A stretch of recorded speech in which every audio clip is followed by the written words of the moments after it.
floating around in a vacuum of space.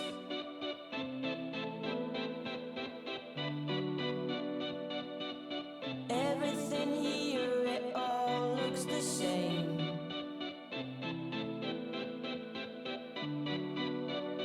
Like aisles and aisles of boxes and cans. Everything is just more of the same thing.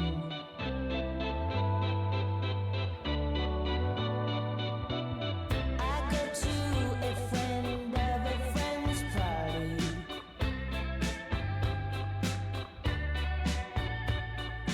Everyone's well dressed with a perfect body, and they all have alternative haircuts and straight white teeth. But all I see is just more of the same thing. Whoa, just a little bit is more than I can recall. I try to put my finger on it, though I have been here before. I'm never gonna figure it out, no, I'm never gonna try again. If all of this is just more of the same thing.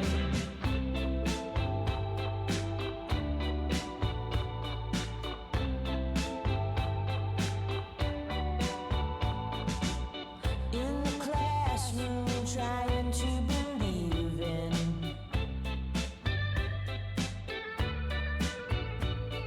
the words on a page of a book that I'm reading. Spit out by a woman who became a teacher, 'cause she couldn't make ends meet from her writing career. Whoa, just a little bit is more than I can recall. I try to put my finger on it, though I have been here before. I'm never gonna figure it out, no, I'm never gonna try again. If all of this is just more of the same thing.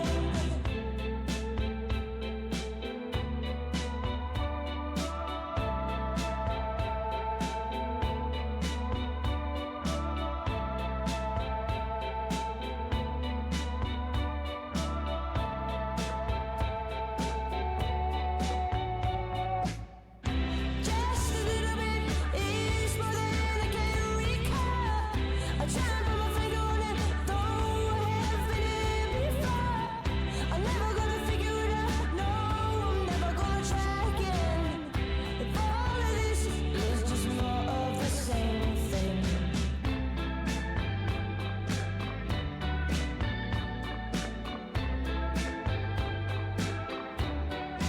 More of the same thing.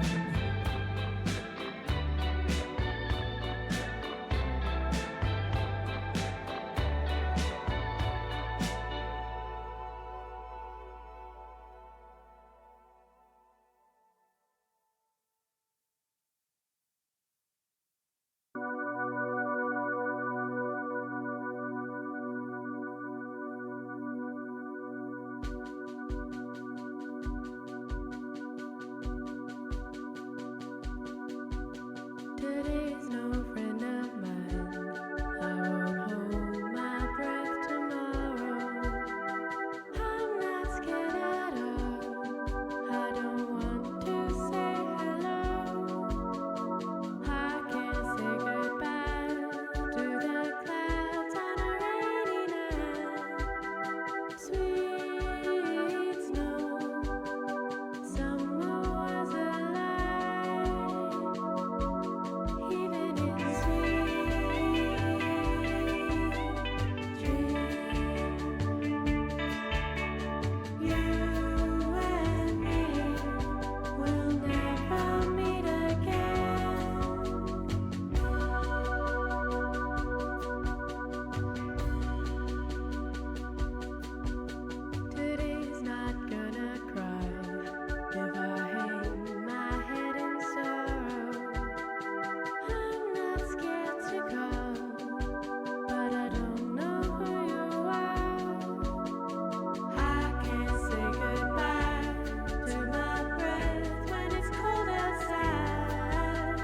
Sweet summer, winter wasn't mine, even in sweet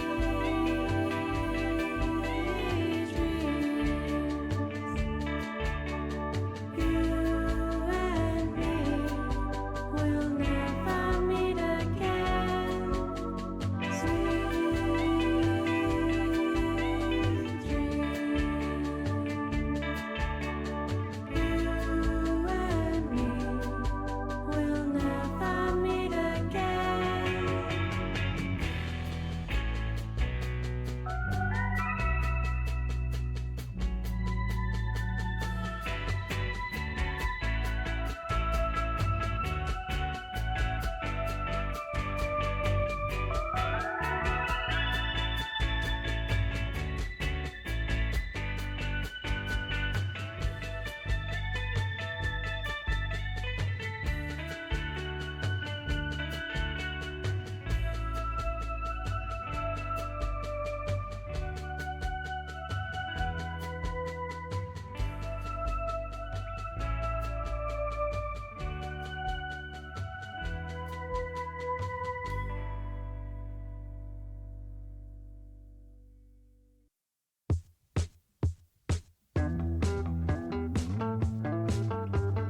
Shit!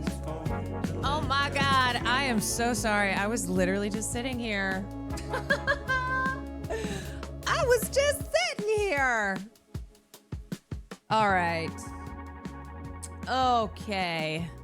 Nope. Wow. Hi, everyone. Actually, I was not just sitting here. I was doing some things. I was just astral projecting to EDC. Woo! I will say I feel better today. I went to the gym. She went to the gym. She lifted some weights. Who is she? Jimalan. But I am still in recovery mode. There are many moments in the last day that I have found myself just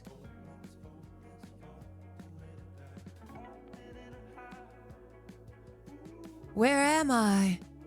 What am I doing? What's happening? What's going on? How many drugs did you do?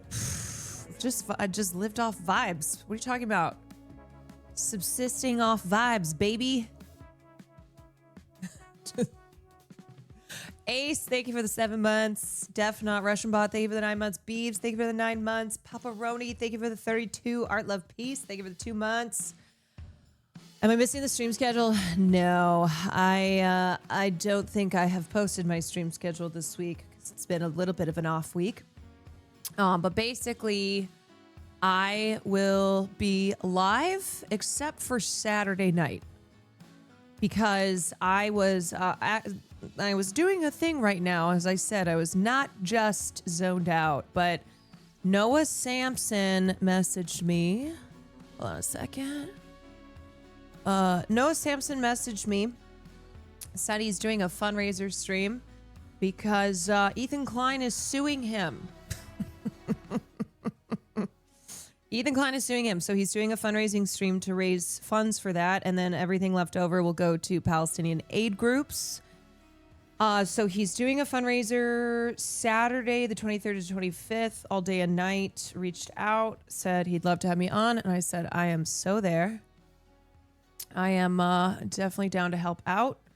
We got a lot of the gang who will be making appearances and helping out. So I'll probably pop on Saturday. Not sure what I'll be doing, but I am down to help out. His 5-minute fundraiser announcement. Perfect. Yes, would love to watch official. this. It's It's not even 5 minutes. It's 2.5. Eon, thank you for 38 months. Joe Thimhey, thank you for the prom. Addicted to tax fraud, thank you for the tier 1. Sperry, thank you for the 1,000 bits. Sperry. Thank you, Sperry. Legit, thank you for the gifted. Teraptus, thank you for the 30 months. Yeah, you know someone is a real fucking loser when all they do is sue people. It's the most obnoxious American, one of the most obnoxious American traits is like just either threatening to sue or constantly suing people. I don't know if people are aware, but when you're that kind of person, you suck. You don't come across looking like a winner here. He's going after Vanilla Mace too. God damn, what a fucking loser. Seriously. You know, most of the time he's not even worth the breath. He's not even worth the breath. Every once in a while I see something and I see something and I say, if you see something, say something. Or in this case where Noah is being sued. So let's watch the video here. happening. I am getting sued by Ethan Klein. Ethan Klein, millionaire and host of the H3 podcast, has sued me for defamation. Here's the complaint. It's 31 pages, and I'm getting sued. About a year ago, I released this video, the YouTubers who backed the genocide. And in response, Ethan Klein... What could he possibly be going after Vanilla for? I mean, many such instances of this. So many people who he has just... he has really shown his ass over and over again going after. Immediately began threatening to sue me. Then, a year later, just 2 days before... They also mauled about you while you were at EDC. I'm not kidding you. Please believe me. I do not care. I do not care. I do not care what this man has to say. He's suing everybody and their mother. He's talking about people like Vanilla Mace. I don't care. Oh my God. He is just such a fucking dumbass. God. Before the statute of limitations was up, Klein filed his lawsuit. In the complaint, Klein alleges that I defamed him by falsely painting him as a supporter of the genocide of Palestinians. The complaint presents 6 allegedly defamatory statements, including the title and thumbnail of my video, and it makes several claims related to statements made about Israel, Palestine, atrocity propaganda, Nakba denialism, misinformation, and more. There's a lot of stuff in this thing. It's 31 pages. For now, all I can say about the lawsuit itself is that I think Ethan's claims are meritless, and I intend to defend against them. But to do... Here, let me just PSA. Let me just PSA for any political candidates, any YouTubers, any has-beens. Don't support a genocidal state, and you won't get you won't get accused of being a supporter of genocide. It's that simple. It's that simple. If you express support for an apartheid state, for a state that has been illegally militarily occupying a group of people, has been committing genocide. If you don't support that, then there's no way that anyone can ever say that that's what you support. It's really simple.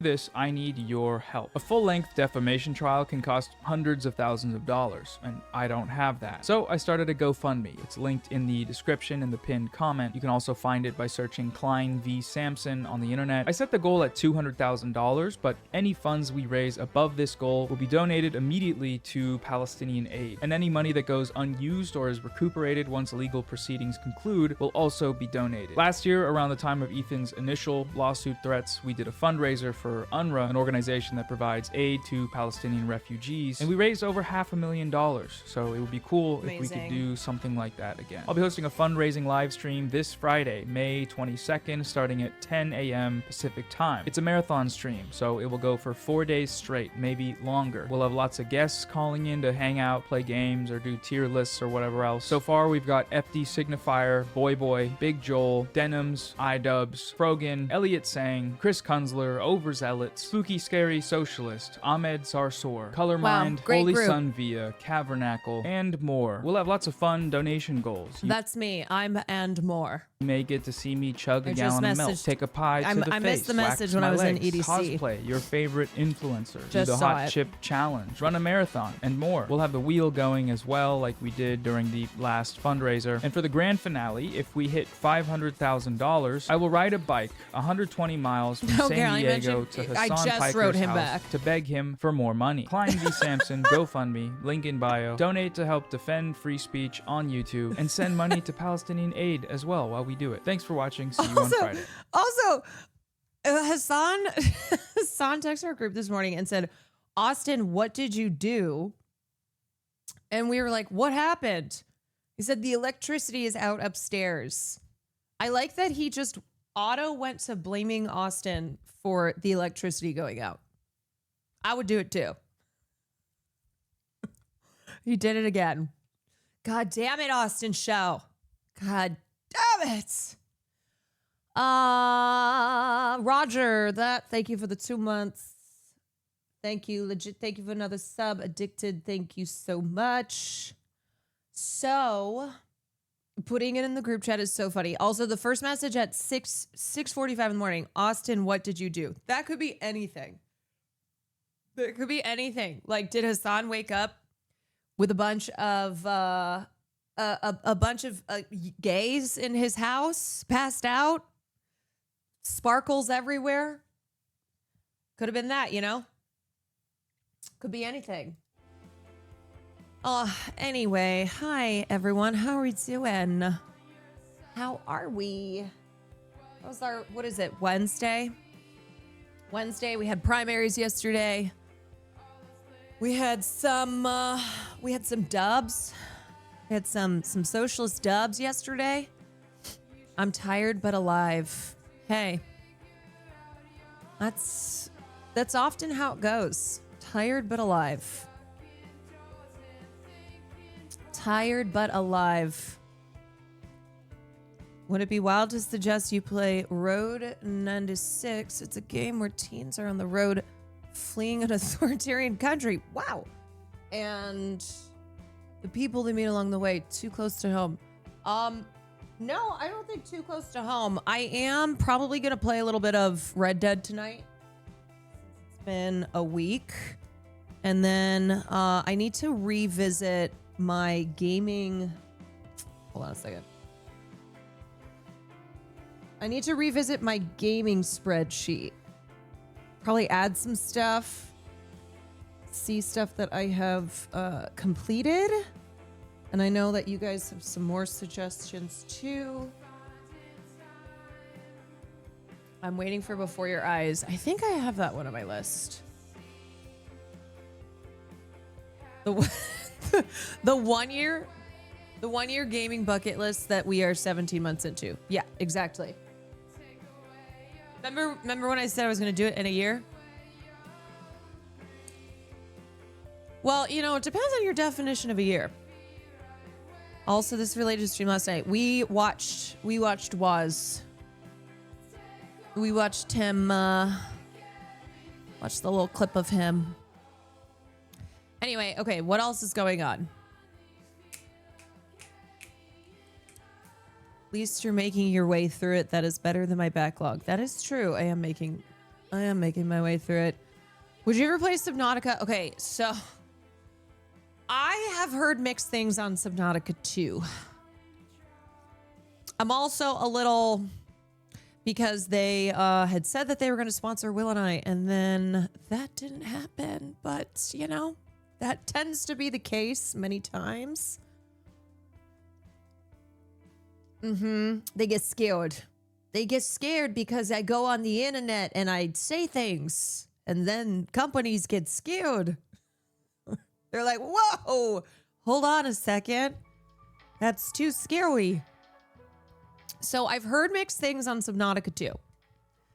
Nandre has asked me, I just saw a message from him, if I have interest in playing. But I don't know. What are we thinking? I'm going to message him back right now, actually. I've heard mixed. I'll go bankrupt because of all the gift stuff. I do need to play Metal Gear. I do. That's one that I definitely do need to play at some point. If you haven't played the first, why the fuck would you? Okay, I did start the first. Well, Sam and I tried to do the co-op. That fell apart. And then I played a little bit of the first one. I think it was, you know what? It's not that I was having a bad time. I think I just hadn't gotten into it. I can't tell if it's one of those games that's better to kind of just play cozy on your own. Too directionless, a little bit too directionless for me. You know, I struggle with that kind of stuff. I personally do not like the Subnautica games. It's not my thing. It's like Minecraft underwater. I have realized from just the gaming I've done the last couple of years that there are some games that are really fun for stream, and especially my vibe. And then there are others that I think I would enjoy more not on stream. Stardew Valley being one, because I tried Stardew Valley on stream, and I know people fucking love Stardew, and I've always kind of wanted to just like try playing that on my own and see if I'd like it more. because it was cute, but it was like after a couple, I think I did like 1 or 2 sessions. You don't do well with games. I know, games where you just kind of like building things. The reason that I was able to do Minecraft is because I had Sam. She was like directing me through it. And then on her, when we weren't live, she was like building a lot of stuff. So I would come into the game and we had all this stuff built. What would you say is your all-time fave game so far? Probably...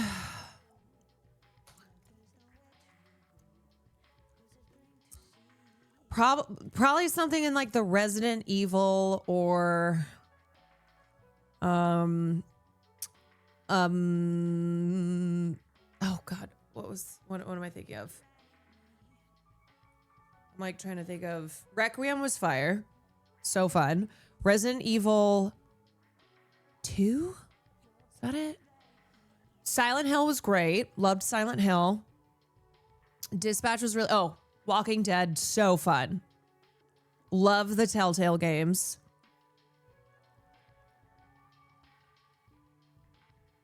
I mean, I'm pretty consistent with liking story games and usually stuff in the horror genre. I mean, Detroit Become Human was fucking hilarious because of how disastrous my run was on that game, but that was really fun too. Yeah, QTE games are good for me. Story games. Dispatch was really, really great. We have gaming VOD somewhere. We actually have a whole gaming YouTube. Caroline Cohen Gaming.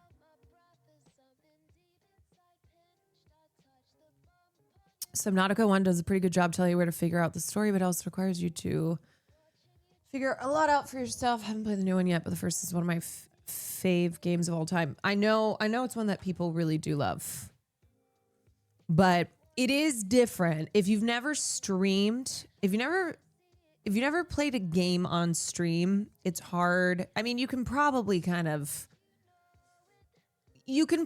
see how some games are great for streaming and then some are just not as good. It'd be fun seeing a BioShock. Well, I played BioShock. I played one of them. Alien was fun. Yeah, I had a really good time playing Quarry and Until Dawn. Control is on my list. Would you ever do this one? As expensive as GTA 6 and you can create a female character. What's this one? Squadron 42. Oh my god, there are so many games. There are so many games. I do solemnly pledge, mind and body, I will defend the Empire with my life. Your application to the Flight Academy. I mean, look, if you ask me, would I play this? The answer is always... It's not like I'm going to say no, because most of these I haven't even heard of. Been reconsidered. Captain McLaren This game has been in development for 10 years and cost $1 million bucks. It's fine. It's fine.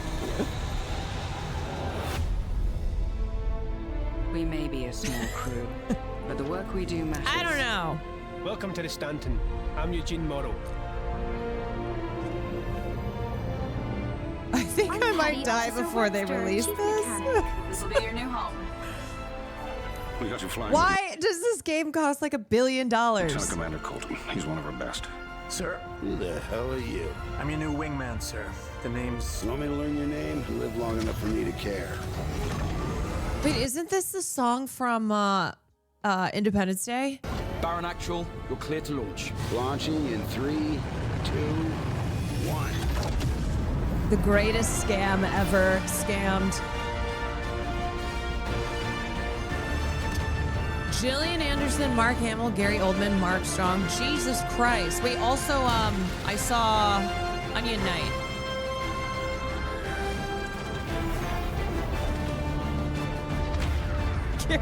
Gary Oldman probably recorded these lines 12 years ago. If you were to bring this up to Gary Oldman, he would have no idea what you're talking about. He'd be like, Sure.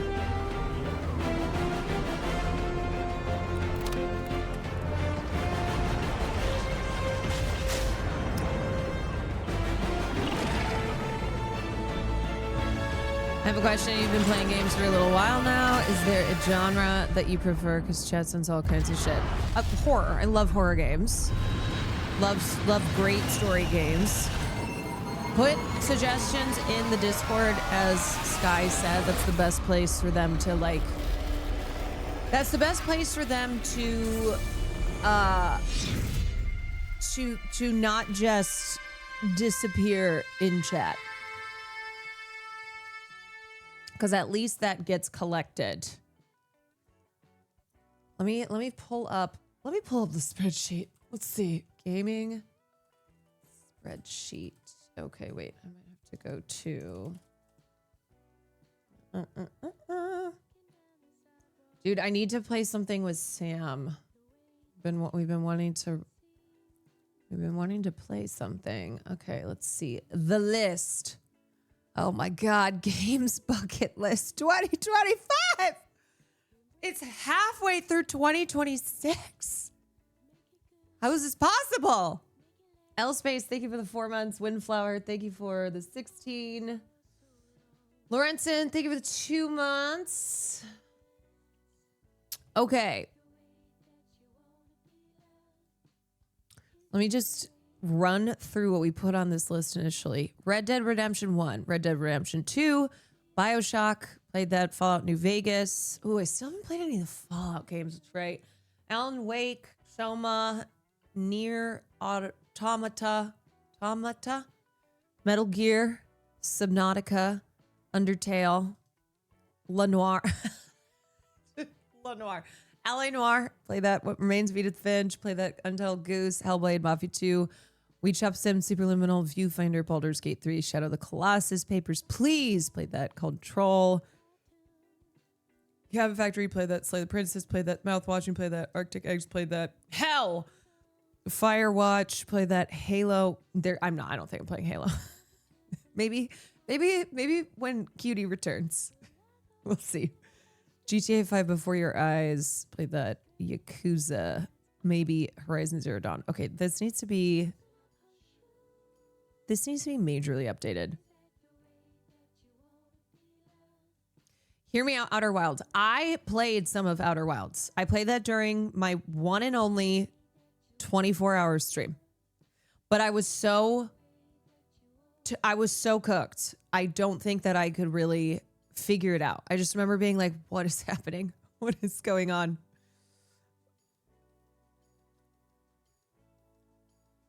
What is it? I could not figure that out at all.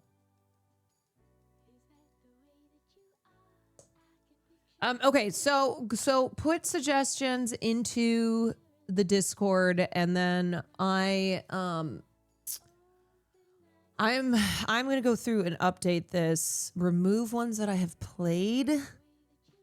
Remove ones that I probably just won't play in the next year. Let's be real. Sorry, repeating my last message for Sam Game Resident Evil Revelations 2. The twist is that it's local co-op only, which means the stream.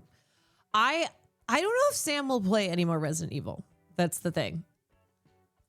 I'd have to ask her, but she might be over it.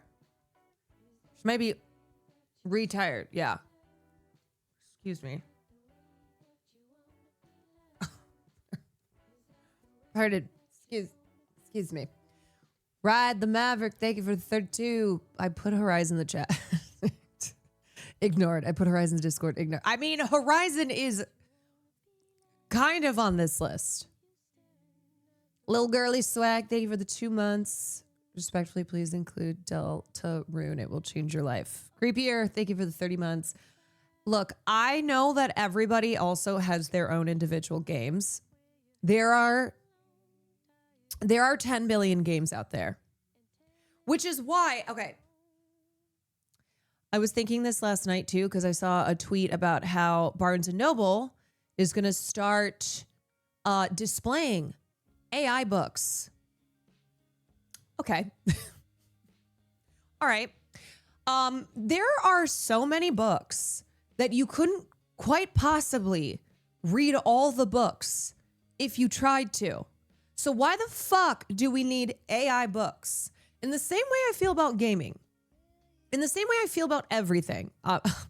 Honestly, everything. It's like movies, books, games. There are so many. There's so many, but I think this is such a perfect encapsulation of the capitalist mindset where it's all about producing more, but never actually enjoying what is already what has already been created, what continues to be created by human hands. It's about, cutting out the actual human labor. That's what it's about. But it's just so fucking absurd. It's so absurd. It's like people don't even read. People don't even read human written books. So now Barnes and Noble is going to have AI written books when you ain't even got people reading human written books. There are so many books out there. This is not like the early days where the Bible was the only book when they started using the printing press, where you had like 5 books. He also says he'll publish as long as it doesn't steal anything, which is like, hello? Do you understand how this works? Yeah. Hello? Hello?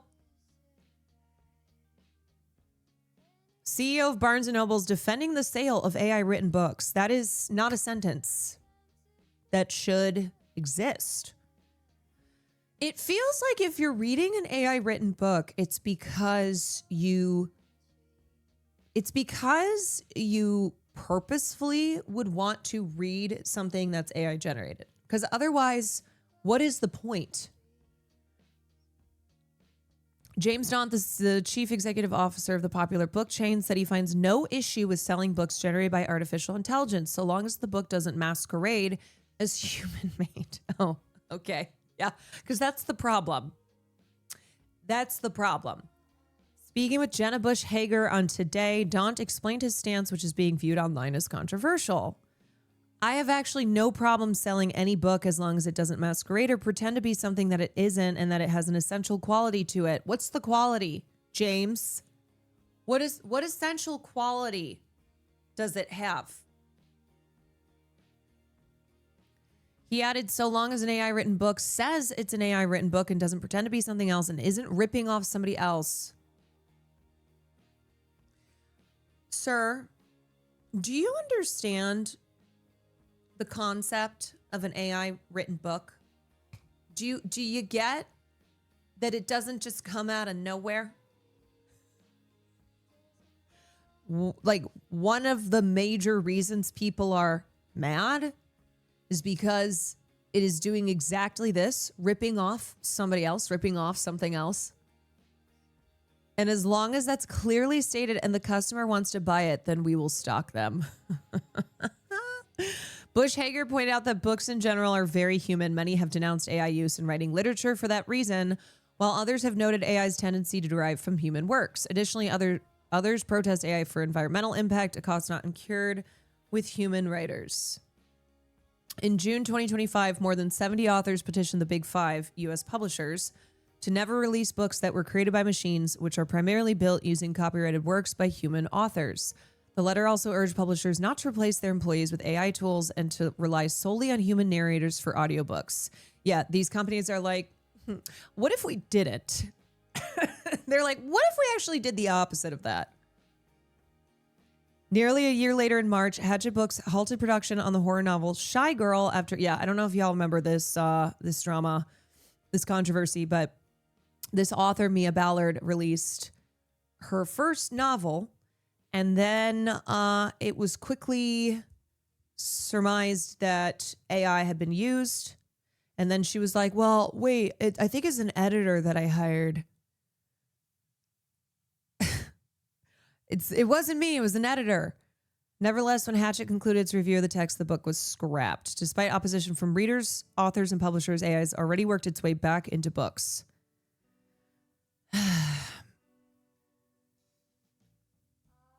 Yikes. Yeah, I watched the Frankie Shell fit on it.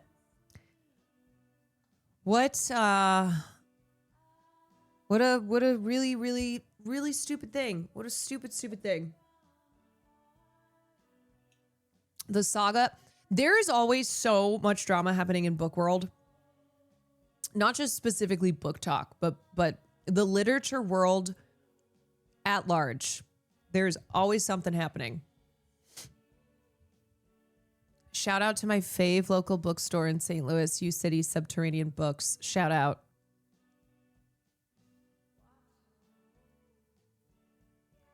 It's embarrassing at a time. Yeah, we are banning books. We're banning books.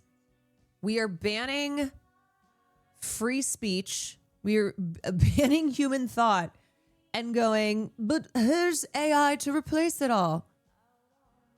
Here you go.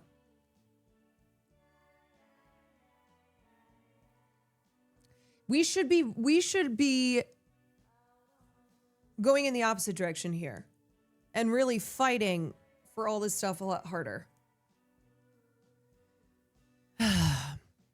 Did you see this AI book news drop?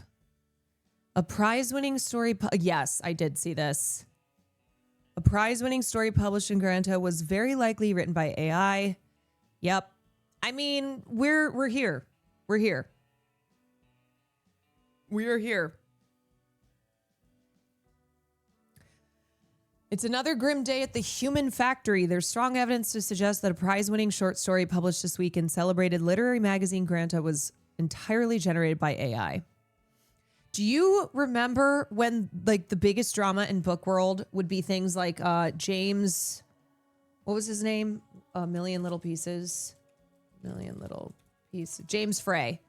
When like the big drama in book world was authors like James Frey making shit up and pretending like it was real.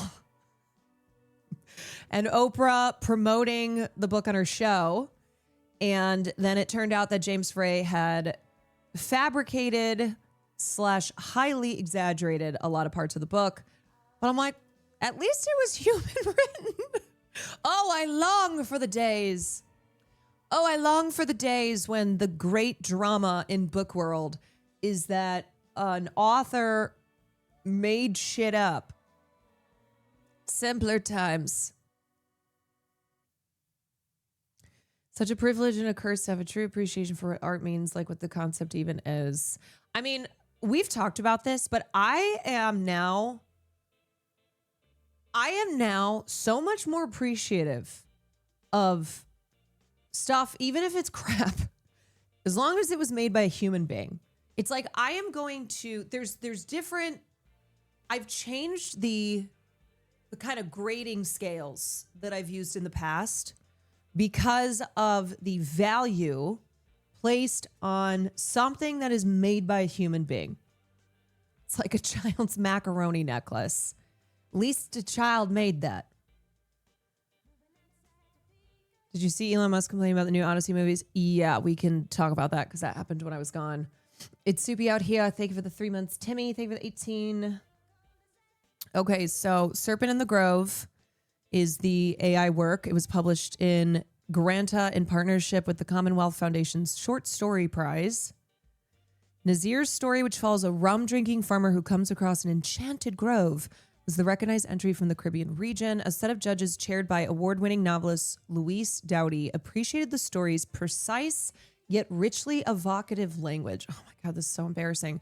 And selected the piece as a regional finalist from a whopping class of 7,806 entries across the board. But Literary Sleuth smelled a rat. How do you have regular people online calling this shit out? Because I saw people calling this out before it was confirmed. And this is why we need education. Okay? This is why we need to educate people. When we're talking about learning about AI, I don't mean in the Reese Witherspoon way, where it's like, hey ladies, let's go girls, let's all get on board, let's all use AI. Let's all use AI. Excuse me. No, it's like we need literacy, media literacy, AI literacy.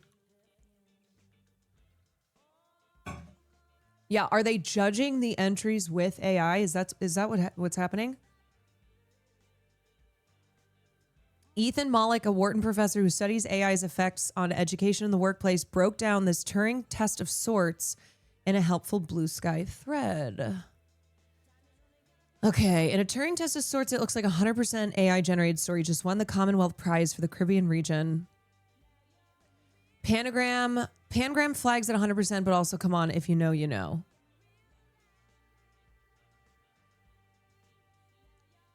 Yeah, people are just going to have to learn how to recognize, and not just with AI tools that will that will identify AI, but the style that AI uses. Research on Pangram is an effective detector. It has lots of false negatives, but almost no false positives. There's something too, because, okay, when you write prose, you use a variety of sentence structures. So some sentences will be shorter, some will be elongated, with multiple commas, a lot of descriptors. It doesn't sound the same. Like the structure ebbs and flows, and some, it's you can, it's something where kind of like, if you have taken literary writing before, or if you read it out loud and you compare it to something that was written by a human being, you can start to notice the differences between something that is AI generated and then something that is not. Something I've noticed recently is so many businesses and billboard ads use AI images now. Yes. Yeah. A real writer also breaks out of that structure strategically. Like, let me just read some of this. It wasn't much land, M-dash. An acre and a bit, hacked from government forest with cutlass and stubborn back. Coffee and cocoa leaned wild on a slope that wanted either rain and teeth or none at all. He knew every root that tripped a foot, the snake curve of runoff, the brittle crumble after drought.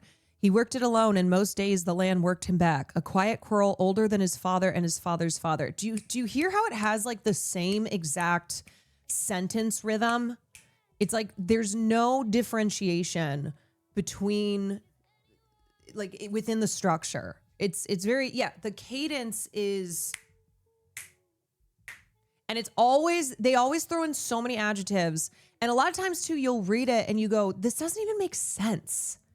Like, it sounds like, how when you're when you're in high school and you have a certain amount of words that you have to hit for in your essay. And so you'll like go to thesaurus and you'll just look up adjectives for a basic word, right? You look the word sad, you go to thesaurus and you look up a bunch of fancy adjectives, alternates for sad. And then you just add shit in there's no purpose to it. There's no real substance to it because it's really just filler. He worked it alone, and most days the land worked him back. He could name the price of rice in the shop, the price buyers would give for wet cocoa, and how the distance between the two left a man short. So this professor ran the story through a program that detects AI writing with 99% accuracy. And because this is a slippery, evolving science, Malik also cited independent research, RE, the tool's efficacy. Pangram has an extremely low false positive rate, and the Serpent and the Grove came back with 100% red flags. Excuse me, wet cocoa? Like, it just doesn't sound right, It doesn't sound right. And it's not the same thing as like somebody who's a really great writer. Sometimes you have to read a couple times to really understand the substance of what they're saying. Like, it's not the same thing as what the fuck is this even saying versus I have to really break this paragraph down in order to understand all the meaning here. The award-winning author has also proven hard to locate and meet space. Nazir's bio identifies him as a Trinidadian writer of East Indian heritage whose work explores the cultural intersections of the Caribbean and the Indian diaspora. 4 days ago, the Jamaica Observer reported that he is 61, but there's remarkably little else to his digital footprint. In 2018, he appears to have self-published this book of inspirational poems, much feted on Amazon, but he has no other published work that this reader could detect using the good old-fashioned internet. And on his LinkedIn page, he's a frequent AI evangelist. Generative AI won't replace good leaders, he claimed in a recent post. It will expose poor ones. Ah, would you look at that? Damn, people are going to think my writing's AI. Well, you know what? Let it be inspiration for you to become a better writer by not wanting to sound like you're not wanting to sound like it's fucking AI. On close read, the winning story does have a few tells. Style-wise, Nazir favors parallelism, epistrophe, and lists of three. That's another major indicator of AI. Lists of three. I actually don't know why that is, but I do know that that is something that should start to clue you in to it being AI generated. And it's not just like one sentence that has a list of three. It's multiple. It's like, as I said, the same sentence structure. Can you give us an example? Okay, so here's a stupid example. She loved to go to the park, lay out on the grass, and stare up at the clouds while eating a strawberry shortcake, listening to her favorite music, and pondering her future. Tomorrow, today, and yesterday. List of three is used in writing classes and pretty common. AI just overemphasizes it. He reaches often for the poetic metaphor. These are all rhetorical devices that are associated with large language models. He reaches often for the poetic metaphor. Consider the passage below. Wilfred's rum shop leaned into the road like a rotten tooth. Inside, boards blackened by smoke and sweat, the air sweet with cane and forgetting. Coins meant for rice or kerosene slid across the counter and came back white rum hot as apology. One drink opened the chest, two turned fear into courage's cheap cousin, three steadied the hand enough to write the future in invisible ink. Of course, style mileage should vary, and in this case, Nazir's melodic voice is what endeared him to the judges.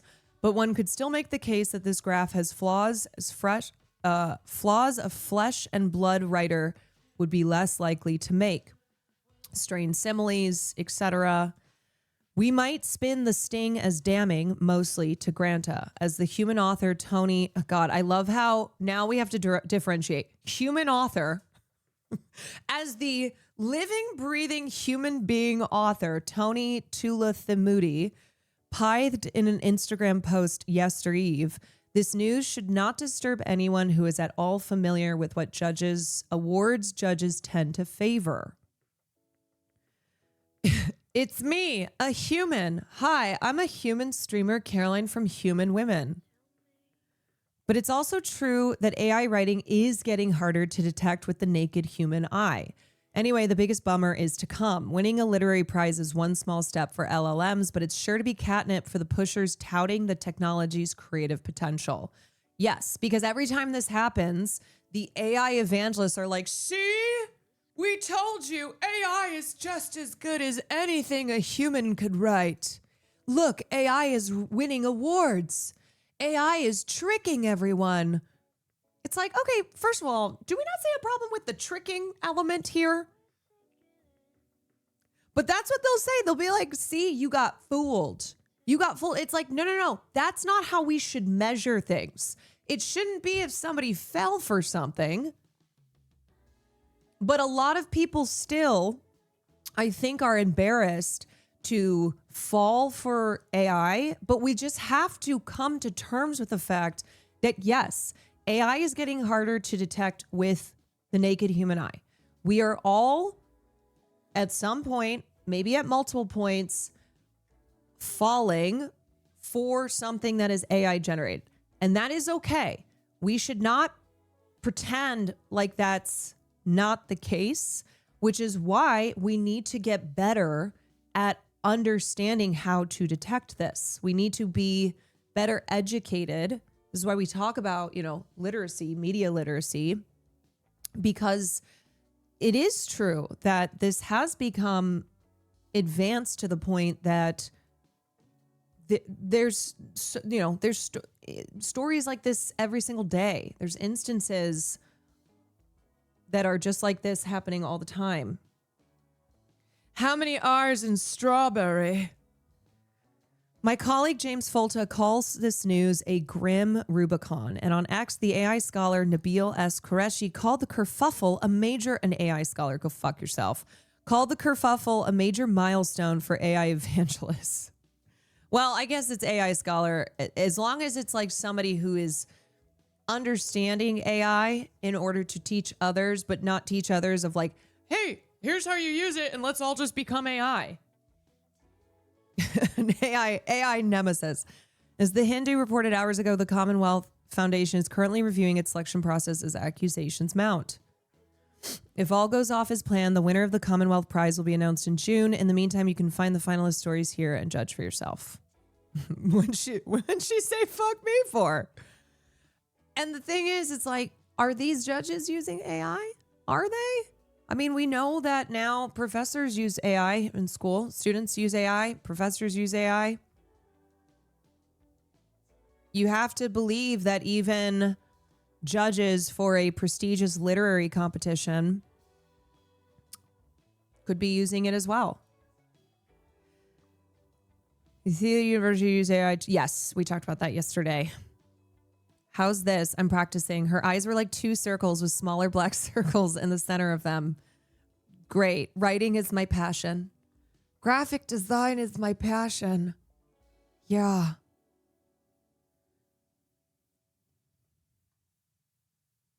Just bots talking to bots. People aren't supposed to inherently question everything they read to see if it was even written by a human. I know, but that's where we're at. Have you seen the Bolsonaro trailer for the Bolsonaro movie?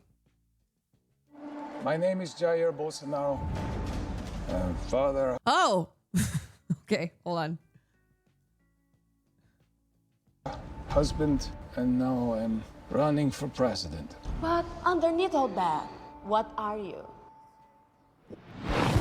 What people say about you. He's a racist. Dangerous populist. They say you're going to reinstate dictatorship. They. Who they? You? It scares me. Brazil above everything, God above all. The nation is at stake.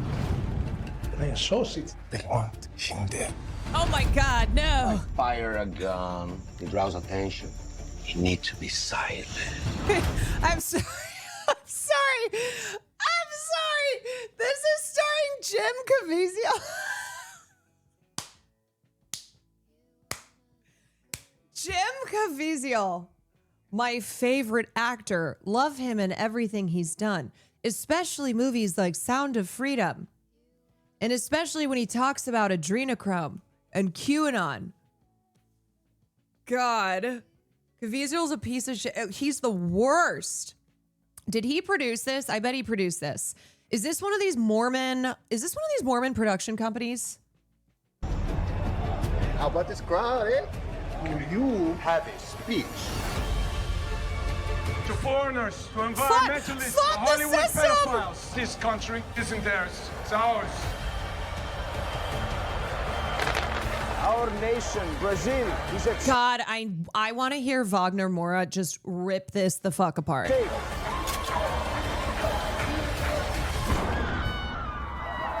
What happened? What happened? They're saying there's been some kind of attack. Considering the severity of the Doctor. God is with you. Okay, Sound of Freedom daughter or Dark Horse son?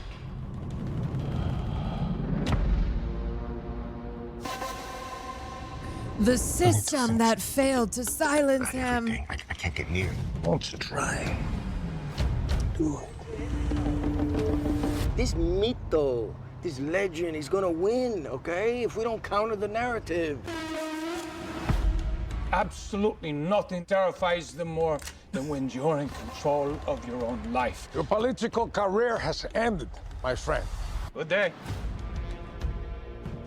Call him. Nobody loved military dictatorship more than Bolsonaro.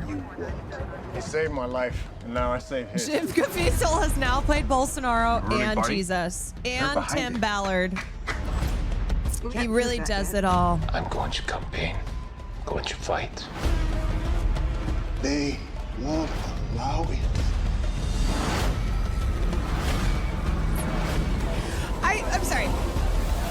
I'm not asking permission.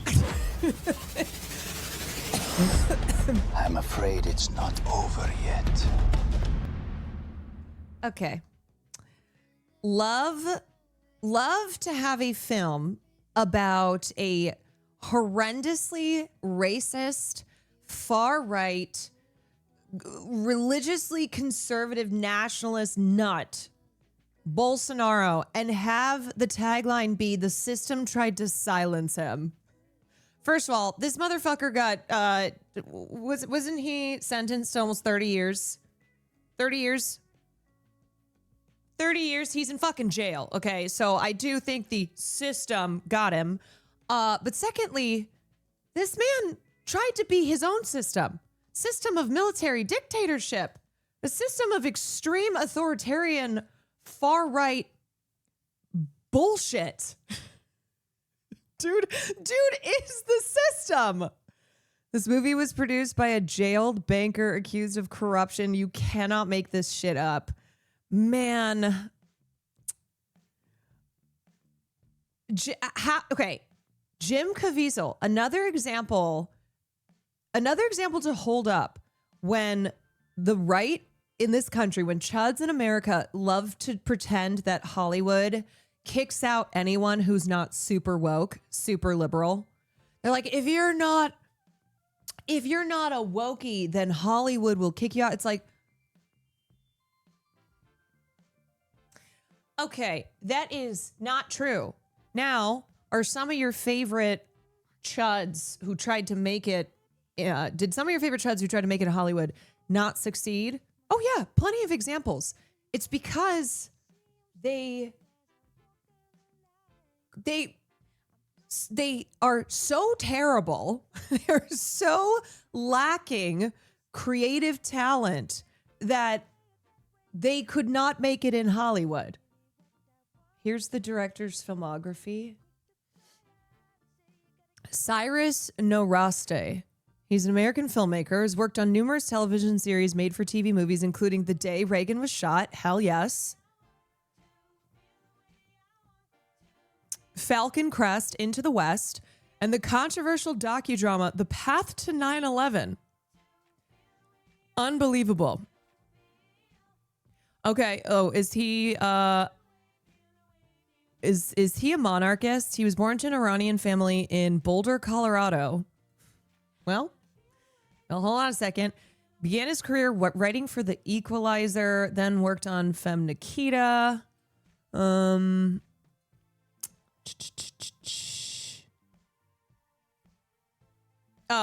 Day Reagan Was Shot, which starred Richard Dreyfuss. Another chud in Hollywood.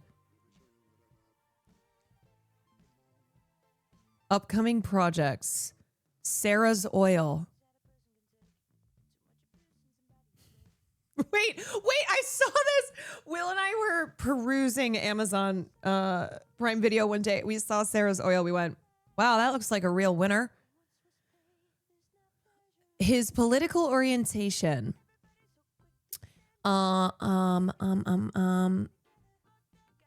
Let's see.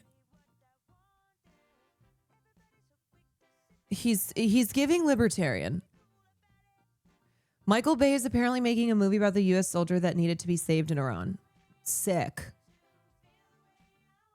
Yes. Everyone needs to listen to the QAnon Anonymous episode on Jim Caviezel called Into the Cavortex. Jim Caviezel is whack-a-doodle-doo. He is nutso. Michael Bay is set to direct a feature film about the 2 pilots who were rescued from Iran during Operation Epic Fury earlier this year. Wait, we don't even get 20 years anymore? Really? Now we're just doing things like a year later? Less than 365 days later? We don't even know what happened. Bay will reteam with 13 Hours writer Scott Gardenauer and producer Erwin Stoff. Awesome. I'm so glad that one thing that remains consistent in Hollywood, no matter what, even when production declines, even when it moves international, even when things are really bad, don't worry, we will always get military propaganda. We will there is always, even as the industry is on fire, as the hand of Hollywood is barely above water, we will still get military propaganda. Just make shit up. Who cares about the rescue? Also, even if I were into military propaganda, I'd be like, I'm over this rescue stuff. Can we get something new? It's like, how many times are we going to have movies about epic rescue missions?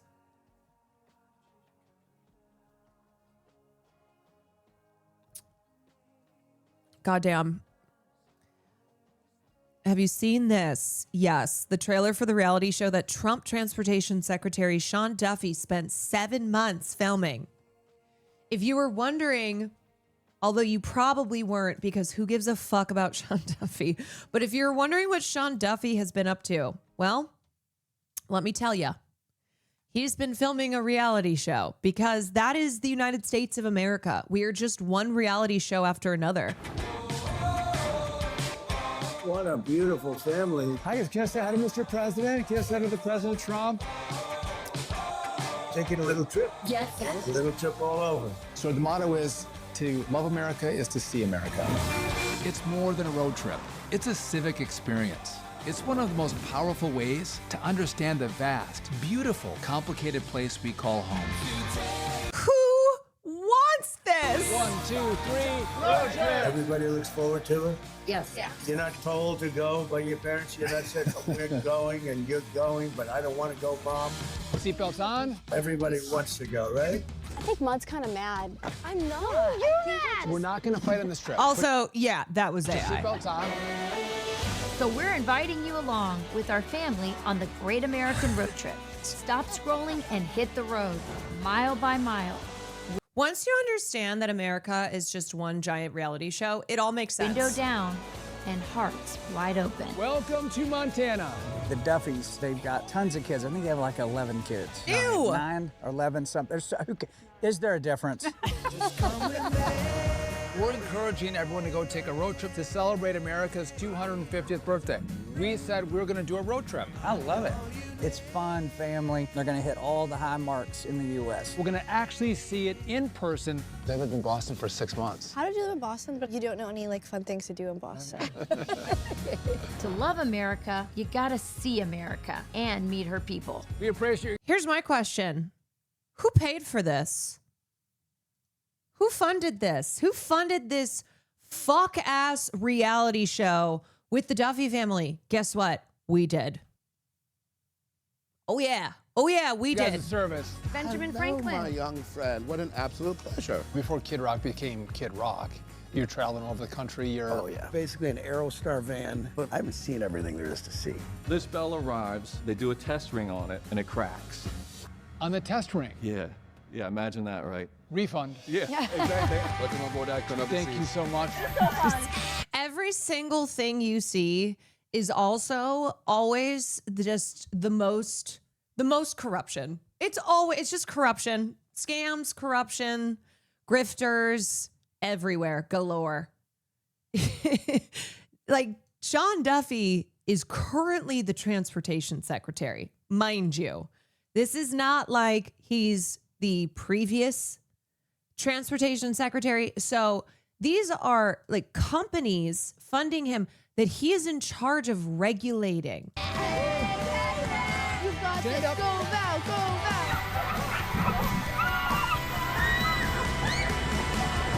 Yeah, I'm so glad that this is what he has been doing for 7 months. Be here. Hey, we need a song.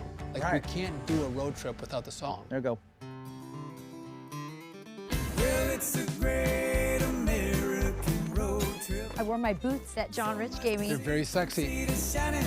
Any input on where you guys want to go? The Rocky Mountains, the Grand Canyon. Route 66 is classic America. Arizona, Utah, Wyoming specifically. I would love to go to a dude ranch. Oh, I've always wanted to do that. It actually sounds fun.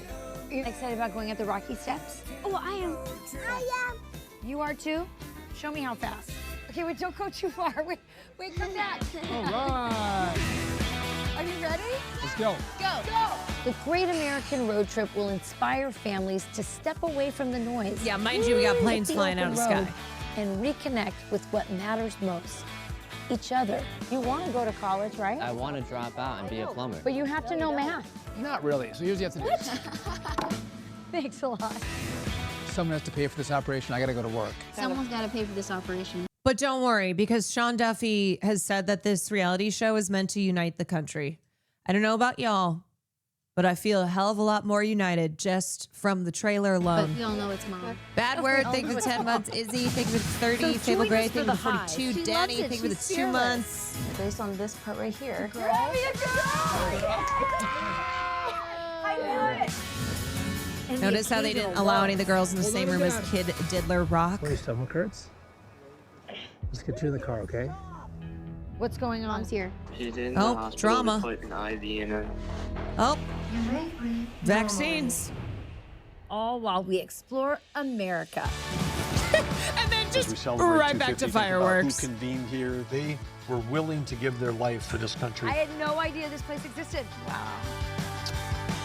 We literally have everything here, and there's not even enough time in a lifetime. These people all just want to be celebrities. They just want to be celebrities. That's what they want. To see it all. Huzzah! Huzzah! So gas up the car, pack up the kids, get behind the wheel, and get out and see America. We did The it! Great American Road Trip, uniting America with the Duffy family. Wow. That's awesome. You know, with everything going on in this country, I would say that that's what we needed. So thank you, Sean Duffy, Transportation Secretary. Lux, thank you so much for the raid. What is going on, everybody? We are talking about the reality show you didn't know that you needed, but boy, oh boy, do you need it. And that is Sean Duffy and his 15,000 children going on a road trip. Him and his wife, who so clearly wants to be a real world star, road tripping for 7 months they spent on this. And, you know, people in this country are concerned about gas and groceries and health care and all that. Well, all you need is some good television. All you need is a good reality TV show. Yeah, new React arc. I'm returning to my React arc with this show that is going to unite America. I didn't make any money. This hearing, I you didn't are the make any witness. money. I am not didn't the make- witness. I don't have any. Well, maybe you should be. Well, you know Okay, what? thank you for the Secretary gifted. Duffy. For $7 million Secretary from the trial Duffy. bar. Secretary Senator, Duffy. $7 million. I think you should be That telling goes in this steak committee. dinners. That goes. Okay, so why are airline executives funding this show? Why are lobbyists and executives of companies that Sean Duffy is supposed to be in charge of regulating funding him to the tune of millions of dollars? Is that not money? That's nothing. That's just because they care about art. That's just because they care about great television. Put your ad on television in your. That's all to you. You spend that money. This is what I'm concerned about. Steak dinners, You are please. political, and you are We're using over your our position in time right political now. ways. $500,000 paid by the trial bar to fly you on a private jet. I've never been on a private jet. Zen Air. I I Thin don't. Air? Never been on a private jet. No. 460 Bitch, people you fly on are a flying the jet. private We jets. don't. Members of So Congress they pay aren't for you to allowed. fly on a yes, senators Not can. true. It is. Not true. Answer to that. You know what, Mr. I made Secretary? nothing. Your job. His wife is the host of Your Fox and face on Friends Weekend. television. That makes sense. Your Your face job- on television, your steak dinners, your vacations by the trial bar. I make We're going to nothing go to on this. Senator No money. Capito, recognize you for your. Yeah, and then here's him. Here's him talking about. Here, I'll just pull this up. A lot of great clips here. Let's talk about that. This was a project, Senator, and I want to encourage Americans to see their beautiful country. And as we can see from this hearing, there's a lot of partisanship in America. This seeing your country, experiencing your country through the window of a Is there, because you're a member of the party that is pro pedophiles, pro Epstein, pro Israel, like that's what y'all are all about. car is a beautiful thing. It actually unites America. Maybe spending time with your children is a wonderful experience. It is a wonderful thing, Great, so- but your so- vacation was paid for by Boeing, So, hold on. Toyota, Wait, United this Airlines, is a project, Enterprise, Senator. Shell, Royal Caribbean Group, all Senator, organizations and Do companies. you want me to respond to you? Can I- Yeah, and then you know who ends up paying for it? Once again, we the people. We the people. Because do you think that these corporations are funding Sean Duffy's road trip, his reality show, out of the goodness of their hearts? What do you think they get out of it? And who do you think that comes at the expense of? Respond. But yeah, if they cared about the beautiful lands of America, why are they selling them off to private industry and mining corporations? Why are they allowing them to pillage, to destroy our beautiful lands that Sean Duffy wants us to all witness on display in the Sean Duffy reality Okay, show? You're I will responding respond. with platitudes, and it's No, not. but I'm telling you what the project was. Got okay, it. 2 days, quickly in and out, and I did film the Great American Road Trip to encourage Americans to travel. I'll answer your question. So this was officially part of America. But how the fuck do you think Americans have the money to be traveling? Do you think that travel is at the top of people's priority lists right now? With what money, bro? With what time?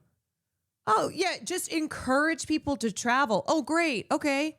At 250. And you all Yeah, sanctioned travel with America these 250. fucking gas This is prices? an official partner. No, it's an official partner of America 250. Also, this body told me that I'm supposed to promote tourism and travel, and that's what it does as well. Now, hold on a second. No, you're Then making it shouldn't be paid for by people that you have oversee. That you oversee. Can I respond to that? Oh, sorry, I didn't realize. Yup. Not even going to acknowledge that this is a No one bad gets look anything. in America. If I'm an airline executive and I paid $1 million for this Great American Road Trip, what would I get out of that? Just from me, nothing. Vibes. Well, the deck that is out there says that if you So- give $1 million, so- you get 6 VIP invitations to receptions, you get to go to roundtables, you get to networking events. If someone Look, from let me just- from the healthcare industry gives you $2 million, what do they get for it? The question. Friendship. What do you I give do them? not oversee. Friendship. I do not What do you regulate. you have jurisdiction? I do not regulate. You have I jurisdiction, do not $2 regulate million the FDA. to Let put me your just face say on this. TV, to You buy need steak dinners, Mr. Secretary, to go on vacations. Listen to my That's point what you here. do. Mr. Welcome to Mr. MAGA. Mr. Welcome to Drill Baby Mr. Drill. Secretary. Are you going to Sorry, what did he just say? your Just face say on this. TV, to You buy need steak dinners, Mr. Secretary, to listen, go on vacations? Listen to my That's point what you here. do. Mr. Welcome Mr. to S- MAGA. Welcome to MAGA. Why is he saying that like it's some resort in Mexico that white Americans love to frequent? MAGA. Welcome to MAGA. Goo goo gaga. Yeah. MAGA. MAGA gaga goo goo gaga. MAGA gaga. Welcome to Drill Baby Mr. Drill. Secretary, Are you going to drill? please. Do you Welcome want to to support lower gas prices? Madam I welcome Chair, that. I ask my Let's time drill. back, please, so Let's I can ask the refine. question. Let's Mr. pipe fuels Mr. across the Secretary, country. You obviously You have came not been here supportive with of a that. book of every You one haven't of us. supported So that. Look, there's only one type of pipe that should be being laid down, and it is certainly not for oil. Okay? This is not the drilling that I am about. This is not the Drill Baby Drill that I am throwing my support Instead behind. of answering our questions, I'm you could answering your attack. question. You're asking you me are about a- gas prices. I- You have done everything you Madam Chair, can can I to have my increase time gas back? prices for Americans. and MAGA, make us I less can't expensive. get over Secretary, this MAGA. is my Donald time. Trump is lowering the cost of energy. You are and wasting you know my that. time. You're wasting my time. responding with a book of claims that you have come at us. Do you deny that you got $2 million from healthcare? I can go down the list here. Mr. Secretary, that Amgen is gave not... you $140,000. Mr. Secretary, it is my time. Pfizer gave you Madam Chair, $102,000. I am asking to be able to ask a... My favorite thing is when politicians will do the Spider-Man. They'll do the Spider-Man pointing meme where it's like, oh yeah, well, you got millions from lobbyists too. Oh yeah, well, and it's like, yeah, fuck all of you. Fuck all of you. None of you should be getting money from lobbyists. None of you should be getting money from corporations because that means that you are bought and sold, baby. That means that you do not work on behalf of the American people. You work on behalf of corporations, of the healthcare industry, of big oil. That is not democracy. Here. I do I'm not just pointing need out your an record. attack by My a God. Secretary who is the witness at this table. That is out of order. What did Big Secretary, Pharma I give work you? for The MAGA. $1.5 million that Big Pharma gave you, what did they get for it? Mr. Secretary, What did they get? Seriously. Seriously. Seriously. I want to know. I think Corporations are I not find it people. I got nothing from anybody. I find it astonishing I do too. that you are so angry at a question that I asked. I'm surprised that No. you are, Senator. I am not. I'm sitting here trying to ask a question. I'm being interrupted rudely by a About Big secretary Pharma? who's here. So what happens when the Dems are controlled by corpos? Nothing gets done because they get rolled by corrupt Republicans by being called out for their own corruption. Yeah, they just do the Spider-Man pointing. No. Mr. Healthcare. Secretary, let me just say this. Toyota, United Airlines, Shell, Boeing, Royal Caribbean, and Enterprise all sponsored your show. It is literally your job to make sure each of those companies are playing by the rule. So Can I answer the Toyota question? is sponsoring a show starring you, and it is your department, Mr. Secretary, You that hate decides... America? Don't you want to celebrate America? Mr. Secretary, it is your department Let's that celebrate decides this whether country. Oh my God, Toyota's they're next so- recall is voluntary. They're also just so juvenile. Do you hate America? You're not MAGA. I'm MAGA. You're not Or MAGA. mandatory. No one gets anything from Certainly, me. You can understand. You're not even going to Nothing. acknowledge that this is I just read the most horrifically American headline. 81-year-old grandma streaming Minecraft to pay for grandson's cancer treatment gets swatted. I know. Yep. Whoever did that, kill yourself. Whoever swatted this 81-year-old grandma who streams in order to pay for her grandson's cancer treatment, kill yourself. Fuck it. I'm saying it. Kill yourself. MAGA. is a No one bad gets look anything. in America. It's a bad Madam look that you Secretary, take I have millions gone of over dollars. my time. I I know, find so your answers what out I- of what I touch find is- and irresponsible. You know what? I don't care. I'm going to say that because Asmongold is out here saying black people are genetically inferior. Asmongold says the most heinous fucking shit on this platform. So yeah, I'm going to tell whoever it was that swatted that 81-year-old grandma to kill yourself. And there are other people that I would like to specifically say that to, but I'm just going to say that in general. I don't care. Because if Twitch is going to allow the biggest political streamer, don't let him say he's not, because he fucking is, to say this type of evil shit, then I'm going to say what I just said. And I don't care. Fucking ban me. So then the headline can be Caroline Kwan banned for saying in general to whoever swatted an 81-year-old grandma who streams in order to make money for her grandson's cancer treatment because only in the United States of America.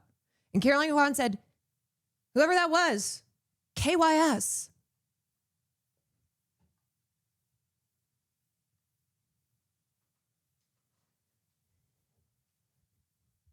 Caroline Kwan shockingly says what everyone is thinking. Whatever. Drashir, thank you for the 5 gifteds. Yeah, this is where I'm at post EDC. Post EDC. This is I am fucking saying it.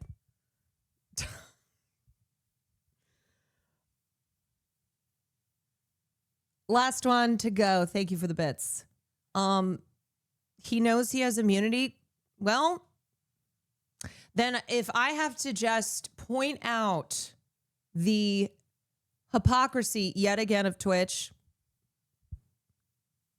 then I'll do it. I don't care. I did not mean to derail you into Carolina Reaper Girl. No, it's okay. It's okay because I saw that and it made me so furious. It made me so furious. 20 police cars, 5 SWAT officers, and drones.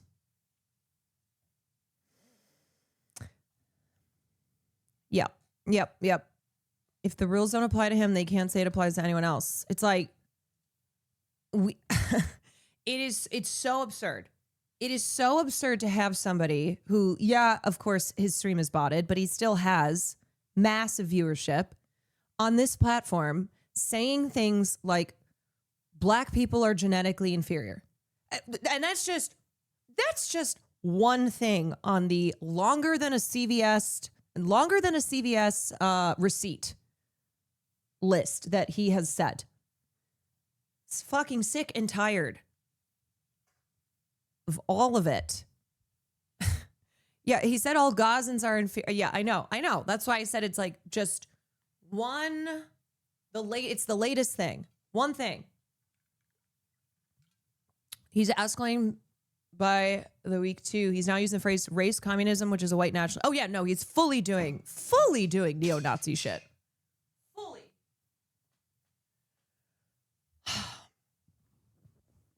Fully. What he said about women, I mean, everything is despicable. Every single fucking thing that comes out of that creepy ass mouth. Rotted teeth, creepy ass mouth. If only the trash in his room would just swallow him up. He would just fall into a pile of trash and get stuck.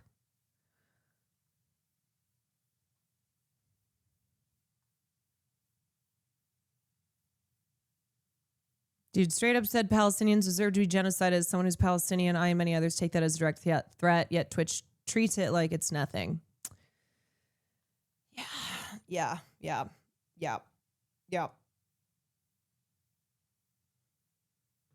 People get banned on here for quoting him, but not him. Your question. Yeah, it's fucking ridiculous. I'm confused. I thought Asman was the trash in his room. Well, that is true too. Okay, well, actually, though, got a little bit of good news. Hold on. Got a little bit of good news.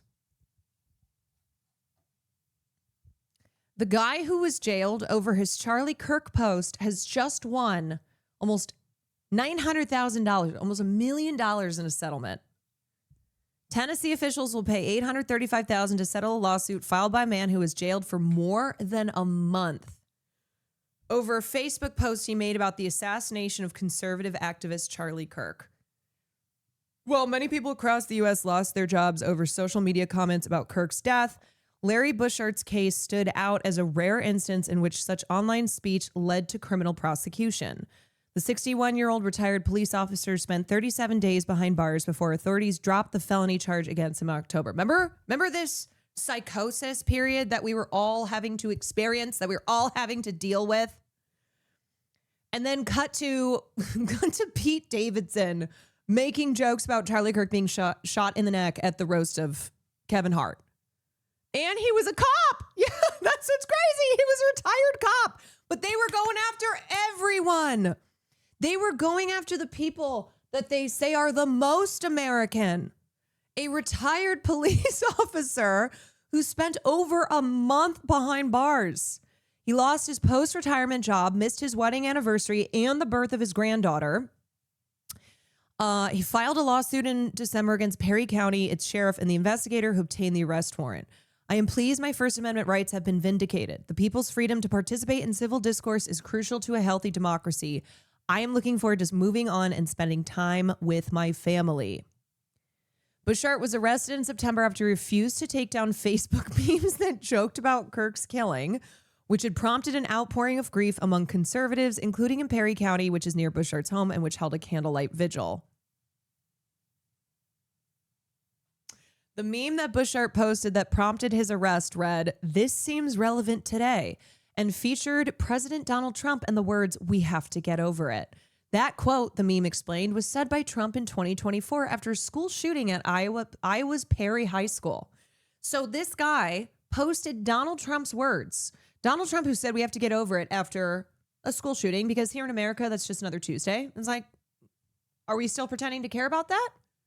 Oh, there are so many of these politicians who don't even pretend to care anymore. Yeah, he was just posting quotes. But remember, if you posted Charlie Kirk's own words, you were getting fired as well. You were getting fired. You were getting put on FBI lists. You were getting in all sorts of trouble. Have you had the chance to watch the absolute embarrassment of a debate with Sam Cedar that Jillian Michaels so confidently posted today? So confused how she thought this was good for her. I don't understand these people. Maybe it's just all attention. Maybe they live in such delusion that they truly believe they are brilliant debaters, that they are like the premier intellectuals in this country. And so they will post stuff that is incredibly embarrassing. You know who also did that? Wasn't it?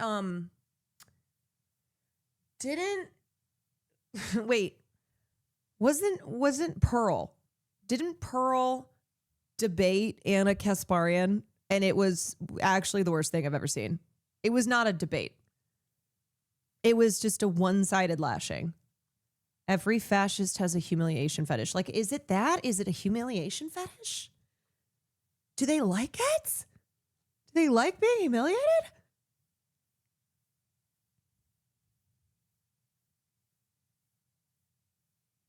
$2 million bail, by the way, for this guy. $2 million bail.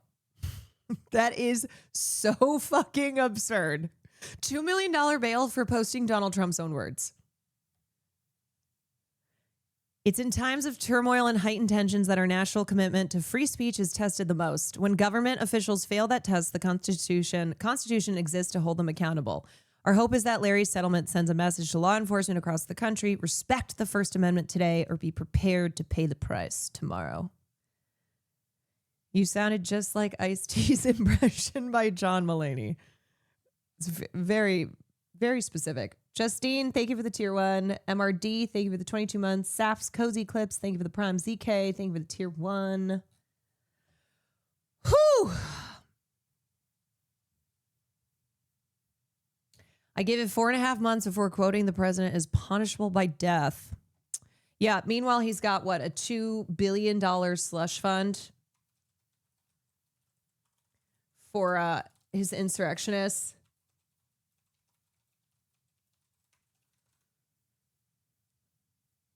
Yeah, anti-weaponization to compensate his allies.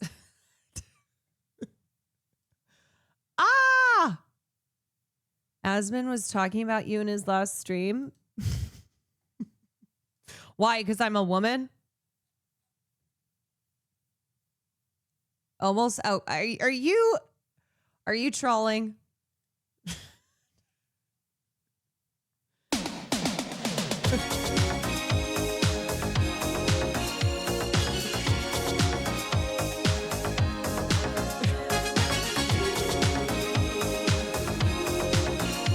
You know what I will say?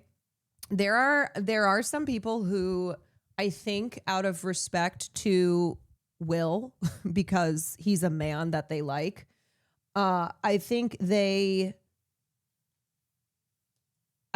don't say as much about me. And here's what I will say. I do not give a fuck. I do not care. One, I am very specific. I've always been clear that I do not need nor want Will Neff to fight any of my battles for me. I do not want to be protected by disgusting men who like Will Neff.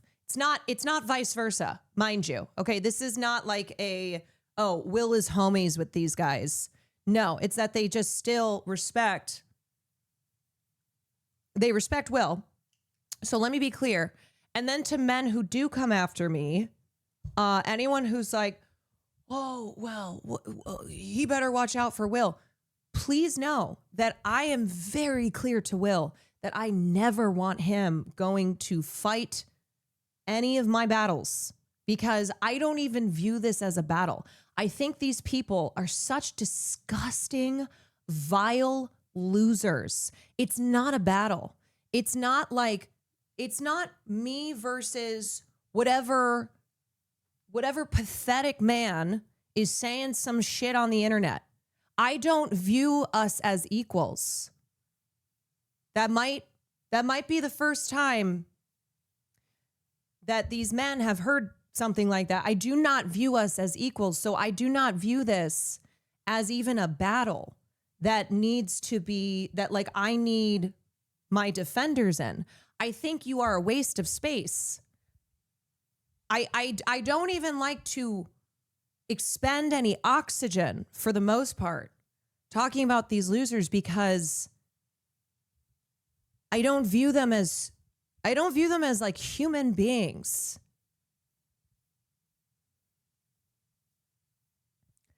A waste of good oxygen. Yeah. So just to set the record straight, one, I never need nor want a man to have to, quote unquote, fight any battles for me. And two, these men, when I decide to waste any oxygen talking about them, these men do not scare me. They do not scare me. I do not see them as like an opponent, because they're not human beings to me. They have lost that. They have lost that by being so unbelievably inhuman. Isn't this like how you and Will met? You punched someone. Oh. Okay. The story that has been, the story that I have had to set the record on as well. Set the record straight. No, it was a guy that I had to throw over the rope because he kept hopping. He kept trying to jump over the rope. And I told him over and over again, do not cross my rope. And he finally did it again right when Will was walking up with his friends. Every day we crack the record on this. I know. So I picked him up and I threw him over the rope. That is the story. But the first night I met Will, I did have to stop a man who was like punching women. That happened. They're nothing, weak-ass cowards. Yes. Yeah.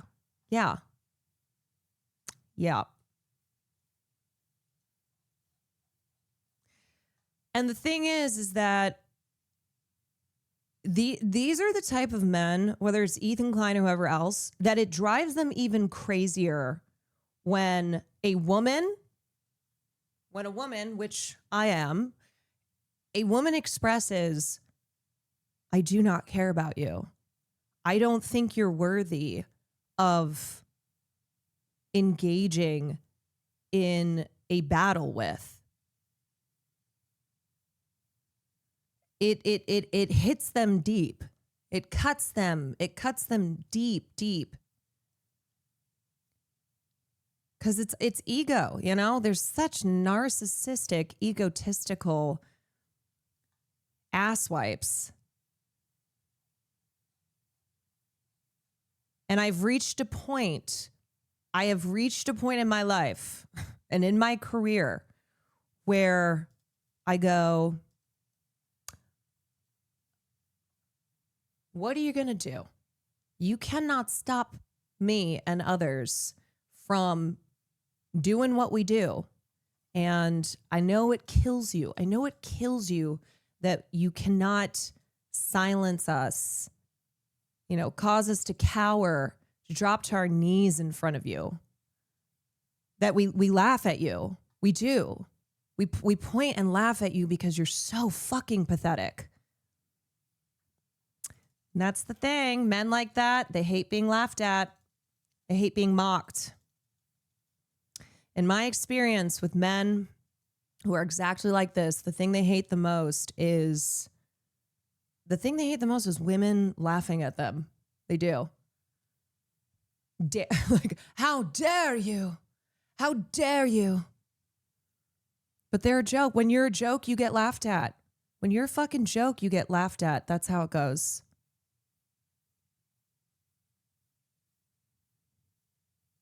They're reduced to having to make content fighting with women on the internet. I would say they've reached the depths of embarrassing. Yeah.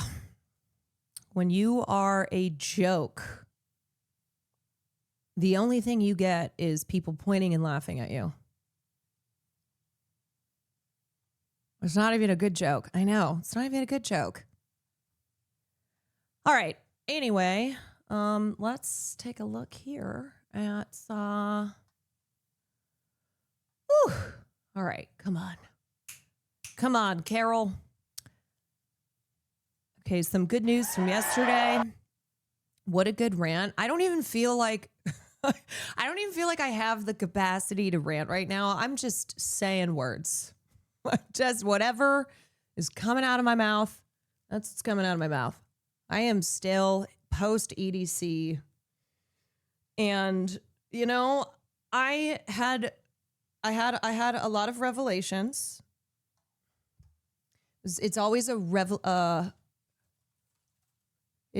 a revelatory weekend for me, and it helps me to reground myself, helps me to remember what's important, and I always feel like I come back and I feel so much lighter. Now, granted, it's because I have no brain cells right now. The brain is in recovery, but I think it's also because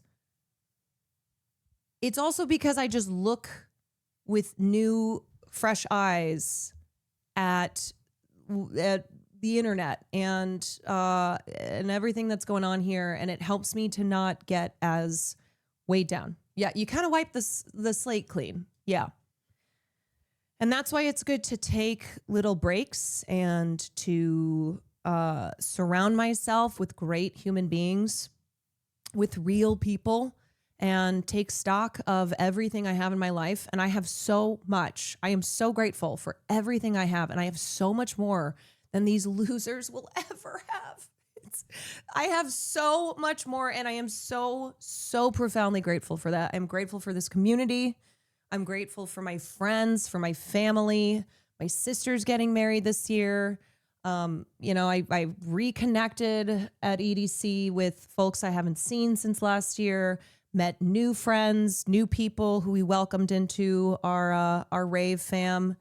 And I just remember how much I have, how many great people I've surrounded myself with. You can literally just get off the internet for a bit and avoid watching this season of Euphoria. And you will prosper. Live long and prosper. Old Thrill House, thank you for the 7 months. On Obtainium, thank you for the 7 months. Yeah. Not EDC, but I went camping with friends this weekend. I feel the same. Whatever it is for you. You know, it's not going to be the same for everyone, but camping with friends, I'm sure it was just an awesome time, and it does help reorient yourself, and it takes it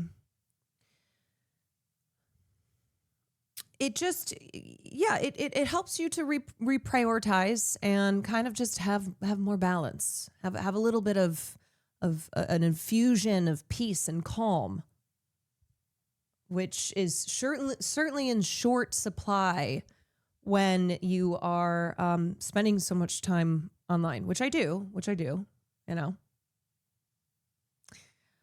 What are your thoughts on Ashley St. Clair? You know, I'm here for it. I think Ashley St. Clair is a person who did a lot of damage when she was a MAGA influencer, and she has come to terms and is continuing to talk about her responsibility, the role that she played, but is now doing what she can do to expose MAGA. She is exposing MAGA for the grifters and the phonies that they are.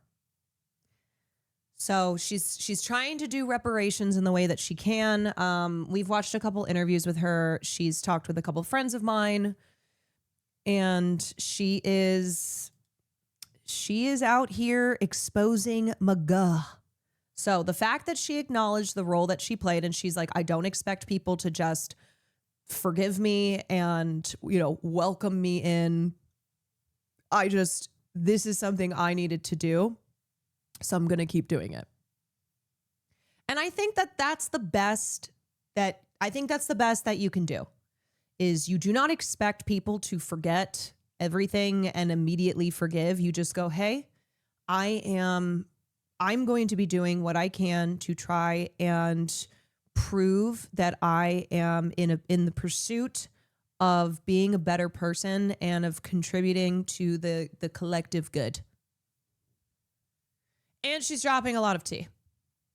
She's not going to be the vanguard of the left anytime soon, but she's clearly trying to be an asset. And she's being an asset in the way that she knows how to be.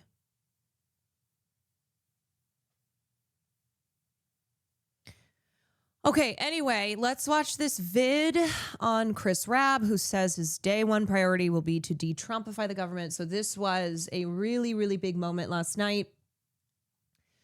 Chris, who is unflinchingly progressive, he is the first socialist to be elected to Pennsylvania's House of Reps. And this was a proxy battle, a real proxy battle over the direction of the Democratic Party. And establishment Dems lost. Progressives won. I'm a broccoli for Rob. The rabble rousers. I did not win tonight. We won. We won. I have been critiqued along this campaign for being too radical, being too bold. I'll be back. They ain't seen nothing yet. Welcome back. That was Pennsylvania State Representative Chris Rabb last night after he won his primary to be the Democratic nominee in the state's 3rd congressional district. It is a major win for progressives in what is considered the nation's bluest House district. Joining me now is Pennsylvania State Representative Chris Rabb. Thank you so much for joining me. Great to see you. Likewise.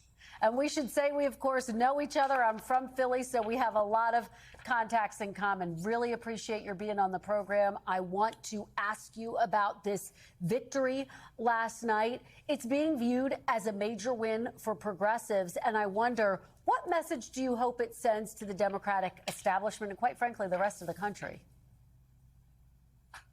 Well, I think even beyond the progressive label, what it suggests and what it actually affirms is grassroots organizing and people-powered campaigns. He also demolished. Is something that resonates with not just the base of the Democratic Party, but those folks who do not feel seen or heard by the party. So new folks, young folks. Certainly progressives, but other folks who are just tired of entrenched politics and establishment politics. They want to see themselves in their leaders and in the platforms of those people who are running. And if they don't feel particularly compelled to come out to vote. Well, let me ask you, because Governor Josh Shapiro, as you know, weighed in on several Pennsylvania primaries. Notably, he did not weigh in on yours. There was a report that the governor was trying to block your path to victory. Do you think you see him doing capoeira on the grass? Can be replicated in the swing districts in Pennsylvania, where the governor I don't even know what that is. Martial arts are hoping to win and to take back the House. I keep seeing people somehow saying it was close. No, that's total copium. That is complete and total copium, trying to say this was a close race. We'll get him next time. He just got lucky. Yes. Well, first, there's no credible evidence that the governor tried to tank my campaign. I think that's pure speculation. And God damn. God damn. God damn.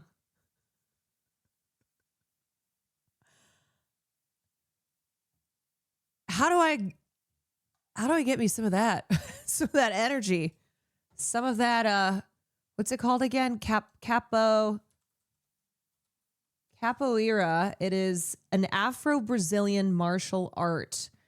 Acrobatics, dance, music, rhythm. And if he wanted to Drugs. have his thumb on the Not for scale, me. he could have endorsed any of my three opponents, and he didn't do it. I think he respected politics. The martial art disguised as of dance. the race in Capoeira. Philadelphia, and he is prepared to work with the new Democratic nominee. He called me. I graciously accepted his congratulations. But the real work is, how do we make sure that the priorities of the Democratic Party resonate, and more importantly, are attuned to what the people closest to the pain want?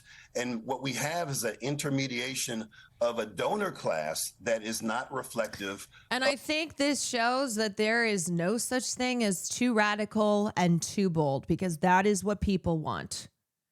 You run on universal health care, universal basic income, publicly owned grocery stores, ending complete and total military aid to Israel.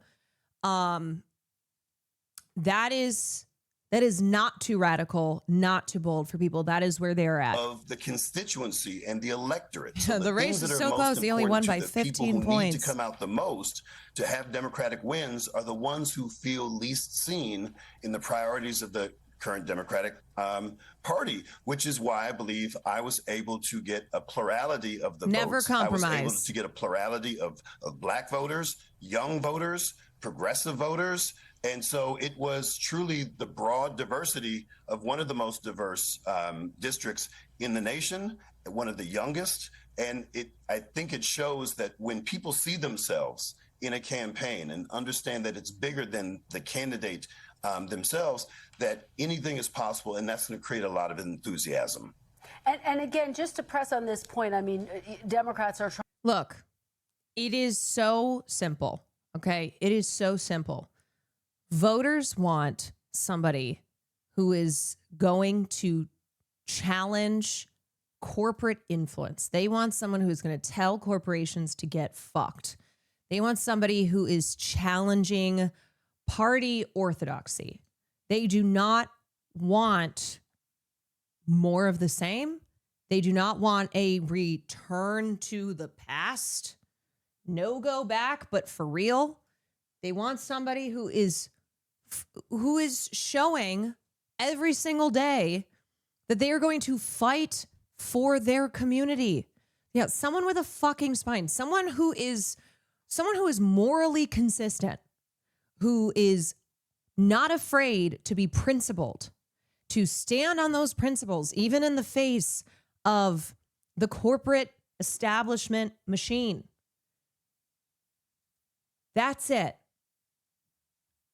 Fighting against billionaires, against CEOs, against extremists, against corporate interests. Being morally clear. And saying, every single day, that going to Congress means going to Congress as a representative of the people. And the people are not corporations. Someone who can be held accountable will hold themselves accountable because they know it's not about them as an individual. They have been elected to represent. You know the word representative?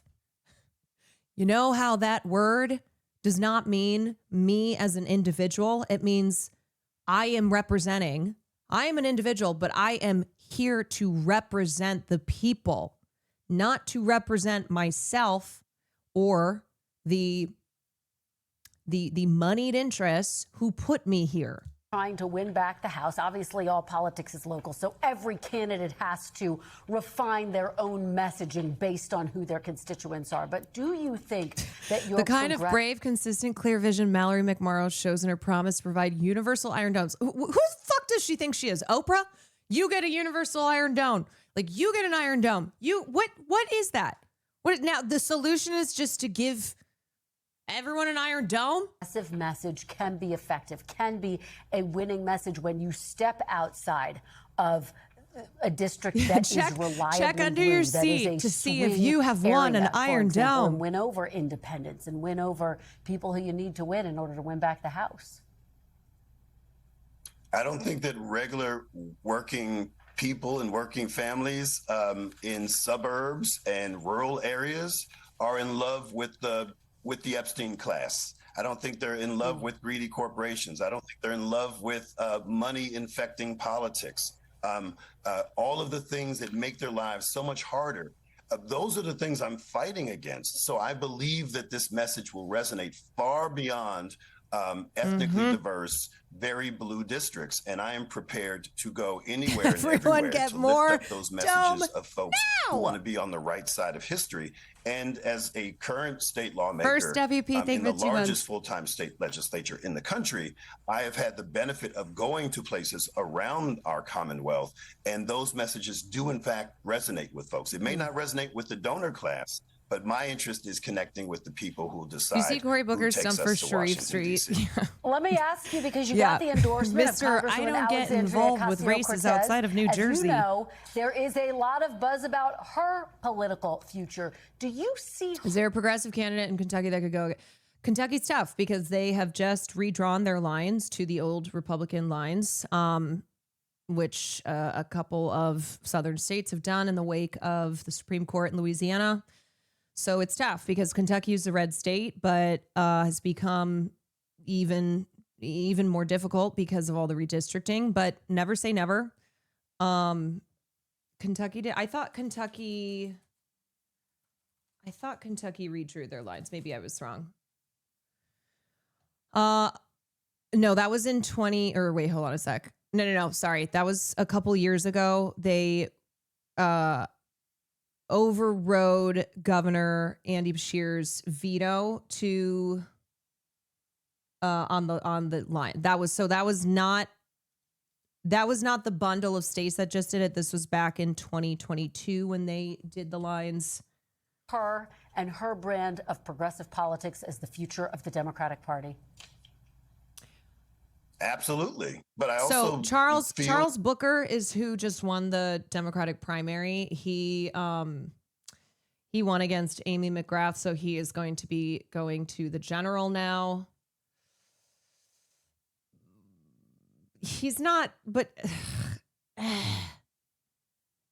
yeah, I mean, as far as like a real progressive, I haven't seen anyone emerge in Kentucky. The things He's okay. that she's uplifted in her leadership in Congress and many others, including my sister in service, Summer Lee, the first Black woman to be elected to Congress from Pennsylvania. These things resonate far beyond what we would call a progressive voting bloc. These whether it's universal health care or increasing the minimum wage or climate action or getting money out of politics, these are not inherently progressive ideas. Some of these things have been embraced by moderate Democrats, have been embraced by some Republicans as well over time. And I believe that the progressive label has some value, but it's not nearly as important as what are the things going to move our nation forward that address all communities and not just the left or the right. I think that's a challenging framework that is not necessarily accurate. Let me ask you, if Democrats win back the House in November, do you have confidence in Leader Jeffries to lead the Democratic caucus to push through some of your priorities? Well, my priorities will be the priorities of the Congressional Progressive Caucus, which endorsed me. Those are things that are, I believe, the type of policies that will help everyone. And I believe, from what I've seen, he will be receptive to that in a newly regained Democratic majority. So do you think the Trump pick would be easier to defeat than Matt? Well, okay, first of all, Booker is running for the Senate seat. So he is running now against He's facing off against Andy Barr, who's a congressman, and he won the primary by a massive margin, and this is to replace Mitch McConnell, who's retired but also maybe dead. I don't know. Mitch McConnell to me has just been dead. Like, if you ask me, Mitch McConnell is dead. But this is for McConnell's replacement.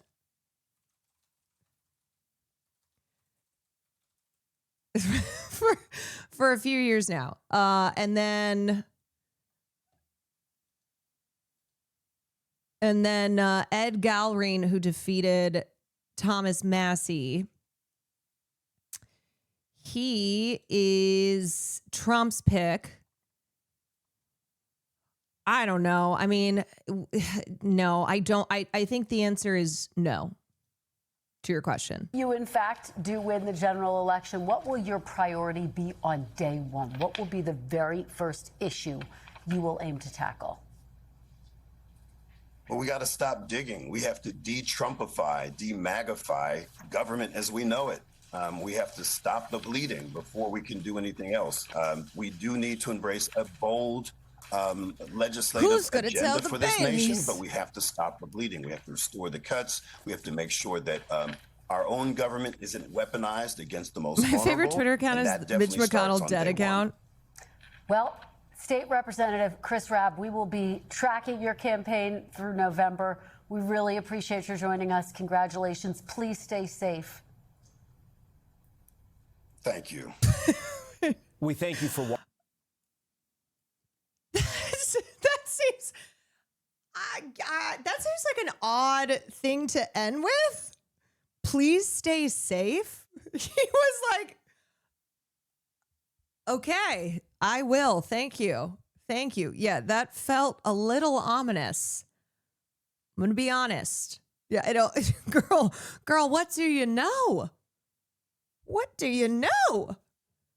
Yeah, I guess because he maybe stay safe in with the meaning stay safe against the attacks from Trump and from the Republicans, not like a stay safe to your, like, in a physical safety way.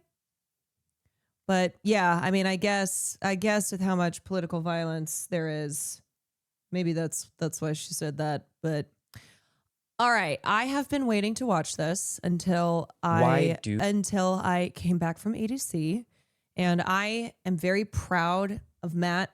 Without even having watched this yet, I'm very proud of Matt, and also Emma's great. But Matt, this is not something he typically does. Matt Bernstein is my friend, and he has a great podcast called A Bit Fruity, which yours truly has been on a few times. And it is very in the vein of pop culture, cultural commentary. But of course, Matt is a very outspoken leftist and a principled anti-Zionist. And Mallory's team reached out to Matt and said, hey, we'd love to have Mal on the podcast. And we think that maybe she thought it would be an easy layup. It would be like softball style questions. This is the third stream I'm watching this on. Yeah, I figured that a lot of people would watch this because it made a lot of noise online and because everybody hates Mallory McMorrow for good reason. But anyway, I have been waiting to watch this with you all. So if you've seen this multiple times, well, you can watch it another time. Apparently she's a fan of his. I mean, I think also we had said that we talked about the fact that Matt being gay and being more in the pop culture commentary world, she probably thought that this would be easy. That, yeah, okay, Matt is anti-Israel, but I'm sure that I don't know. I can't say for sure what the thinking was here, but let's take a look. Do you support funding to Israel's defense infrastructure? Because I don't think anybody should live in fear of being bombed or killed. I would look at how do we support defensive systems for Palestine. Also, it is freaking me out how close up she is How would we support defensive systems for Lebanese? Should they get an Iron Dome too, the Palestinians? Well, let's talk about that as a conversation. Let's talk about that. I mean, She has this very, very specific kind of intonation where it's very, hey, you know what? Thank you for that question. Amazing question. Wow, thank you so much. Where it's very soulless. It's giving soulless politician. She's really nailing it. Oh my gosh, wow, what an amazing, thank you so much. And then goes on to not answer it. Hello. For anyone who hasn't been following recent left-wing political Twitter drama, or who doesn't keep up with the iconic drag queen Lady Bunny, who posted about said drama on Instagram, this has been a long time coming. Allow me to explain. After I interviewed Dr. Abdul El Sayed, a progressive candidate running for U.S. Senate in the state. I forgot he did that too. That is also why her team reached out, was like, well, if he interviewed Abdul El Sayed, then I should definitely have him on, or I should definitely go on this podcast because he gets views. Of Michigan. His Democratic primary opponent, Mallory McMorrow, reached. I think too, people think Matt is somebody who has a big liberal audience, that even though Matt is obviously a leftist, that they probably think that there's enough people who watch him who are more to the center. So those are the people who Mallory would be appealing to. Out to me saying that she would like to be interviewed. I was honestly a little surprised by this, given that Mallory and I have some key policy disagreements. In her race, Mallory is running on the standard Democratic liberal Zionist Mallory position looks like this emote of you. Two-state solution, fund the Iron Dome, but Netanyahu bad, but also no sanctions about it, etc. She's also not running on Medicare for all. But I wanted to do the interview we don't need so it, I could ask her about those positions. Her team and I set a date and a time for the interview, and after I submitted a topic list, which included healthcare and foreign policy, they canceled and offered no time to reschedule. I will say, and I don't want to assume intention, and I'm willing to be wrong, but I do kind of wonder sometimes if, because of how I present and the fact that I'm so open about who I am, that people just think I'm like the gay guy, who will talk about. Yes, they think he's the gay guy with the pink and blue Instagram posts, who has a really big audience and has a big audience of a lot of liberals, not leftists. They think he has a lot of liberals. And they're like, oh, he's the popular Zoomer gay guy who this will surely be a friendly, fun conversation. Also, Matt is not hostile. Okay. Matt has a very nice, calm way about him. He does not give off aggressive, hostile. He is very sweet. He will respond to people who are saying crazy shit online and say, with all due respect, what are you talking about? He's very, I think how he, as he said, presents himself makes people like Mallory McMorrow believe that she can manipulate him, that she can kind of snake her way around him. Straights tend to infantilize queer people, and it needs to stop. Queer people have often been on the front lines of fighting for change. Yeah, he's a soft-spoken gay guy who has sparkly eyeshadow and fancy nails, and I think that they take that as he's easy to he's kind of easy to manipulate. Yeah, a classic case of don't confuse my kindness for weakness. Exactly. Don't confuse me being respectful with me agreeing with you and letting you get away with shit. About gay things and not but much that's else. why he had and not Emma to be on. too like Sex in the City about it, but I can't help but wonder if they reached out to me thinking I'd just asked Mallory about like her LGBT record, But in any case, I tweeted that I was disappointed that her team had canceled, and the tweet quickly got traction, and within a couple hours her team reached out and her schedule had opened back up, and we were back on. So I don't know, maybe an honest scheduling error, maybe not. Make of it what you will. I had my good friend and host of the Majority Report, Emma Vigil. Sorry, off topic. I saw you and Will at Circuit Grounds. I was rolling my ass off and didn't want to freak you two out by saying what's up. Hope you two had an amazing EDC. Sean, I hope you had an amazing EDC as well. It sounds like you had fun. Next time, come up, say hi. You won't freak us out. Come up, say hi. Let's exchange some candy. And for those who don't know, I'm talking about bracelets, candy bracelets. So next EDC, which also apparently is doing 2 weekends now. 2 weekends. And Will Neff goes, what if we did both? And I said, are you insane? No, absolutely fucking not. Absolutely not. But we will be there next year. I hope you're there as well. And we can run into each other this time. I had a Kirked candy I wanted to give you. Save it for next year.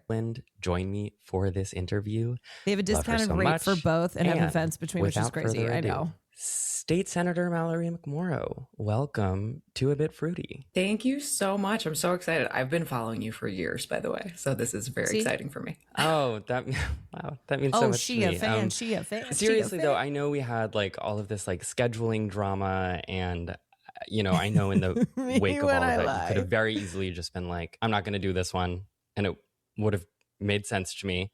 I mean, look, there are people who think I am, they think I have generally good opinions, good politics, but then they'll come check out a stream and be like, oh, damn, I didn't know that she got down like that. So it's the kind of peripheral understanding that you have of somebody where Mallory probably has only paid attention, or like I said, maybe she thought she could easily manipulate Matt, but paid attention to his work that is not like hard-hitting interviews with political guests, because Matt doesn't typically do this. He does he does a lot of, we do a lot of similar commentary, the stuff that we cover. She thinks she's a celebrity because of those speeches. Yeah, she does. So I don't know. It really does mean a lot to me that you're here today. And I also know that like a lot of Michigan voters listen to this podcast, might see this, and I think they're probably really grateful that you're here. Absolutely. And thank you for rolling with us. I mean, balancing, running a statewide campaign. I'm the state Senate majority whip. So I've got that whole job and I have a 5-year-old. So our schedule, my scheduler is everything. She manages to piece it all together. But I'm really grateful that you rolled with us to make it work. So busy. Absolutely. So just so let's get busy. into it. State Senator Mallory McMorrow. Luckily, we can make this work. You are in this 3-person primary race for the U.S. Senate representing Michigan that's really captured the attention of the country. And I want you to help us characterize it a little bit for people who might be hearing about this race for the first time. You have these 2 opponents, right? On one hand, you have Haley Stevens, who is the AIPAC endorsed, super pro-Israel, sort of an extension of like Chuck Schumer's brand of the Democratic Party, I'd say, pretty old guard. Haley Stevens was notably booed at her own Michigan Democratic Party convention recently. I'll throw a video in there if I can find it. Yeah, the thing is, though, is that people who are pro-genocide, they look scary because they are horrifying people.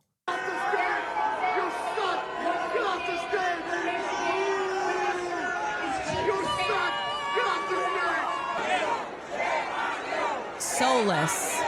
Which was pretty Gives off amazing. a real And then on the other soulless side, vibe. you have Dr. Abdul El Sayed, who we interviewed on the show a few weeks ago. Dr. El Sayed is a very progressive candidate, wrote a book on Medicare for All. Who's that other guy? And I think, and please feel free to dispute this characterization, that most people view you as like someone in the middle. So I was wondering if you could first just like define yourself in the context of this race.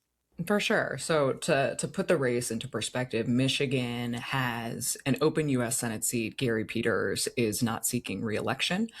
We have Mike Rogers, in all likelihood, the nominee on the Republican side, who ran against Alyssa Slotkin in 2024, lost by only 19,000 votes. The Republicans and Trump view this as their best chance to block Democrats from having a path at taking the U.S. Senate. They're spending, the Senate leadership PAC announced $45 million that they're going to be spending in Michigan, which is more than they will spend in Georgia, Maine, Iowa, Alaska, New Hampshire. So this is it. So it makes sense that this has sort of captured the attention of the country, and we have a fiercely competitive Democratic primary. You do. I should add, so people know, don't mean to cut you off. Yeah. But it's like, depending on what poll you look at, which are coming out like relentlessly, it's like neck and neck with the three of you. Yeah. And I think that's a good thing. But your characterization is right. You know, what I firmly believe is that your characterization is right in that I stand squarely in the middle, which is a go girl, give us no real change. The Democratic Party needs a reckoning. That the How can you say I stand in the middle and then right after that say the Democratic Party needs a reckoning? Do you understand what a reckoning means? Do you get what the definition of a reckoning is? You cannot stand in the middle here, especially when we are talking about issues like healthcare, which is the leading cause of bankruptcy in the United States of America, that we have trillions of dollars of debt, that we spend more on healthcare per capita than anywhere else in the world. We are the richest nation in the world, and people are dying because they don't have access to healthcare. And then the support of Israel, the United States support and facilitation of a genocide. You cannot stand in the middle of that. That is one of the clearest, if not the clearest, moral issues. There is no in between, Mallory. Guard establishment of the party has really let us down. The first question I was asked when I got in a year ago was, would you support Chuck Schumer for leader? And I said, no. Apparently I was the first candidate in the country to say so. And what I know is that in Michigan, we have built a very different blueprint. So for me, I know that people want to put us into neat little lane boxes, and I just don't think that's how Michiganders think. We have people in our state who voted for both Rick Snyder, a Republican governor, and Gretchen Whitmer. We have people who voted for Bernie Sanders and Donald Trump. This is a state where you don't have to register by party, and people tend to vote for the person that they like. But of the field, I am the establishment outsider, but with a track record of actually getting real shit done. I'm the only candidate to have beaten a Republican incumbent to get into office. I took on an entrenched family legacy in my first campaign for state Senate. And I swung a district 20 points in a single cycle and broke the Republican supermajority. Okay, why does she keep saying I get shit done, but her getting shit done is I beat a Republican? What else?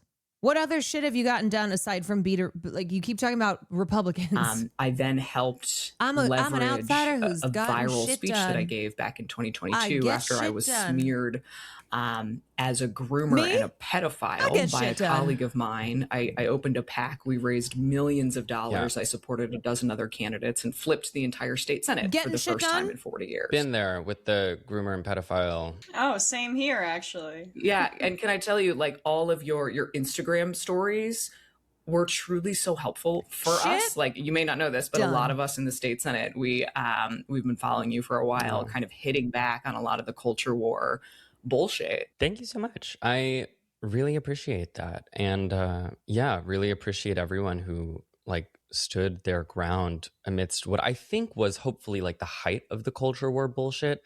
I'm of the belief that like so much has happened since, especially to like wreck Americans' lives economically, that even the most sort of ardent like anti-drag brunch people are now kind of like, I don't got time for that. You know, I will never forget there was a press conference Tudor Dixon tried to hold in the middle of the 22 cycle, and she had all these people, and it was under the guise of protecting girls in sports, and she made this radical claims about what was happening in the state. And there was this incredible local news broadcast that talked about her press conference, and then the reporter pressed her, can you provide a single example of somebody being hurt in sports in Michigan? And she said no. And then they cut away to a protester who was like, I just need affordable housing. Like I can't afford anywhere to live. And I think that's why, the speech that I gave then blew up the way that it did, because I made a point of saying people who are different. She really does she gives like neo-lib girl boss badass grown in a lab. That's the vibe. And it is very Pete Buttigieg. Like it's very, I may be a neo-lib, but I'm a cool badass neo-lib and I get shit done. Are not the reason your healthcare costs are too high. And we can't let people who are hateful people distract from the fact that they're not actually doing anything to help you. Yeah, and I want to talk about some of those economic issues, namely healthcare. I know going into this, we said we want to talk about foreign policy and healthcare, because especially, if you're representing Michigan on the national stage, then, these are things that people really care about. So Senator McMorrow, with regard to healthcare, you support a single payer option, which is different from something like Medicare for All or universal healthcare. I wanted to play a clip for you that's gotten some traction of you speaking about what you see as the risks of universal healthcare, and just ask you more about that. Sure. Also, you're new to the pod and learning that I don't have a producer. So when I say I'm going to throw something up on the screen, what I mean is I'm going to play the video from my phone into the microphone. Oh, that's incredible. So, okay, perfect. Sorry, you're welcome. Some people conflate Medicare for All with universal health care. But Medicare for All, when it's actually defined, is one singular government-run healthcare system that we are all on. Now, I want you to imagine what that would look like with Donald Trump and RFK Jr. at the head of it. Emma, do you want to take this? Hold on. So, Mao, the line of thinking here is that we can't have Medicare for all. We can't have a single payer healthcare system, aka universal healthcare, because of Trump? Because of imagine Donald Trump and RFK Jr.? Yeah, sure. So State Senator McMorrow, it feels like the implication of your framing there is that government healthcare programs shouldn't be trusted because Trump and RFK Jr. are leading them. Are there other programs, specifically healthcare programs or social programs, you think should be cut because Trump and RFK Jr. are currently in charge of them?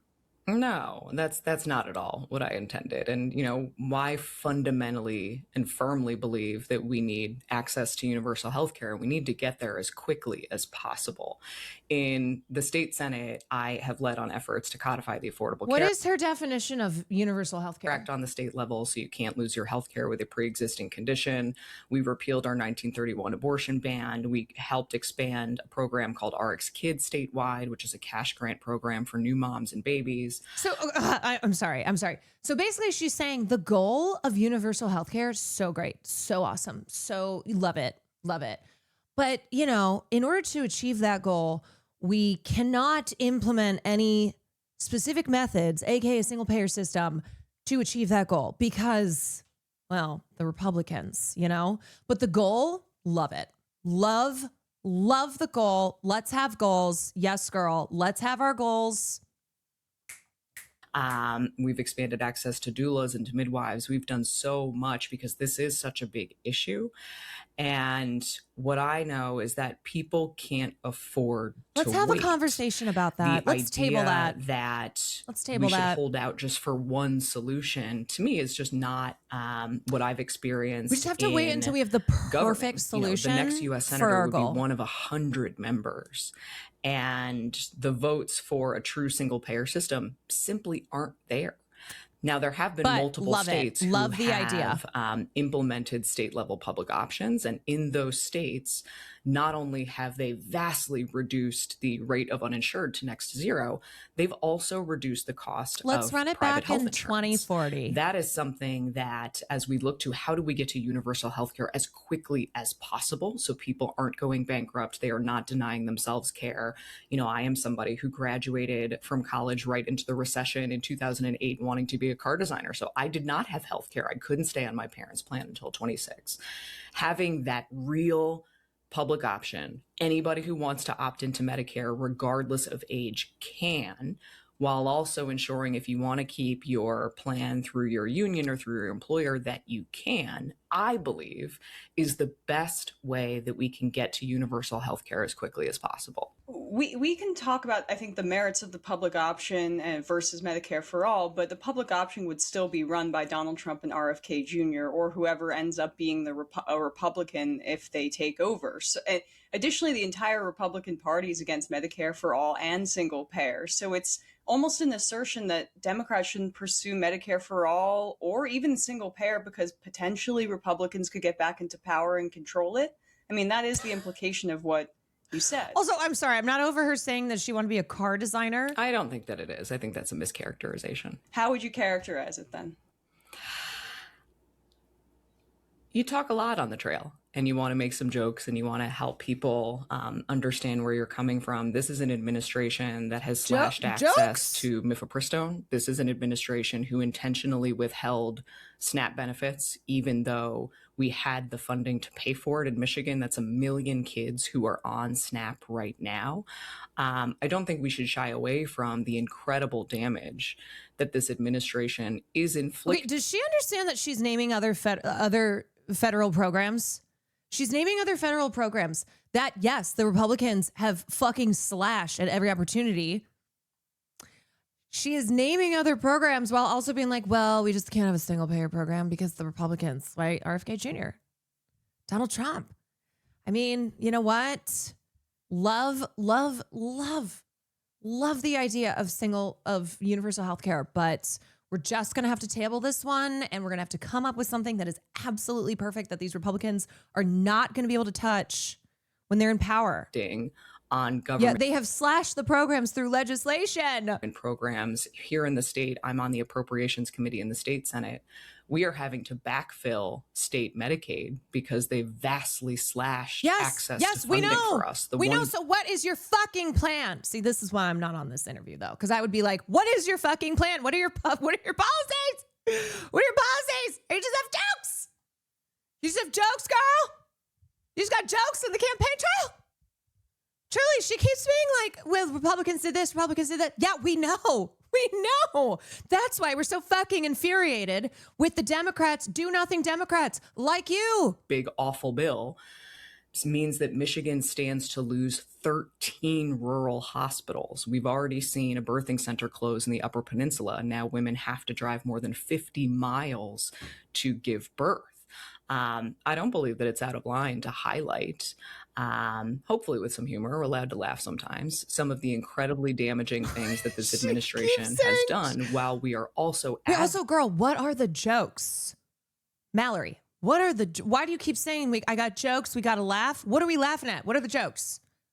Clue us in. Advocating for what we would do if we get back into power, what we're going to propose, and how what we're is the point of electing her? She's too scared to do anything because of the Republicans.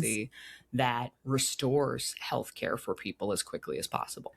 I think the rub there is just that the framing kind of undercuts the idea of universal programs because the bad party can take over at a certain point. And so what's the point of doing anything then? I want Democrats to be talking about how government can provide social services for people. I think that needs to be a core part of the brand proposition. And, another part of your assertion was that Medicare for all is, I wrote the quote down, one singular government-run healthcare system that we're all on. Can you elaborate on that? Because Medicare for all is a replacement for private insurance with a single government payer, like Medicare is currently. It's not government-run healthcare. Sure, you're right. And I have taken that feedback to heart. We campaign a lot. And I do talk about this differently now so that it doesn't come across as callous. And you're right, a single payer system, Medicare for all, in the legislation So why are as you it has saying the been same introduced thing? and sits in the Congress right now, is a single insurance plan that would by law eliminate private health insurance. The public option, can you expand on how you would solve some of the same The problem is, and we all know what it is that Mallory does not want to eliminate private insurance. She does not want to eliminate private insurance. enrollment issues that you see with Obamacare? A Medicare for all plan would promise no premiums or deductibles. It would create a single payer, the largest amount of Are these leverage the to keep jokes? costs down. That is why people want to go big with Medicare for all. A public option is an improvement, of course, on the private marketplace and the Affordable Care Act, but that would still involve premiums and deductibles. Why not go all the way to Medicare for all? Yeah, I hear you on the vision. I 100% do. And what I know. No. This is literally the character that I did for Debate Lords.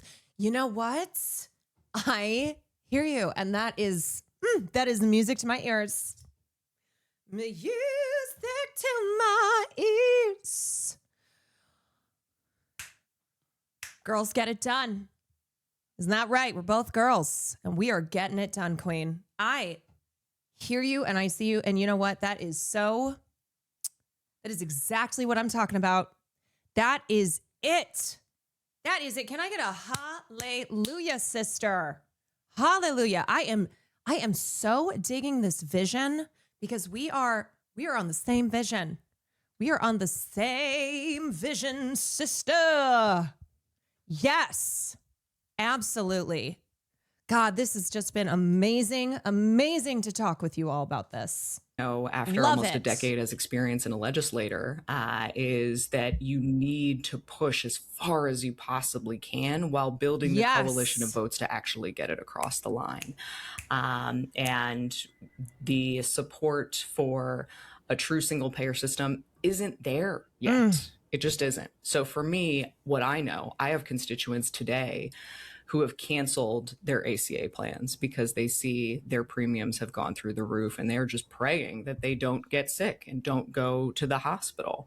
Allowing for anybody who wants to opt into Medicare regardless of age helps us get on the path to universal health I care. wonder if that has to do with the problems of the ACA. And I'm also somebody who fundamentally believes states are the laboratories of democracy. This is where we try things out. This is how our country was established. I wonder if There it's has because only the been one ACA state is not who's a ever true single-payer attempted a healthcare true system. single-payer system, and it was Vermont. And they abandoned that 15 years ago when they couldn't figure out how to pay for it and they couldn't figure out the implementation. Where we now have 3 states who are running public option systems within their states that have gotten us much closer to the goal of universal health care. So that's how I approach policy: is what's our goal and how can we actually ensure that we get there as quickly as possible. Moving on, Mallory, an issue that's extremely close to my heart as a Jewish person, as a tax-paying American, as a human being. I love her. I love Mallory's the type of person to bring up. She basically, her whole thing is look at this one example. Look at this one example. In this case, it's Vermont, single payer in Vermont, where they could not. They abandoned it because of what was needed for the tax increases. And she's like, and this is why, honestly, we just cannot do this. We can't. Yeah, it didn't work perfectly once, so we can never even think about it, girl. You know, we have got to be trying other things. We have got to go to the whiteboard, okay, and be cooking up a new vision, new plan here. Okay, because one time someone tried that. I mean, it's like one time I wore gaucho pants and I thought it was a sleigh and it wasn't one time. And so I'm just never wearing pants ever again because it just did not work.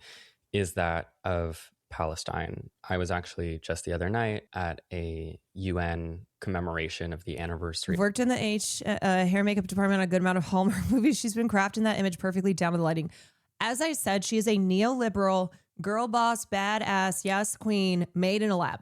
Of the Nakba in 1948, when Israel displaced more than 750,000 Palestinians who still don't have the right to return home. So when considering people who are running for federal office, We're comfy people as who fuck. could determine the future of the U.S. relationship to Israel and the effect that that will have on Palestinians, now the Lebanese people and Iranians, I know this issue is one people who listen to the show, for one, care a lot about. And of course, you are. Oh, no, she's not listening. She has the script. She has the script and she's looking at whatever it is that's been prepared for her too.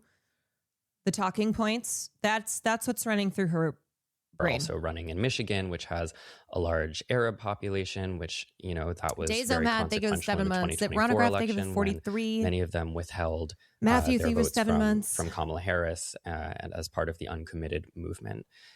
So I want to make sure people have a really clear understanding of your position. Also, for context, your opponent on one side, Abdul El Sayed, he opposes all funding to Israel. And your opponent on the other side, Haley Stevens, is endorsed by AIPAC. Enough said there. So I wanted to highlight your approach and ask you about it. On your website, you write, quote, "The path to lasting peace between Israelis and Palestinians lies in a two-state solution, with a democratic Jewish state of Israel existing safely along a democratic Palestinian state." You write that the flow of aid to Gaza, quote, "needs to be restored," that Israel's expansion into the West Bank, quote, That's impossible. You want to know how I know it's impossible? Because that's been attempted in the past. And Israel makes it impossible for Palestinians to have democracy, to have democratic rights. Israel's made it very clear that they don't want any Palestinians. They don't want Palestinians. They don't want Palestinians having rights.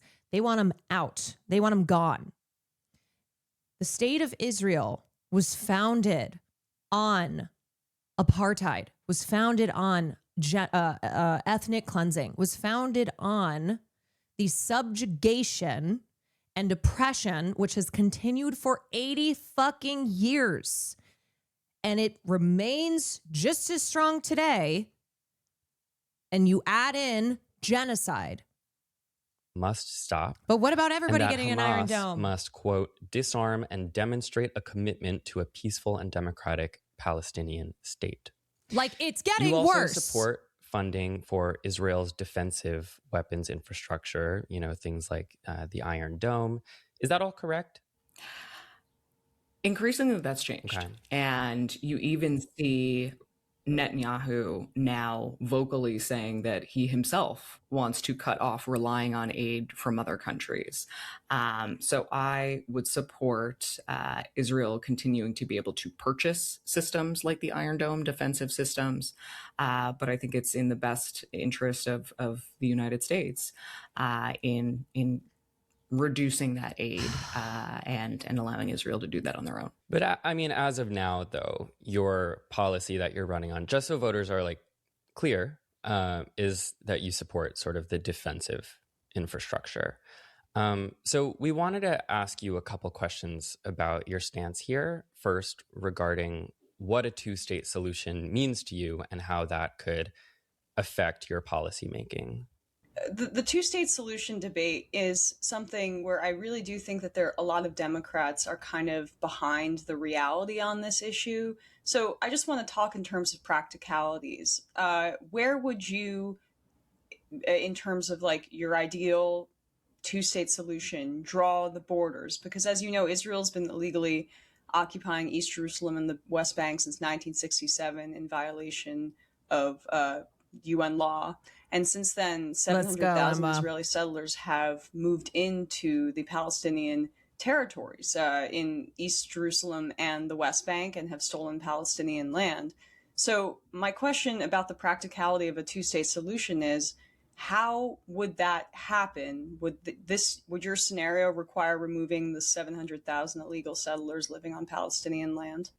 So, Emma, what you're asking is, I don't believe the role of a U.S. senator. I believe that a senator should have a role in allowing the United States to facilitate the negotiation between the Palestinians and the Israelis that gets to a place where there's long-term peace, security, and self-determination for Palestinians and long-term peace and security and self-determination for Israelis. Do we understand that only one of these groups does not have peace and security and self-determination? I love that Democrats always love to group them together. We need to have long-term peace for both Israelis and Palestinians, as if the struggle is equal, as if it's like, well, you know, in order to secure peace for both, it's like, no, this is not a both. This is not a, we need to ensure that both sides here, one side has had total fucking autonomy, has had total fucking control over the other, as supported by the United States, and that is the state of Israel. It is the Palestinian people who do not have rights, who do not have liberties, who do not have long-term peace, security, and self-determination, who had their fucking homes stolen, who had their lands ripped from them, who were cast out, many of whom have never been able to return. Who all live in the region and have to figure out a way to coexist where they're not killing each other. I don't believe that it's the role of a legislator to determine where those borders are or how it coexists, but it should be our role to de-escalate the conflict. I do not support the Netanyahu government. I think that they have continued hitting to those push points well beyond what is Netanyahu proportionate, what is government. rational in response to the October 7th attacks, in a way that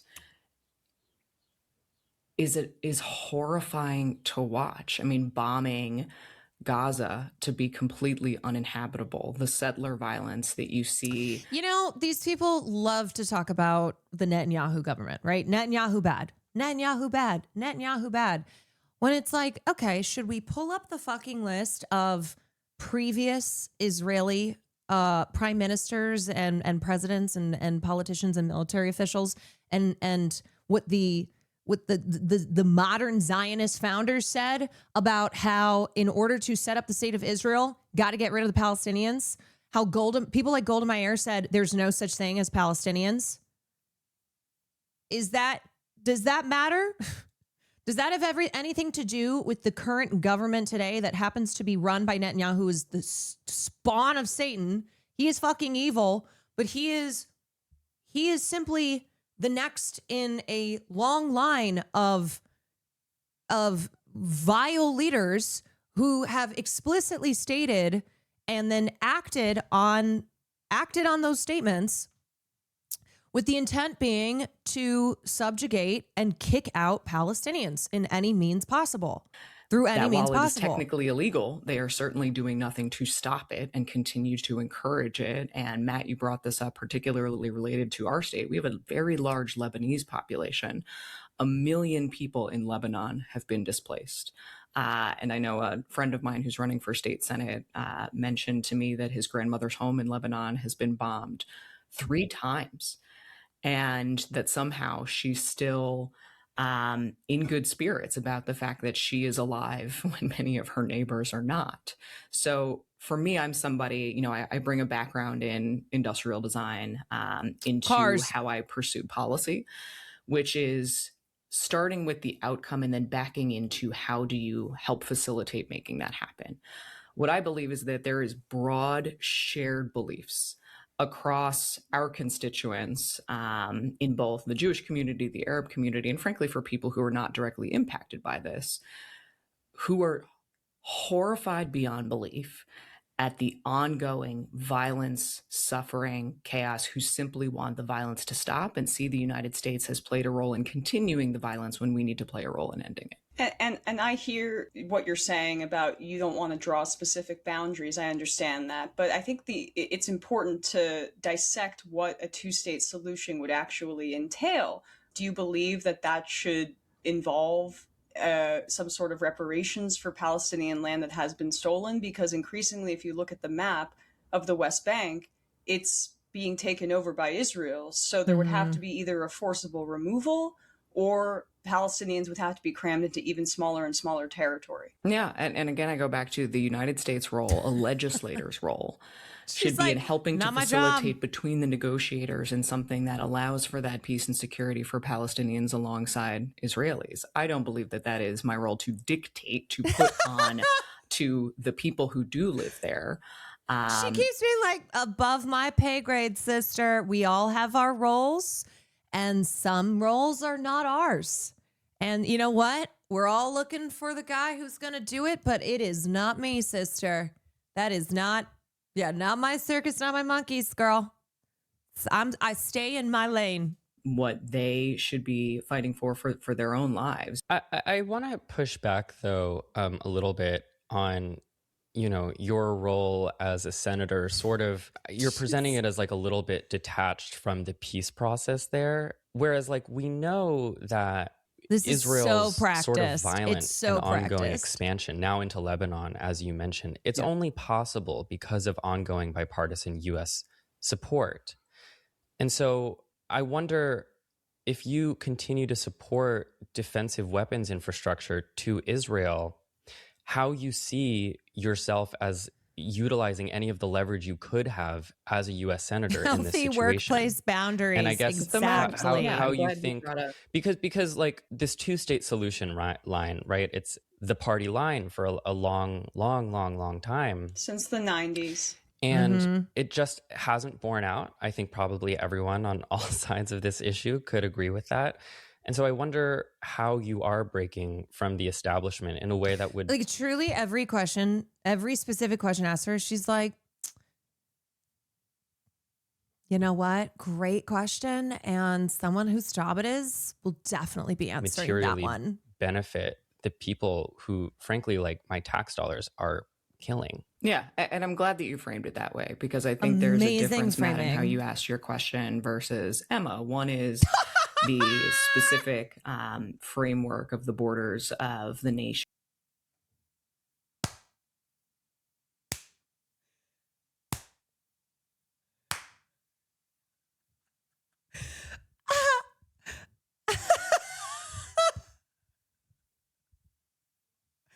Can you rewind? From the establishment, it just hasn't borne out. I think probably everyone on all sides of this issue could agree with that. And so I wonder how you are breaking from the establishment in a way that would materially benefit the people who, frankly, like my tax dollars are killing. Yeah, and I'm glad that you framed it that way, because I think there's a difference, Matt, in how you asked your question versus Emma. One is the specific framework of the borders of the nations. The other is what leverage does the Congress have to help facilitate this negotiation?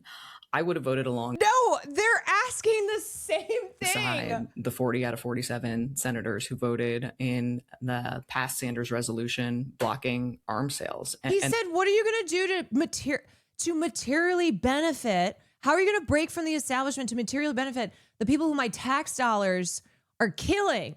And let's acknowledge how stunning it is that a year ago, that number was significantly smaller than it is today.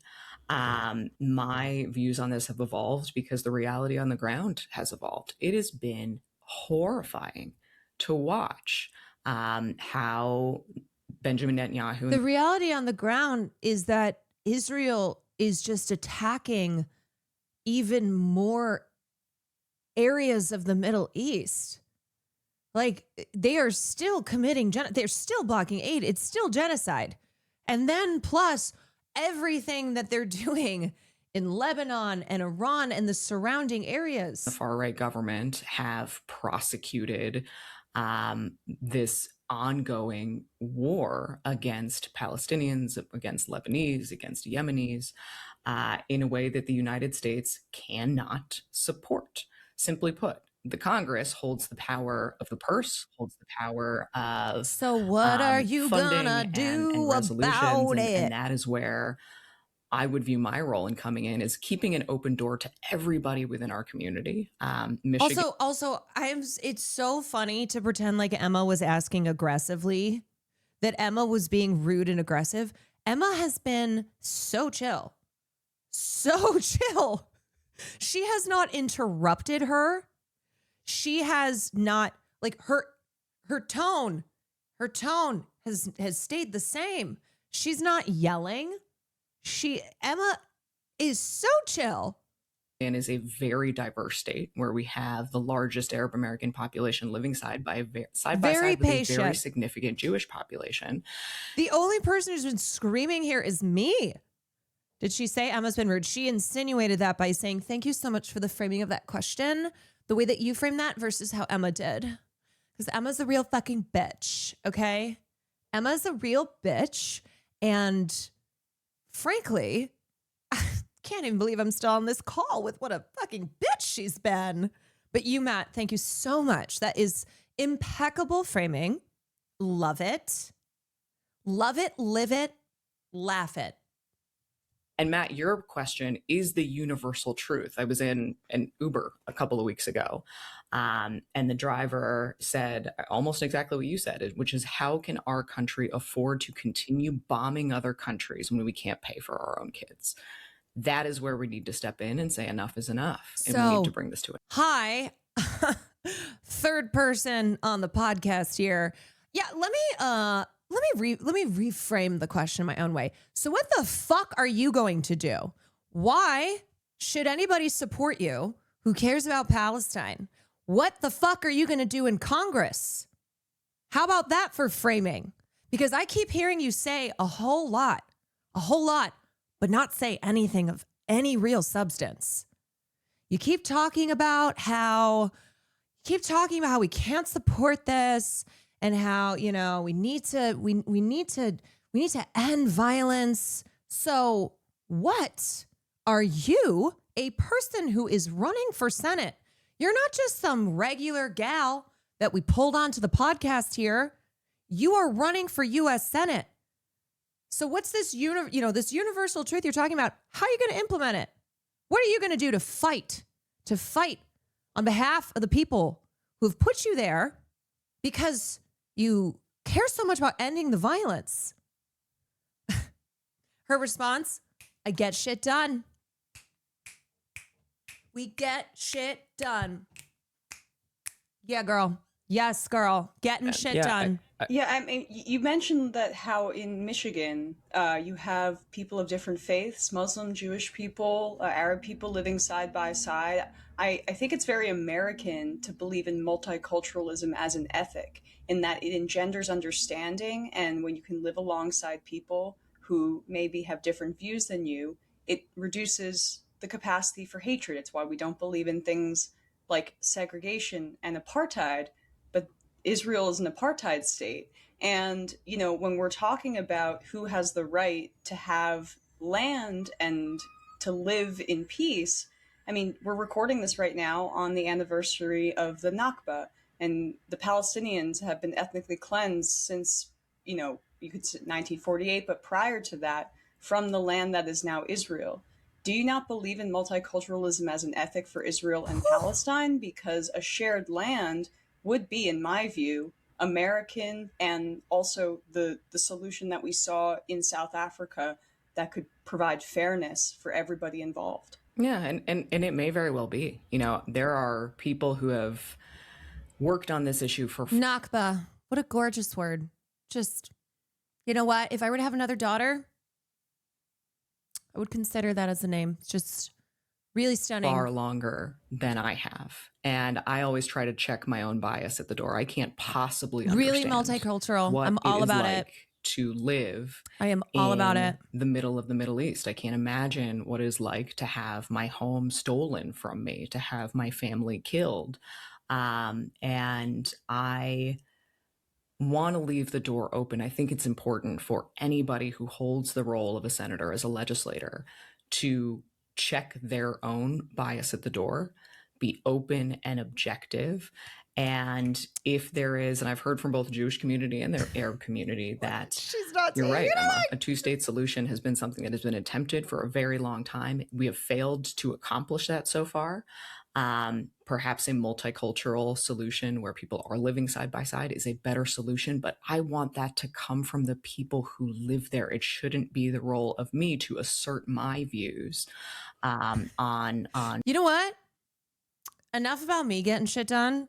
Palestinians, they gotta get shit done. Palestinians, it is time to get shit done. It's gotta be the people who live there. Palestinians, Israelis, it's time to get shit done. It's not me. It's not me as a potential U.S. Senator. It's not me. It's not me who's getting shit done this time. Although I'm always getting shit done. Residents of another country. Yeah, I'll move on a little bit, but I think it's just, to me, it's like Israel, who is oh my the God. occupying Lil Bratz, power thank you for the in 8 this months. dynamic, Mike, thank you for 7 as months. recognized by international law, does not want a multicultural state. Obviously, that is, when they say like, oh, you guys want to destroy Israel, what they're talking about is a destruction of the apartheid system. What they're talking about is bringing in equality. And so I guess I want to stay on for a second, like how you could use your leverage as a U.S. senator to stop this violence, which we all agree has to stop, right? Like we mentioned, you draw a distinction between Israel's defensive and offensive weapons infrastructure and currently support funding for the defensive part of that, like the Iron Dome. I think a lot of people, though, might disagree with that distinction and say that Israel's defensive capabilities enable their offensive capabilities. Like, the Iron Dome allows Israel, one might say, to operate with impunity because they don't face the same threat of retaliation. Lex, thank you for the 35 What would you say minutes. to that? I hear you. As you can imagine, this is a conversation we have every single day in a state like ours, where we have vastly different viewpoints. I cannot parody this better than she's parodying herself. Truly. There's nothing I can say that exaggerates what she's already doing. I hear you. Amazing. Love it. Love it. On the right course of action in the Middle East. And it is the job to go in with an open mind and to listen and to open make minds, the right, open most hearts. objective decision Clear eyes, that full I possibly hearts. can. And as I said at the outset, it is increasingly the view of not my job, baby. Even Netanyahu himself, that he wants to be able to do it on his own and doesn't want to rely on foreign aid. There seems to be a recognition that they are going at everything they possibly can and are losing the support of the world. They're losing the support of Americans. And I will always, my pledge is to always be objective. I am not so tied to an individual viewpoint that I'm not willing to change my mind when the facts on the ground change. Also, let's be fucking clear about this Netanyahu going solo here, Netanyahu being independent. It's not exactly as it sounds. Okay, so this is about military aid, and remember that there are specifics in how military aid can be spent, and the aid must be spent overwhelmingly. I cannot speak anymore. Overwhelmingly in the United States, so it does not maximize the potential to stimulate the economy because of the way that the aid is being spent. And so in the past, what they've done is they've allowed a certain amount of aid to be spent outside of the US. So basically they're looking at this as this is not that they don't continue to receive aid from the United States. This is not a like, oh, we're cutting you off. That's it. That's all. Like a drug addict getting cut off, acting like they're bargaining. They will still continue to purchase weapons, top of the line weapons from the U.S. and but also like be able to use the bulk of their aid in different in different ways that would be like much more specific for stimulating the economy, like funneling it. So they're trying to pretend here. This is kind of the new it's like the new rhetoric.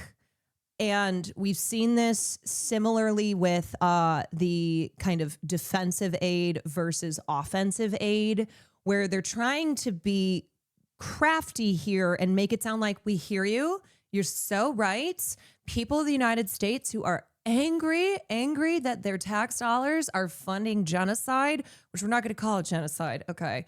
We're going to call it conflict and war. But they're trying to be crafty here and slippery here and make you think that Israel's going to now potentially become totally independent from the U.S. That is not the case. And Netanyahu would not be advocating for ending Israel's reliance on U.S. aid if there were not strategic and economic reasons for it.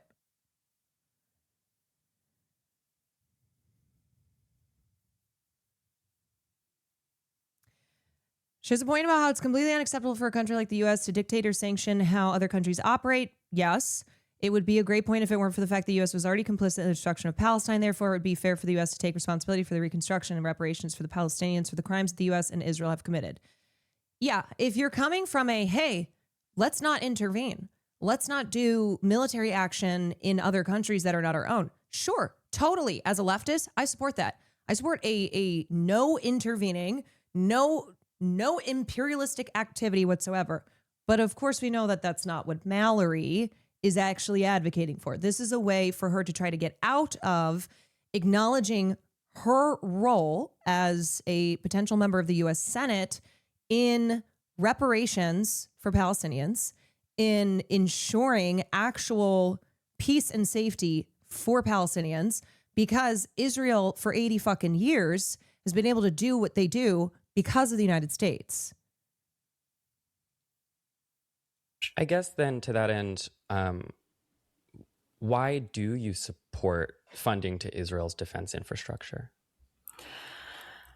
What is, I guess, sort of your positive vision in supporting that policy? You know what I mean? Garbanzo, thank you for the 5 months. Because I don't think Kitsy, thank you for anybody 18 months. should live in fear of being bombed or killed. I would look at how do we support defensive systems for Palestinians? How would we support defensive systems for Lebanese? Should they get an Iron Dome too, the Palestinians? Well, let's talk about that as a conversation. Well, The fact that Emma said that as a joke. Emma said that as a joke, and she's like, you know what, Queen, let's talk about it. Love that. Love what you've brought to the table here. Let's talk about it. The horror of living in fear of being bombed constantly. Let's work with the outcome of how do we end the violence period. But I mean, but then backing away from that, how do we protect people? I think then, though, that sort of probes at like maybe we're coming from different worldviews here a little bit, because my worldview, and I think one that Emma has been talking about as well, is like multiculturalism, where we live amongst each other and where multiculturalism and a respect for one another keeps us safe. And so like, I don't want to talk about like everyone getting their Iron Dome and everyone arming up and everyone getting more and more defensive and offensive and everyone getting more violent and everyone, I mean, I just did an episode that actually comes out today, which I'm very excited about, with Naomi Klein, about Tucker Carlson's worldview that he has been espousing as of late. And he does view the world that way, where, in America, we should bunker down and have our white Christian nation, and everyone else is bunkered down in their own very racialized nations as well, with like tons of weapons, and we're all segregated. And like, I just find that to be such a grim reality, Yeah. And so I think like, I'm wondering if your politics could come from a different place philosophically, where it's not like, what about funding also the Palestinian Iron Dome, where it's about taking away the Iron Dome from Israel, this thing that, in my opinion, allows them to continue operating as a genocidal apartheid state unchecked. Well, and I think where you and I find agreement here is exactly that idea. Yeah, I mean, the metaphor of giving bulletproof bulletproof clothing to a school shooter is always used in the Iron Dome conversation. And so extending that, you would then also give bulletproof bulletproof vests, bulletproof clothing to Palestinians, which does not remove Israel's ability to commit insane acts of violence because they have the protections to do so. Like, that is clearly what people who are advocating for removing the Iron Dome, for ending offensive and defensive aid, because it's the same thing. You cannot do the offensive without the defensive. You remove that all. And people like Mallory know that that's what we're talking about. They know that, but they're pretending otherwise. They're going to say things like, well, they need to be able to protect themselves. Well, guess what?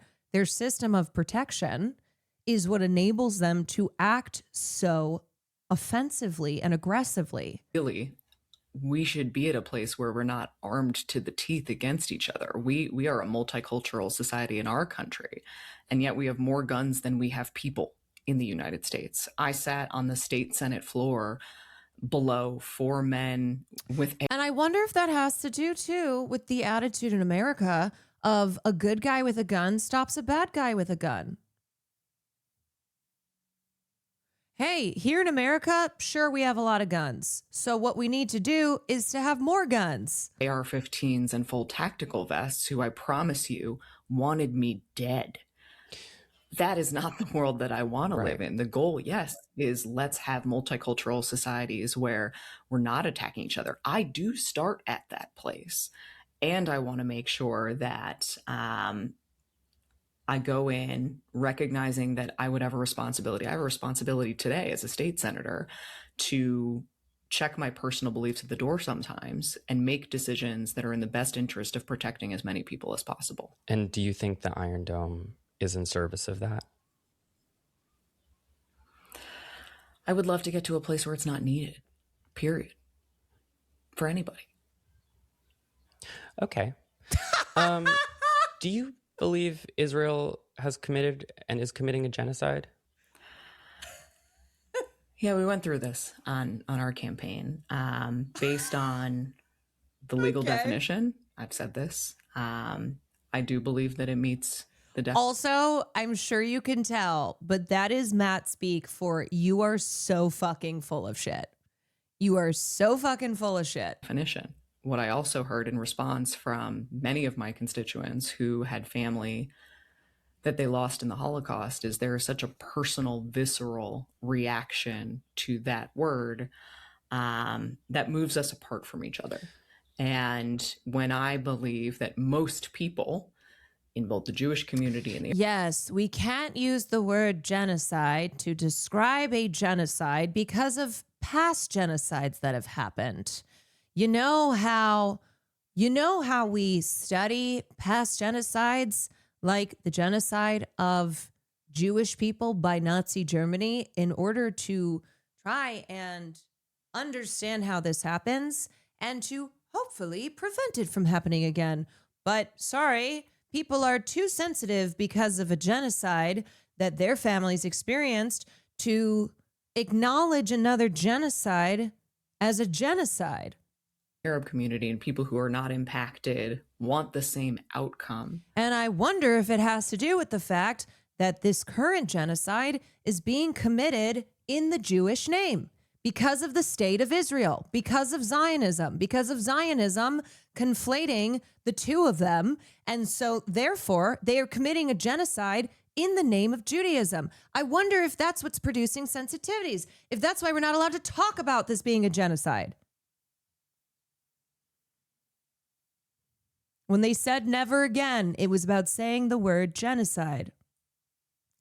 Also, Holocaust survivors signed a letter calling it a genocide. Yeah, don't ask about Holocaust survivors. Don't ask about their state of living in Israel. Why would we spend our time debating whether or not you agree with the definition of a word and recognizing we have the coalition who wants the same thing? How do we keep them together? I think that I love this lib thing where they'll go, why are we debating the definition of genocide when we should be doing something about it? But also we're not going to do anything about it. So we're not going to call it a genocide. And we're also not going to do anything about it, although we're saying we should spend more time doing something about it rather than debating over the word genocide. Here's the thing. If you can't even call genocide a genocide, there ain't nothing that you're going to do. Nothing that you are going to do at all when you will not identify a genocide as a genocide. You fucking genocidal losers. You want us to believe. You want us to believe that you care about this, that you're going to do something about it when you won't even call a genocide as such?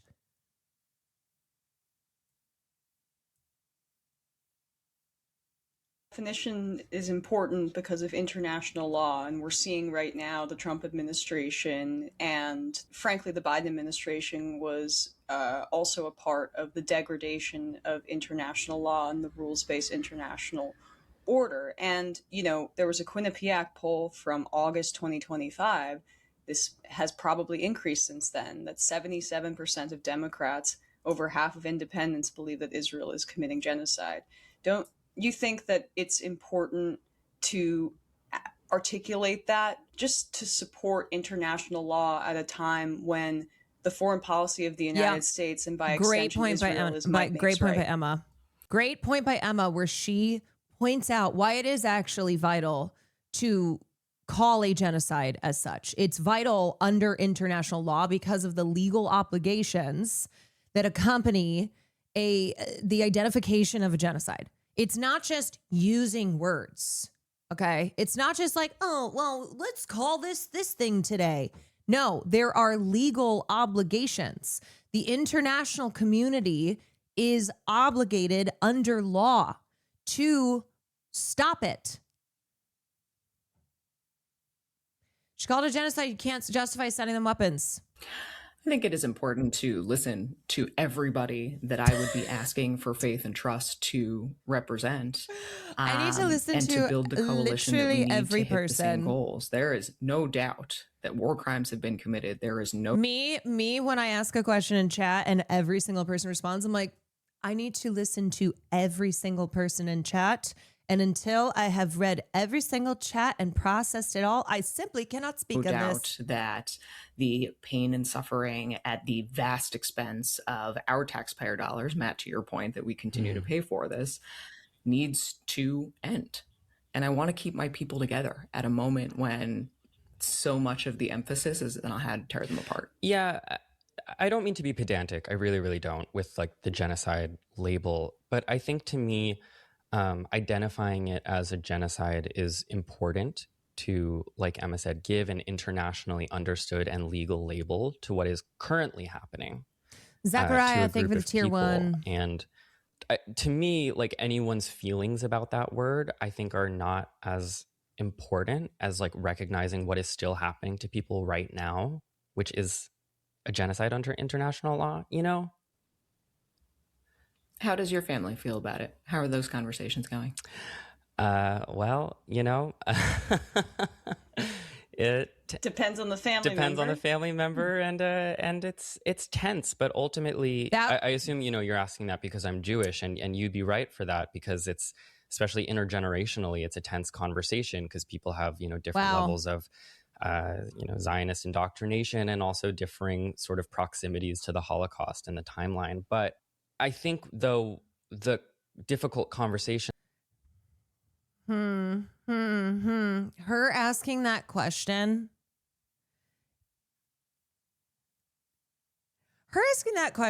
Super obviously shady and gross on her behalf.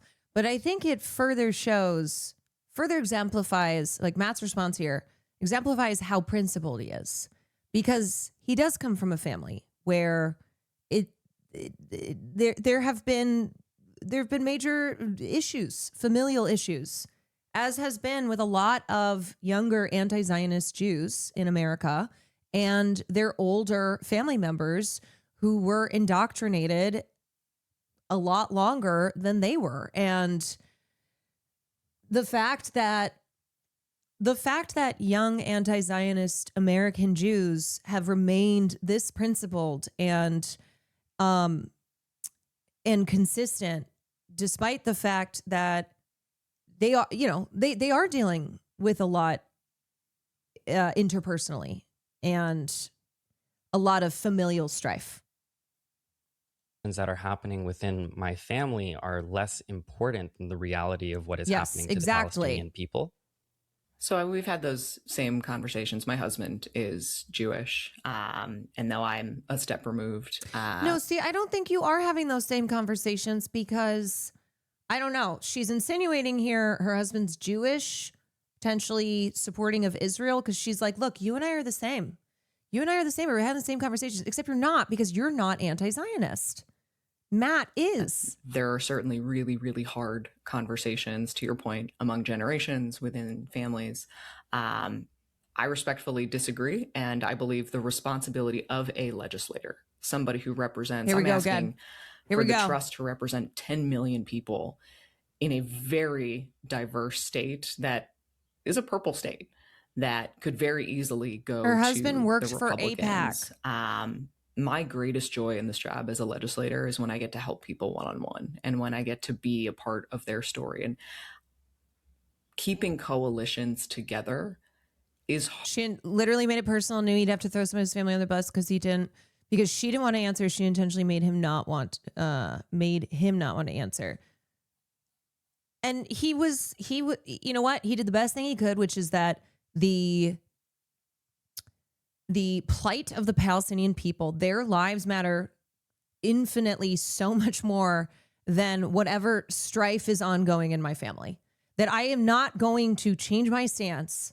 I'm not going to waver on this because of interpersonal issues, because Palestinian lives are infinitely more valuable. Hard work.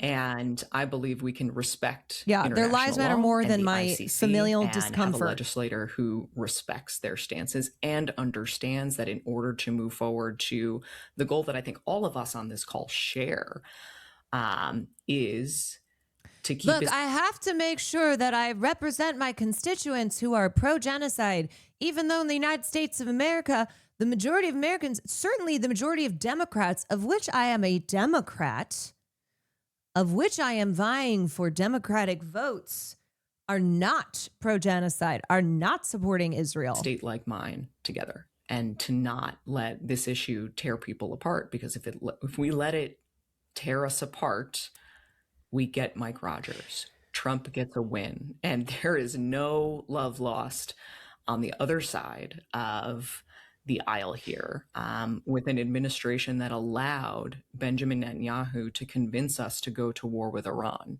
I think, because we're still in the primary, especially, like I'm pressing. Yeah, little small B in America who's not been wanting to go to war with Iran, who's not been war hawkish on Iran. Not at all. Just had their arm twisted, was forced into it. Democrats a little bit more on this because we're not yet really talking about the general. And, you say that it's more important to keep the coalition together than to sort of fracture over this one issue. But I don't know. I think for me, and I'm not trying to be antagonistic at all, I promise. But sort of when I look at what a candidate like Dr. Abdullah Sayed is doing around this issue, she's like, it at doesn't the mention of his feel name, like we actually have to abandon dignity and actual justice for Palestinians to keep that coalition together. I mean, like we said at the beginning, you guys are all, neck and neck. Yeah, and I agree with you. I don't think we need to either, and that's not my goal at all. I guess, we on this topic, we've exhausted it a little bit. But you also have groups like Amnesty. Yeah, her smile being like, great, then I did my job.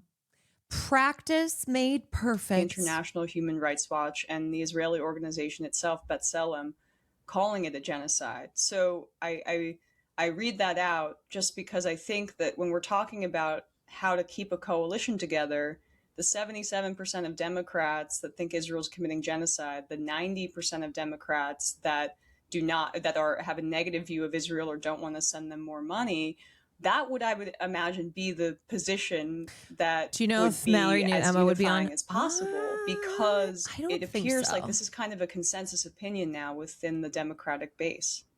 I mean, I hear that it's reflective in polls and reading polls and asserting how campaigns should be run based off of polls is, I hear that, not a way that you win in a state like ours. And Matt, I hear that you don't Well, want it's to talk both about the polls general. and morality, both polls and international law and morality. And talking about morality, Trump put out an AI generated video of Trump Gaza and has told us. Yeah, and we fucking hate Trump.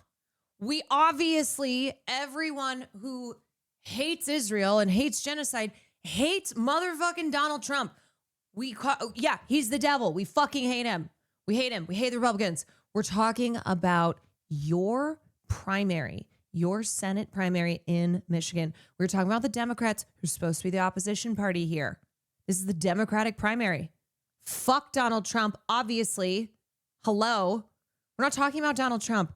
We're talking about the Democrats. We're talking about you. We're talking about you potentially going to Senate. We cannot afford daycare. We cannot afford Medicare. We cannot afford Medicaid. And not only that, but that states should tax themselves even more to pay for those selfish things so that we can pay for a war that he took us into because Netanyahu convinced him to do so. And every single Republican in the House and the Senate refused to vote on the War Powers Resolution. So I agree. You'll find agreement. And I live and serve in a deeply purple state that has to focus on November and Mike Rogers and the tens of millions of dollars that will be funneled into this state because it is a coalition of as many people in the state as possible. You don't win in Michigan without independents. You don't win in Michigan without Republicans. So it is keeping the Democrats together, keeping the Democrats engaged, keeping our diverse communities together to recognize we have the shared goals. We do. And it's hard work, and it's work that I'm in every single day. So hopefully you see there's not disagreement here, but it is the work every single day in keeping our people together so that we don't lose a seat to somebody who would rubber stamp everything Trump wants to do, who will certainly not end this war or secure security for Palestinians anytime soon if it were up to him.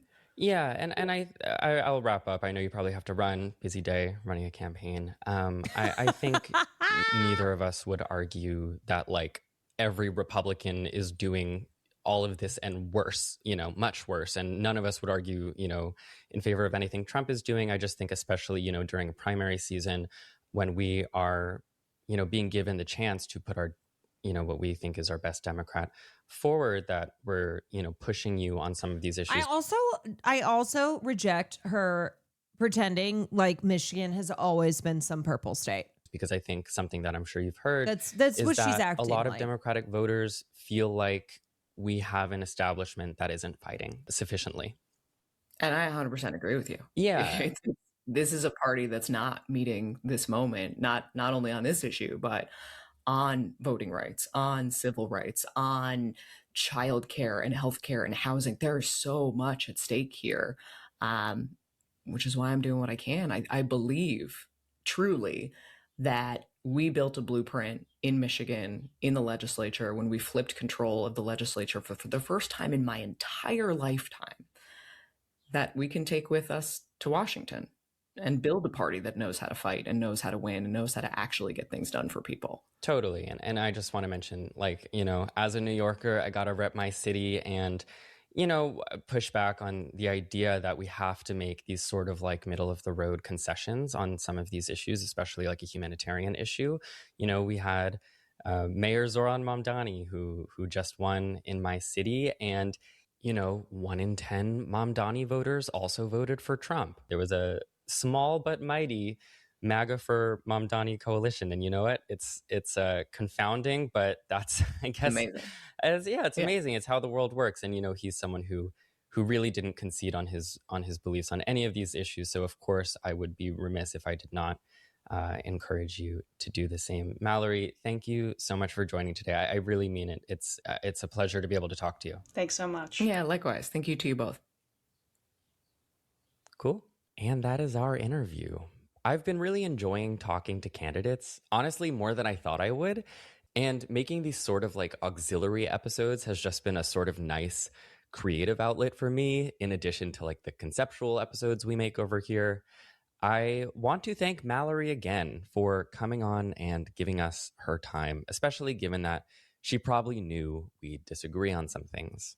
She was gracious for that, truly. And I owe it to you, the listener, to say that I struggle to make sense of some of what Mallory McMorrow put forth here, particularly as it pertains to the funding of Israel's defense infrastructure. She initially defended that policy by saying it's what keeps people safe. But I don't know. Does it? I think it keeps one group of people safe while enabling the ongoing violent oppression of another group of people. But toward the end of the conversation, she backed away from defending that policy on its merits, instead saying, sometimes we as politicians must put our personal beliefs aside for the sake of building a larger coalition. And okay, but as Emma said, there's tons of emerging data that shows continued aid to Israel is no longer a popular position in the Democratic Party. To which Mallory said that she isn't running a campaign on polling data. Fair enough. But if you're not running on polling data and you're also not running off of your belief system, then I struggle to make sense of where exactly these policy positions are coming from.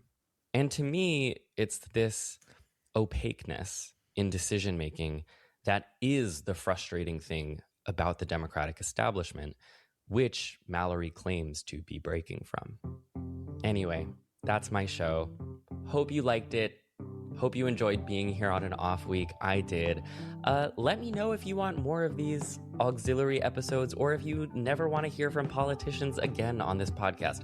I don't know. I think it's fun to probe. It's sort of like testing a new skill for me, and I'm enjoying it. Wow. Good job, Matt. Good job, Emma. I'm going to be so for real towards the end of that.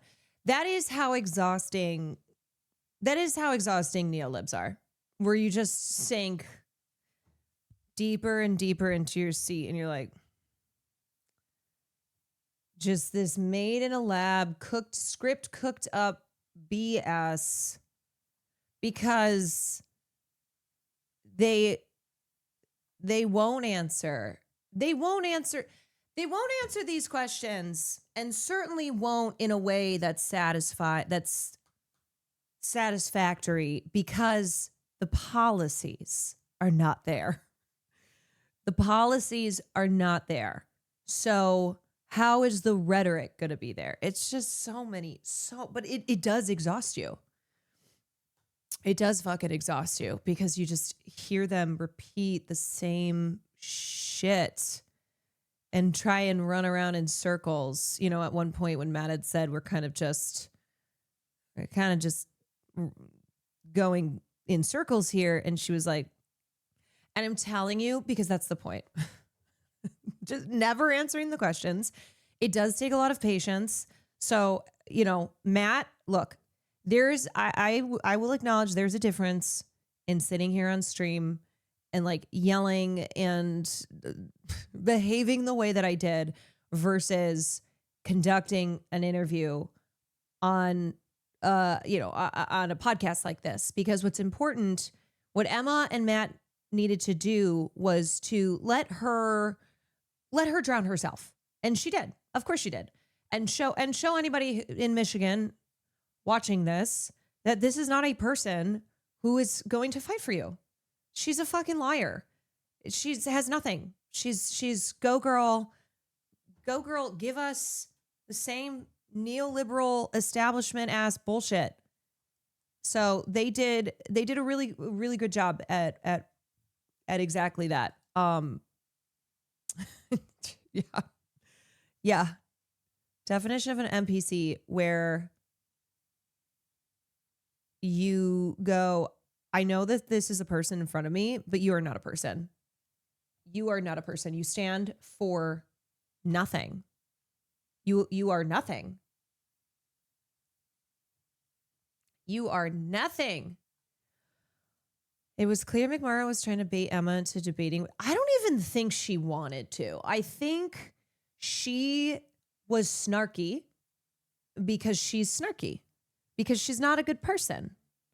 And that is a way for her to try and appear intellectually superior. She has a very, I'm the only adult in the room here. Hi, I'm speaking. It's giving I'm speaking. That's what it's giving. Wow, thank you so much for the framing of that question, as opposed to Emma's framing.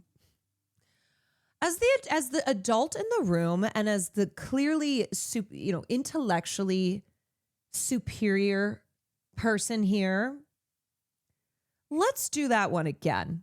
Let's workshop that one again. Yeah, it's very condescending, because these people are condescending, because they think that people should continue to give them power because they deserve power. That's what it is. It's not because I'm actually going to actively try and make your life better and represent my community. The people have put me here. It's because I'm owed this. I'm owed this. Look at Donald Trump. What, you want that guy? You want Orange Man? Let's talk about Donald Trump. Please, you're lucky to have me. You are lucky to have me, and you are a fucking idiot if you don't hand over the keys yet again.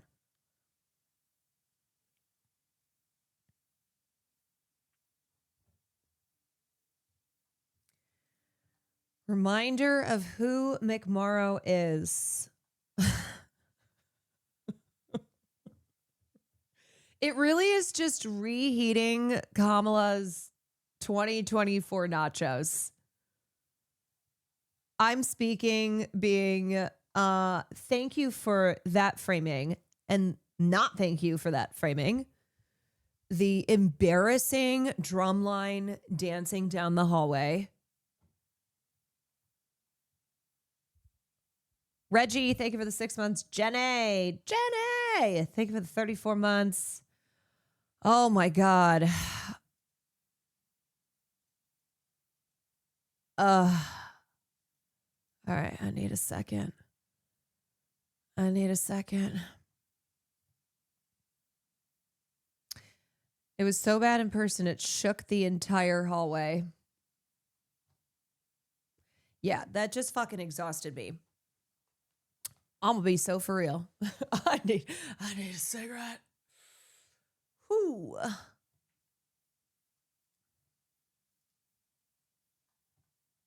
Infrastructure. Because I don't think anybody should live in fear of being bombed or killed. I would look at, how do we support defensive systems for Palestinians? How would we support defensive systems for Lebanese? Should they get an Iron Dome too, the Palestinians? Well, let's talk about that as a conversation. Well, I mean, hello. Okay, so there you go. Honestly, one of the wildest moments, because that was Emma actually making a joke, being like, there's no way. She's, oh wow, she's saying talk it. about that as a conversation. She's saying it.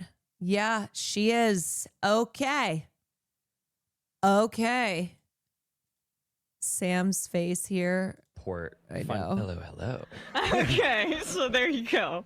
Let's talk about that as a conversation. Let's talk about that as a conversation. Oh, man. Oh, my God. I just feel empty now. You want to know why I feel empty? And no, it's not just because I'm coming down from EDC. It's because that's what neoliberalism is. It's fucking hollow. It rots everything. It has no substance. It is not inspirational. It drains everything out of you. It sucks everything out of you. You feel the difference when you are listening to someone who makes you feel hopeful, who makes you feel like, yes, you are actually saying what the people are saying. You are representative of the people. And so when you get a candidate like Mallory, who's the opposite of inspirational, opposite of substance, opposite of like real populism, it just drains you. Energy vampire. That's why Cory Booker could yap for 12 hours. Cory Booker on the Senate floor. I think that was an honest answer from who she is. She's capable of selling weapons to anyone with a blank expression without taking responsibility for anything that happens, even if people she sells weapons to commit war crimes and genocide. Because she does not care. She does not care about people, about our lives. She cares about power. She cares about being a stooge for the establishment and being put into power for the sake of having power. You cannot trust someone like that because they don't represent you. They don't have your interests at heart. They tell us we live in fairy tale land and what we want isn't possible, but they're seriously more open to giving defensive weapons to both sides instead of not funding and arming an apartheid state. Yeah, and I'm sorry. Fucking Reagan. Reagan pulled the plug in the past. Ronald Reagan, to whom we can attribute all bad things, to whom when we talk about something bad happening in 2026, we go, thank you, Reagan. Goddamn Reagan picked up the phone and called Israel. Reagan.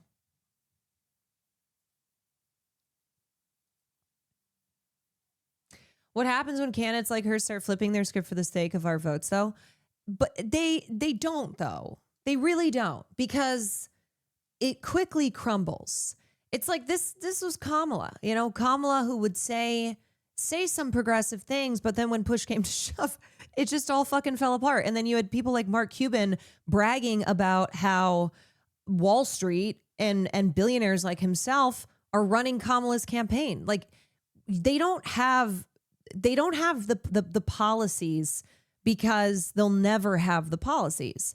So some of them might be better at bullshitting.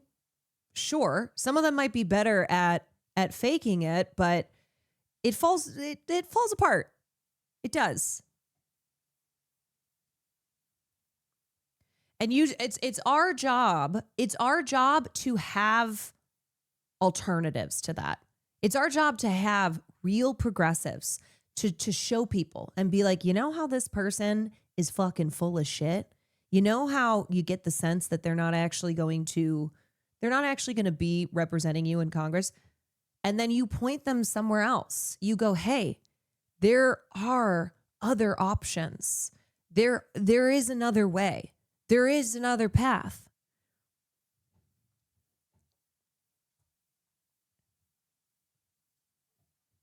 I know, I saw this yesterday. Woke Wilder, what's up? What's up, Woke Wilders? Welcome in, everyone. We just watched the Matt Bernstein, Emma Vigland, and Mallory McMorrow, Girl Boss Queen. We just watched that interview, and it literally sucked the life out of me. I am dying. So now we're watching this robot fumble on stage.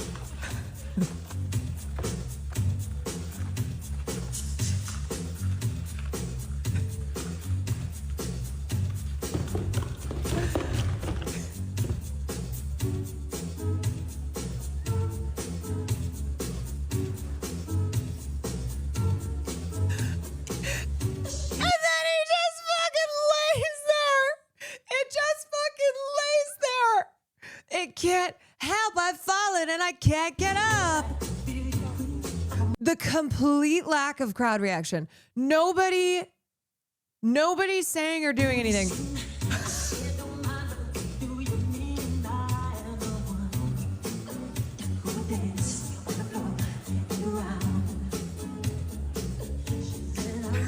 Oh my God.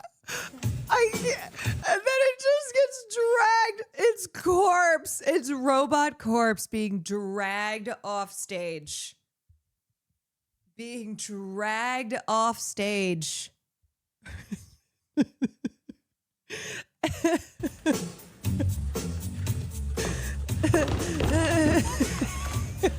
Me when I show up to the function and I had too much caffeine and I'm so socially awkward.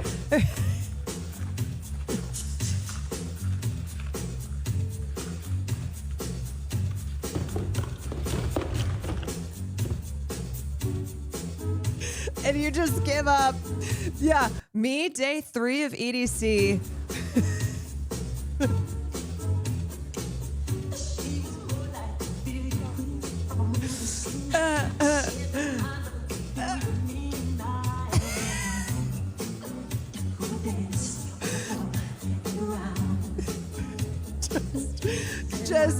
Just having to be dragged. You're like, my body no longer works. I no longer can use my body. So I simply can only be dragged. That is where did this take place?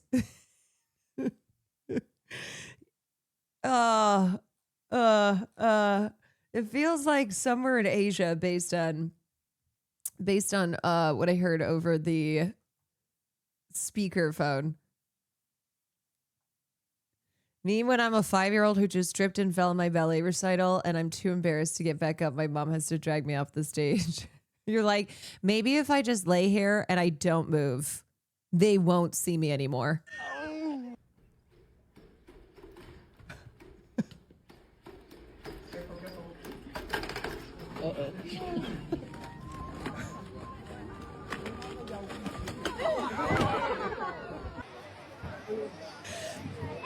Me when I've had 10 beers and I think I'm Misty Copeland.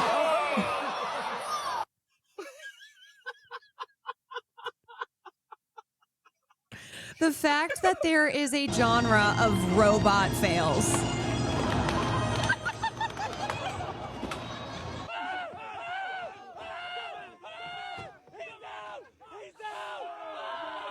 No, I'm totally fine. No, it doesn't hurt. No, I'm good. I'm totally fine. Okay, honestly, this is what I look like during a cooking stream. That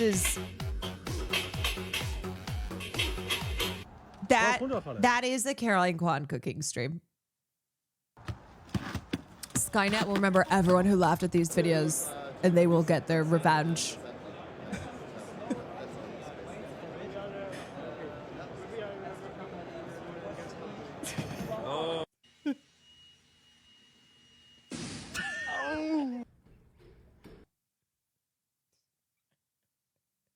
This is the future. Robot compilation fails. Robot fail compilations. In the near future, these videos will be evidence in the crimes against our robot benefactors. Okay, I'm not gonna lie. The baby robot is cute as hell. You know what the baby robot reminds me of? The baby robot reminds me of Farley, of course, because everything small and tiny reminds me of Farley. Farley will do this thing where he comes flying in and it is an attempt to jump up onto the couch, but sometimes he doesn't make it all the way. So sometimes he jumps and he only makes it halfway and he hits the couch and he goes flying and I feel bad, but it is so funny. It is one of the funniest fucking things. You'll just be sitting there so casually, okay? I'm just sitting there on the couch, maybe on my phone, maybe reading a book, and suddenly he comes flying in and hits the couch and doesn't make it and then just walks away like nothing happened. Just totally walks away. Nothing to see here. Nothing went down. No one saw this. And I'm just like, oh my God. And then I'll offer, do you need help? Do you need help up? He does not want help up, though. Megan, thank you for the 18 months. Oh, man. The way that they brush it off kills me. Yeah. Yeah. Just love when you can tell a pet is embarrassed by a mistake they made. And he does it all the time. He's never not doing it. I'm like, dude, what is happening? There are so many of these Russian robot falls.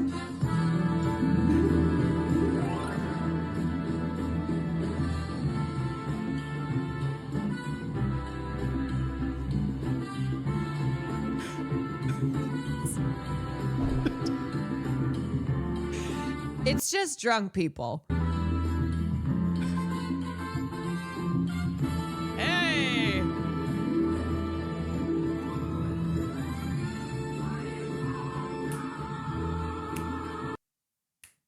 It's just drunk people. I'm good. Don't worry about me. It didn't even hurt. Face is just gushing blood. I feel like I could do that again. Delivery robot appeared to fall in love after being hit.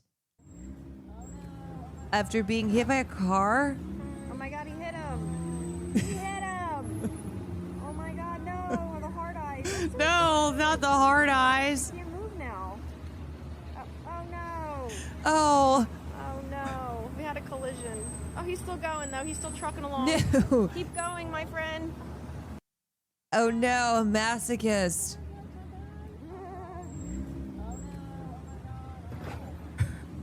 Oh my god, he hit It's him. like, wow, I'm really into that. Oh my god, no. The hard eyes.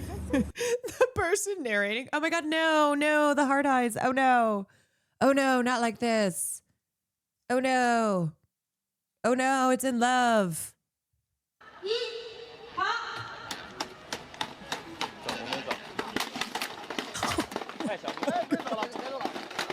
Oh my god, that just straight exploded. Okay, that did not. That did not survive.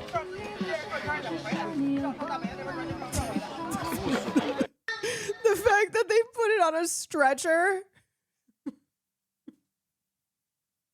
They put it on a stretcher.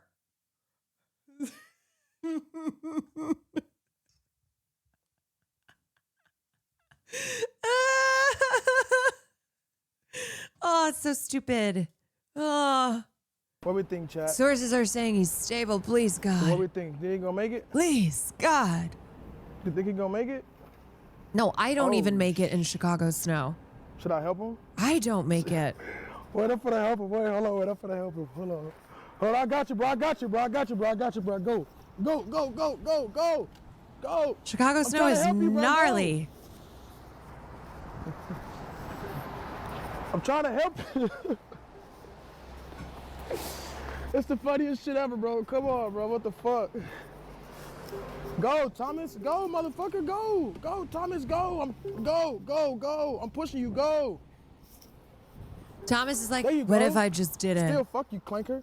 Bitch. What we think, chat? Oh, they put the eyes on it so people feel bad. I know. Thomas. Okay, last one. Delivery robot's been demolished by a train in Florida. Oh, God. Oh! Oh, it's gonna crush it. Oh, it's gonna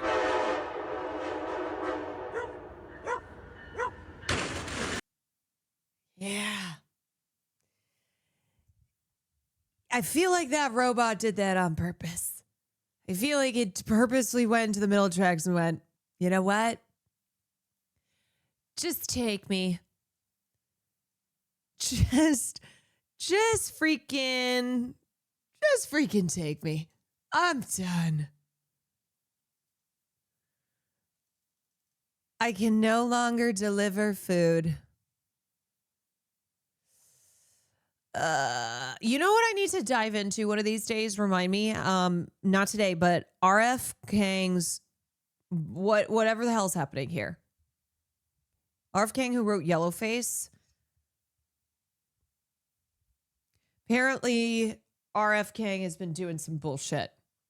Not RFK Jr. Not RFK Jr. R.F. Kuang, who's an author, and I read the book Yellowface that she wrote, and I think there's got to be some type of YouTube essay on this. Did you say bullshit or cool shit? Bullshit. Doing some bullshit. Did you like that book? I did, but I am open to criticism on it. But that's not the thing. I think the thing that is bullshit is that R.F. Kuang has some Israeli character in a recent book that is normalizing Israel and its crimes. And like her whole thing is being anti-colonialist. So really seems to be in direct conflict with that. All the characters in the new book, from what I got, aren't good. Yeah, that's what I was reading too. Never heard anything about any of this. Yeah, I saw something on it pop up, and I was like, oh, I gotta look into that. I gotta take a look at that. I think all authors get to a certain point of fame, then they get mold installed in their homes. Yeah, I mean, look, people definitely can create great work and then also do some bullshit. There was a Reddit thread on r/books about it. Maybe that's what I saw. The award-winning novelist who's under fire for depicting an Israeli after reading. Okay. All right. Well,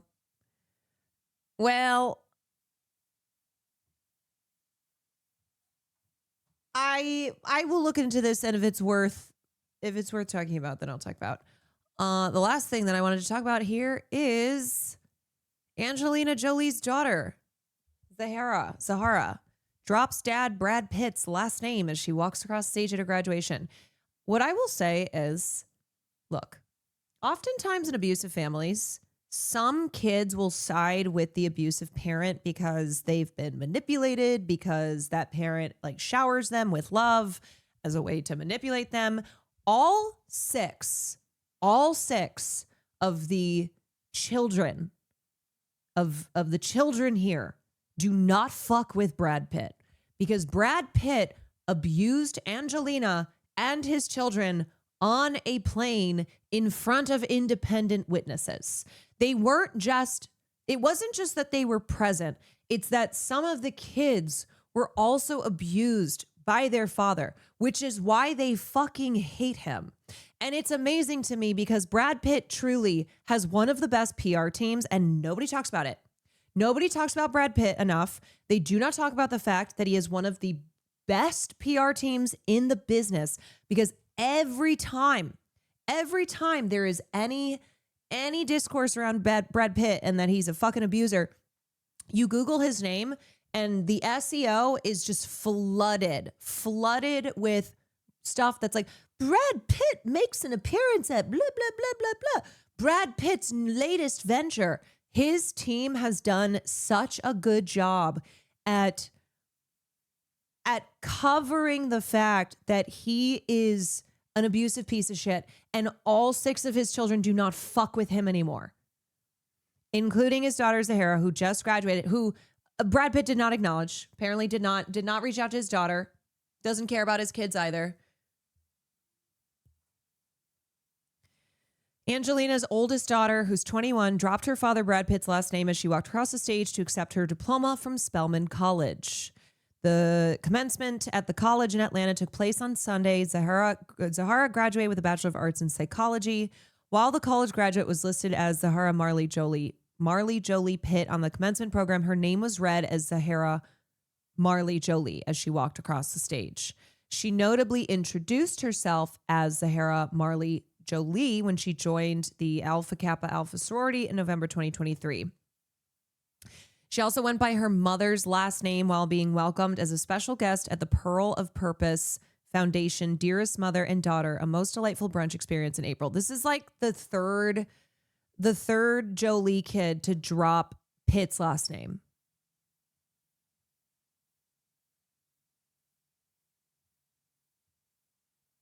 And remember, too, I think it was when their twins were born, Vivian and Knox. Remember Brad Pitt said some shit about finally knowing what it's like to have a daughter? And it's like, oh, you actually had a daughter. Your first child is Zahara. But you said now you know what it's like to be a father to a daughter when the twins dropped because they're your biological children. But they also don't fuck with him.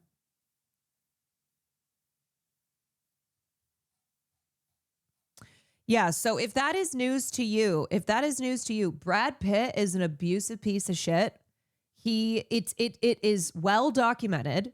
There were independent witnesses on this flight who testified to the fact that he was fucked up, he was drunk, and he was beating Angelina and some of his children. And it was horrifying. It was absolutely horrifying. And he hasn't denied it. That's the thing, is Brad Pitt's never denied the abuse, to my understanding. It's just not talked about. And his PR team has done a really good job at maintaining his golden boy image in the industry. I think it was Maddox. Yeah, I think Maddox was one of the first kids to publicly denounce his father.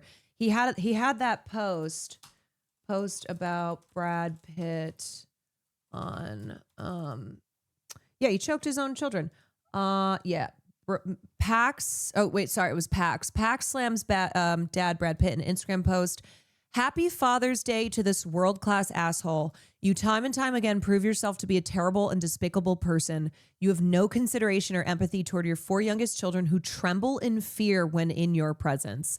You will never understand the damage you have done to my family because you are incapable of doing so. You have made the lives of those closest to me a constant hell. You may tell yourself and the world whatever you want, but the truth will come to light someday. So happy Father's Day, you fucking awful human being. Whew. Yeah, it's very sad because of what Brad Pitt did to his children and to Angelina. And like I said, many times in an abusive situation, some family members will still side with the abuser, especially with the kids, and it can cause some real serious issues. In this situation, all 6 kids, they know who their father is, and they have cut him off. He's not their father anymore. He's not. And they, some of them have publicly denounced him. Some of them have dropped his last name and have shown their support for their mother, who they consider to be their sole parent, Angelina.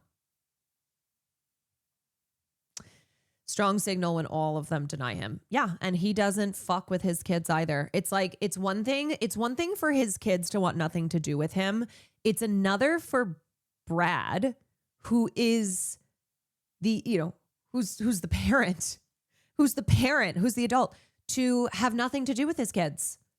And it's not a matter of like honoring their wishes. It's because he's a fucking piece of shit. He's diabolical. He is a piece of shit. You know he's vile from that fact alone. Yep. I will say I have seen more people talk about the fact that Brad Pitt is a piece of shit. When this story dropped about Zahara dropping Brad Pitt's last name, I saw people post about it. And you just keep spreading the word, because his PR team has certainly done a lot of work to ensure that people have no idea.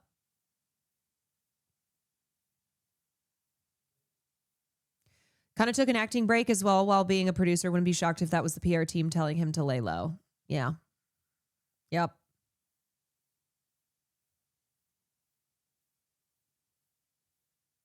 Just learned this off. I know every time I talk about it, there are plenty of people in chat who had no idea, never, ever, ever had heard this. And like I said, it's because he has one of the best teams in the business. They are very, very good at burying shit, at ensuring. Like, look at this. Look at how much there is on Brad Pitt on the same day that there's news about his daughter dropping his last name.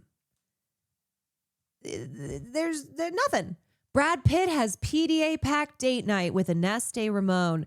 Brad Pitt unveils striking new look alongside much younger girlfriend. Cliff Booth movie starring Brad Pitt. Cliff Booth movie, David Fincher's newest film. Angelina Jolie and Brad Pitt's son Knox looks just like his dad at his sister's college graduation. Angelina Jolie and Brad Pitt's son Knox looks just like his father. Fuck that. And then at least one TMZ article, Brad Pitt, no contact with estranged daughter Zahara about attending graduation. One thing about TMZ, they are always going to have a piece on it.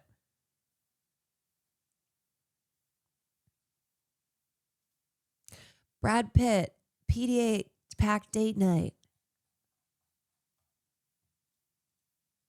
Yep. So, anywho,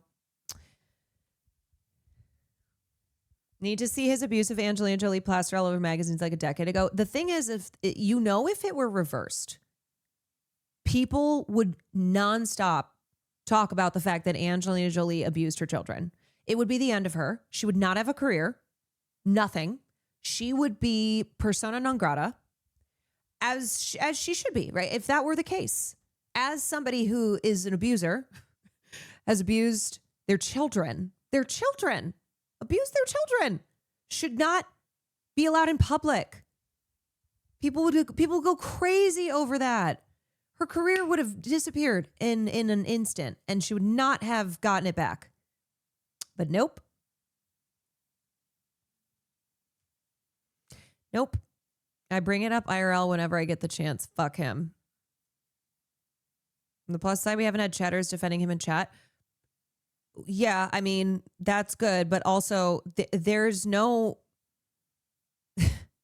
even kind of trying to defend, trying to both sides.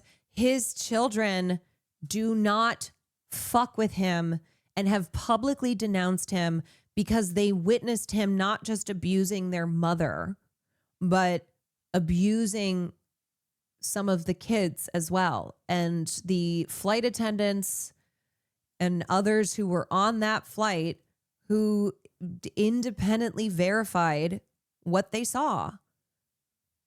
And then all Brad Pitt said was like, yeah, I have a drinking problem. Yeah, I'm going to rehab. I have a drinking problem. That's what it always is. It's, yes, I have substance abuse issues. There are plenty of people defending him, for sure. Or plenty of people who don't care. They're like, but he's Brad Pitt. And I love him. Guarantee if I told my mom about this, she'd say, well, he's a great actor. It's like, yeah, okay. Well, that doesn't change the fact that he abused his family. He was crying and saying, yeah. And what happened was his team made sure they got him an interview and then spread that all over the internet. And so the focus was on Brad Pitt is taking a step back and needs to take care of himself, needs to go, he's going to rehab. He's taking control of his life, which then puts the focus on that. Angelina still somehow gets shit on more than Brad Pitt, even though she's out here literally doing humanitarian work left and right. Yeah, and is also the parent who did not abuse her children. So, anywho, there's your daily dose. There's your daily dose of that. All right. I think I'm going to do a little bit of gaming and then probably say night-night. But we are day by day coming back. Did you recover the Sebastian Stan clip at Cannes? I don't think so. I think there's a lot of little things I still haven't covered yet, but I feel like today I had it more together. Yesterday, all I could do was watch the Porter set. It's like, what if we just did EDC again? What if I just sat here and listened to sets from EDC? Would that be good? Would everyone be okay with that?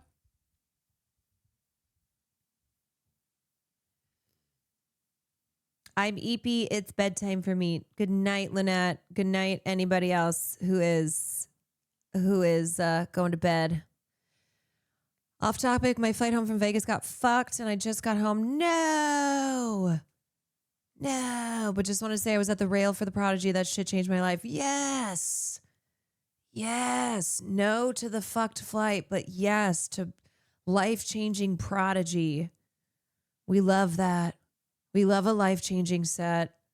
Because that's the thing too, is like when you have that experience, it lives with you forever. And also, you will try and have an opportunity again to see them in action. That's super fun because it makes you, like for me, when I first started going to EDM Fest, I didn't know anybody. And now I go and I'm excited to see acts that I've seen before and had life-changing experiences. I've been hearing stuff about Obsession. I have also been hearing stuff about Obsession, and I really want to freaking go. Really want to freaking go to Obsession. I'm going to text Will again and say we still need to see this. We still need to see Obsession. Desperate to see it. Okay. All right, everyone. It is good gaming time. Good gaming time. So, if you are out for the evening, I will see you tomorrow. Thank you so much for joining me. I hope you enjoyed your time here, and I hope you come back. Apparently, Curry Barker already finished his next film and is already editing it. Yeah, that man, he don't stop. He don't stop. Okay. Ooh.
All right. Oh my God. Wow. I look like a wraith. I look like one of the creatures in Widow's Bay. Whoa. Whoa. Metal, dude. Okay. It has been a week since I have... What? Hello. Hello. Tacoma Blues, thank you for the gifted sub. Thank you. Do you believe that Brad Pitt has the right to exist? No!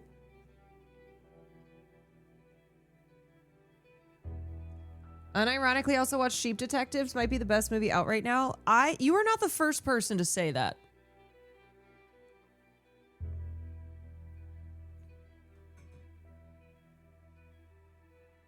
Which tells me it must be a banger of a film.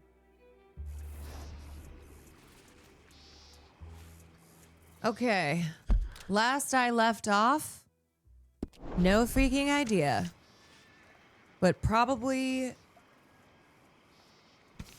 did some bullshit. Oh yeah, wait, didn't I Okay, I am dying, first of all. Let me eat some food. Let me have some food.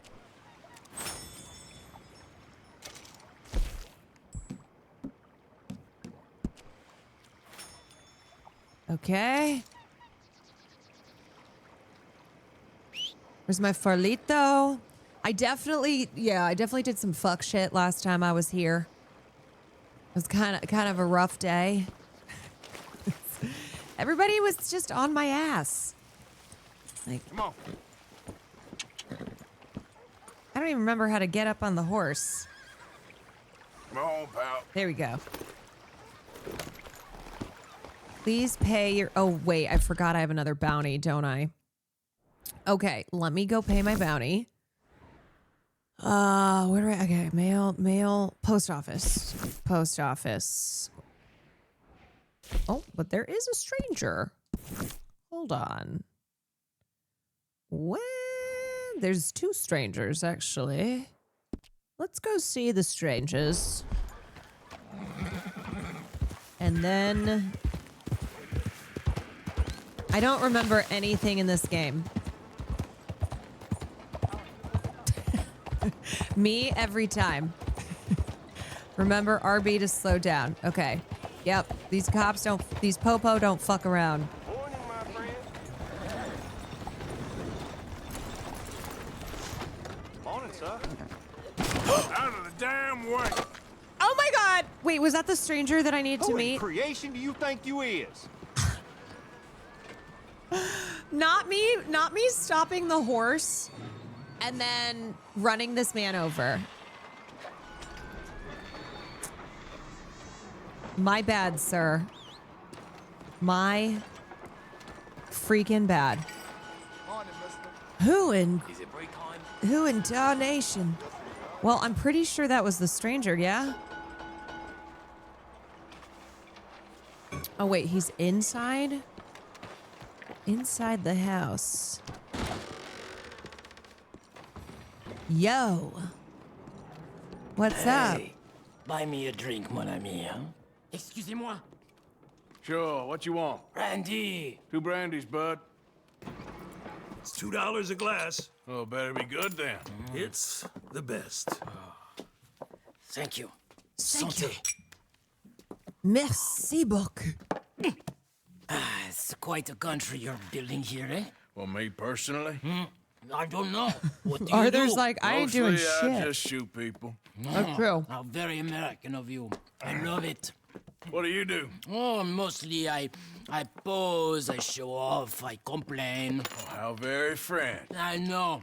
I am ridiculous. I have been all over the world. I am so have seen French. the sights, and I have discovered the one eternal Mon truth coeur. that I am a prize, how do you say, all ass. Asshole. That too. That too. Anyone watch the Boys finale? Well, at least you have some self-knowledge. Where were you on your journey? All the civilized world. Painting my little pictures, meeting the locals, you know. You a painter? No, I'm a whole ass. I thought we had covered this. Yeah. Yeah, but you paint.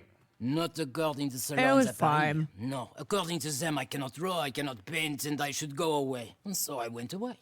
You miss Paris? That Paris. smelly, filthy place with old buildings and ghosts and shit and French people. I have that right here. I guess so. You know, Arthur. Charles. The Boys was men. I was a fan, No, but at least Arthur, it wasn't Game of Thrones. The don't fact believe in that art. that's the It's bar, though. Lies. Believe in women. They're the truth. Art is lies, but the vagina, that is truth. Breasts is truth. Art for idiots. If you say so. Is this Will Trust me, Neff? I've tried both. One is better. Much better. So, The I boobies. must be boring you. But C'est here. les boobies. What is it? It's just a little doodle. Oh! You know, entirely worthless unless you want to wipe your bottom with it. But I wanted to say thank you for the drinks. Wow, what am I supposed to Charles? what am I supposed to No do with matter. this? Good meeting you. Is that it? He just gave me a picture. You just gave me a picture of some boobies?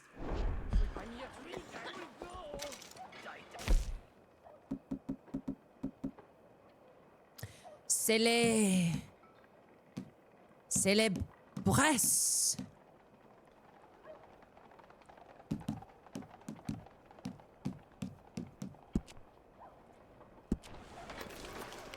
Oh, that's not it. Where are les drawings? I don't know who anybody is. Is it first tab? Oh! Honestly? Not bad.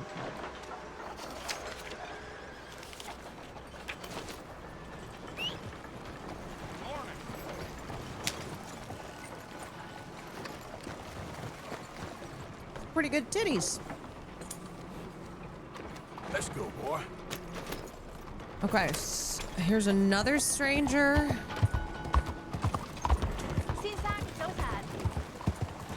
You, kind sir. Do you help the poor? Looks like a monk. I ain't so kind. Yes, you are, sir. You have it Arthur. in you, I can tell. I'm a nasty bit of work, Father. You're wrong on 2 counts, sir. I'm a humble brother, a penitent monk, not a priest, and you're a magnificent bit of work. You may have made some poor choices, but which of us hasn't? Honestly, I'm perfect. You have no idea. But you do. And God does, and that's enough for me and for him. We shall see. That we shall, sir. But why don't you hedge your bets and give 2 bits to the poor? There are so many who will go hungry tonight. You know what? Sure. I got plenty cash. Bless you, sir. It's better give me some How you honor. getting on, anyhow? These are a somewhat apathetic lot, I'm afraid. My mentor says that America is designed to induce apathy Need it in people. ASAP. Wonderful insight. He must be a wise man, your mentor. Well, sometimes he's a downright fool, but well, usually he's the best. I'll give him. man I'll I throw know. some bits his That's way. wonderful. Yeah. The thing is, well, poverty will always be with us. But slavery, I thought we had banished that. Like Saint Denis is acting as a staging post. Well, for shipping slaves out to some of the islands. I don't believe you. It's 1899. Maybe Arthur, you should take wake a look up. for yourself. I've heard that the pawnbroker down the block around the corner, the one with the green door, well, they say he sells more than forlorn trinkets. Arthur, Help you've the met poor. enough of these Confederate assholes to know that they are trying to do slavery still. I hope I am, but we can't ignore the So, what do you have? Oh, sorry.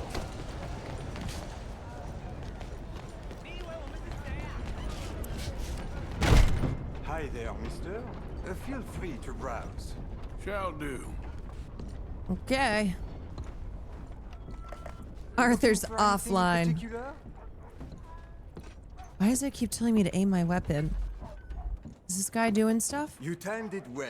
Some quality pieces in at the moment. A bit of a strange question, but you heard tell of slavers around here, buddy? What? Where are they? You better tell me, you piece of People shit. you're hiding. I know they're here. Don't lie to me. That's why I wanted They made me to do aim it. my weapon. I was always good to them, but they forced me to do it, sir, I swear. You tell me, motherfucker! Where are they? There's a door behind the bookcase there. Just pull the big red book called The Scourge of Crossbreeding by Harold McDougall. You know what? One to the shoulder. Bitch. One to the shoulder, because that's what he deserves. For doing slavery shit.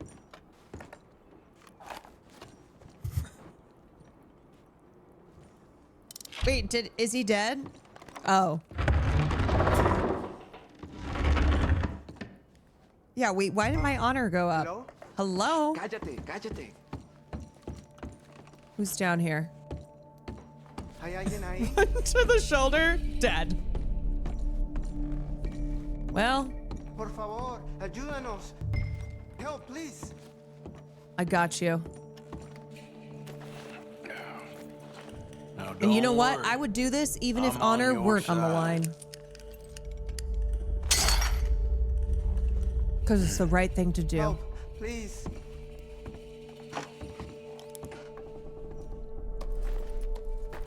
Please, I'm on your side. It's gonna be okay. I will not accidentally shoot you. Let's go. Gracias, señor. Muchas gracias. Come with me. Don't worry. You're gonna be all right. Okay, now. there is one thing I have to do, fellas. That's it. Come on. You'll be safe soon. Just one thing. Then we gonna be out of here. Okay, one more thing.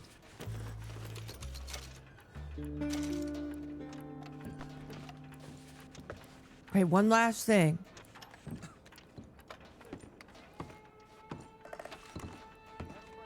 Okay, actually, maybe one. Maybe one more thing. Okay, four things. Four things, and then that's it. All right, let's go. Got this stupid ass hat on.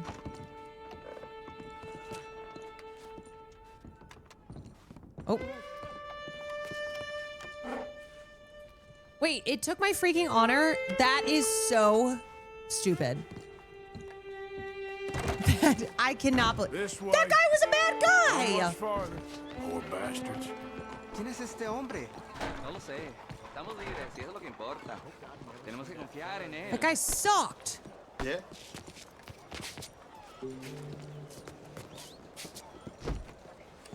All right, come on. How the fuck do I get out of here? Let's go this way. the priest is gonna be like, you have a new hat.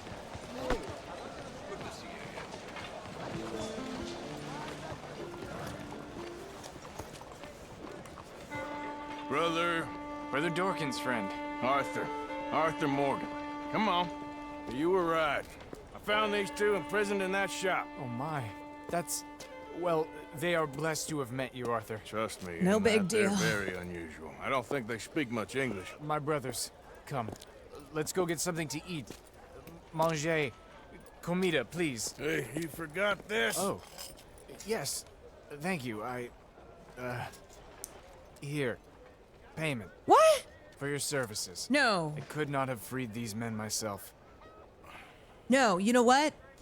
That is for the poor. Maybe I'll get some more honor back. Give it to the poor, brother. Thank you. I will. Like I said, magnificent. Come on. Come. Come see me again sometime. I often work at the old church on Gasper Street in St. Francis. Yeah! Woohoo! All right, let's take a look now. Ooh. All right, now we're gonna go pay off our bounty. Great. Okay. You know what? I feel good after that mission. I like to do good. Let's get...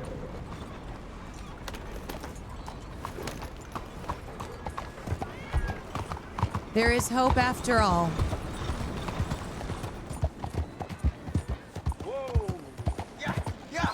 Arthur Morgan is a good man. What are you doing? Which possessed you?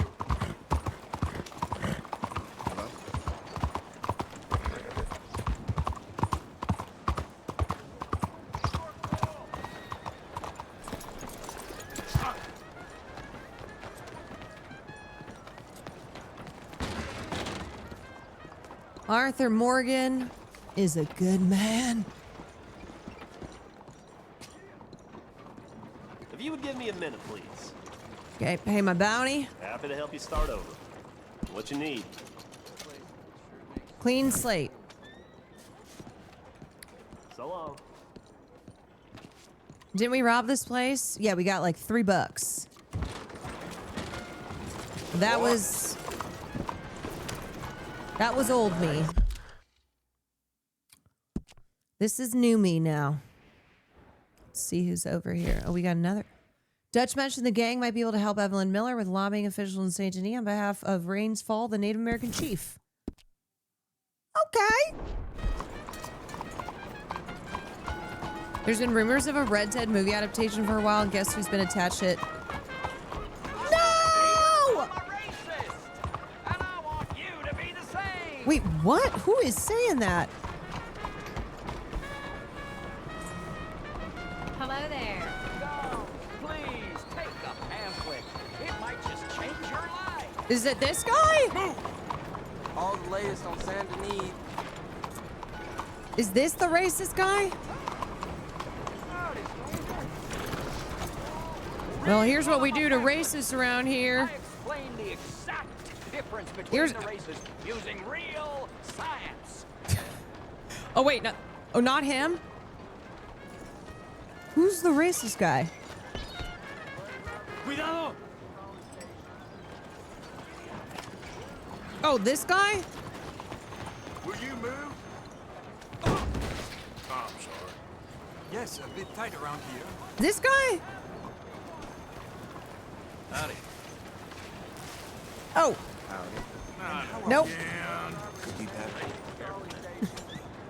On the sidewalk. He's a dot near the Newsies. Please take a pamphlet and learn how you can save the white race. It's, I swear to God, it sounds like it's coming here, from folks. Papers. him.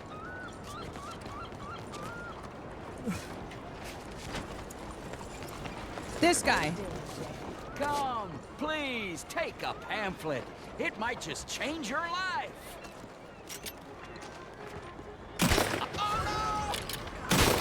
I won't stop till you're dead. Wait, what the fuck? Wait, I didn't even shoot him!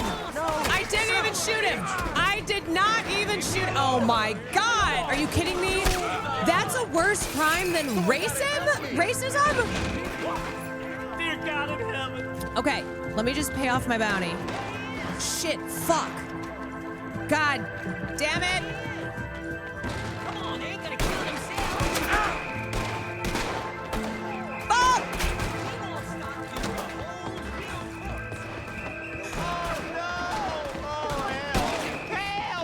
Yeah, of course they're not gonna do dick about the racists.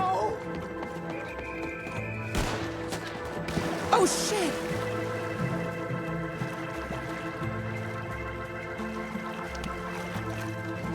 I gotta hide.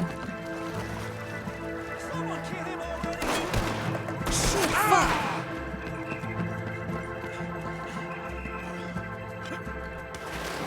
Oh, fuck! Okay. Got to go. Arthur, idiot! Okay, go! Fuck, how do I drive this boat?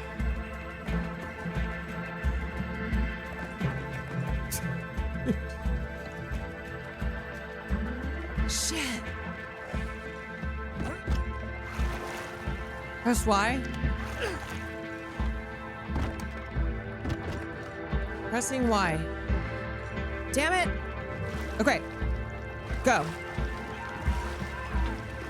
The law is searching me. This is what I get for trying to take down racists. Are you kidding me? Stupid ass South will rise again, motherfuckers.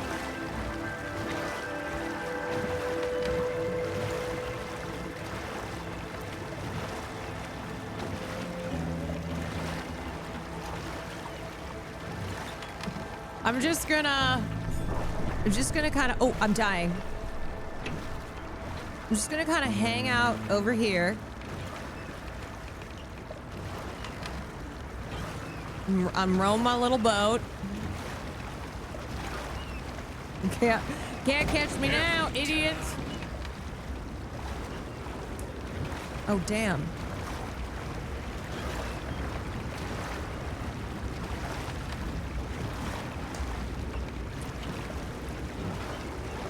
Okay, we're free. We're free. Only $5? Not bad. You know what? Okay, I'm coming back. Coming back.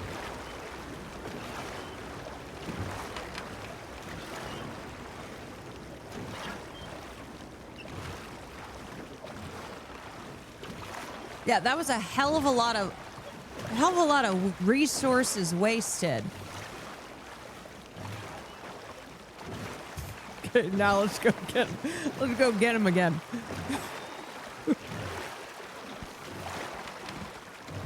I didn't even shoot him. I just shot his racist pamphlets.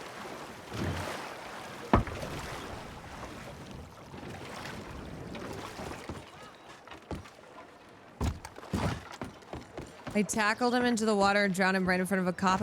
You got away with it? How?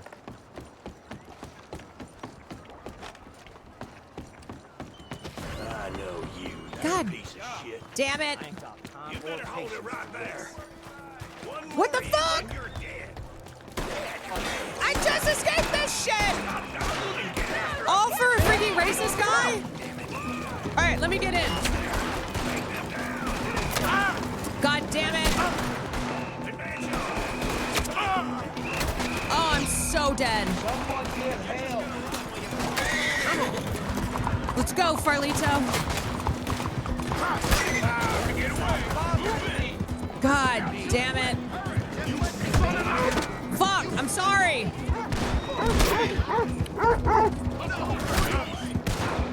Okay, well, I guess y'all just want racists in your town. I'm out of here. I'll go find myself a non-racist town.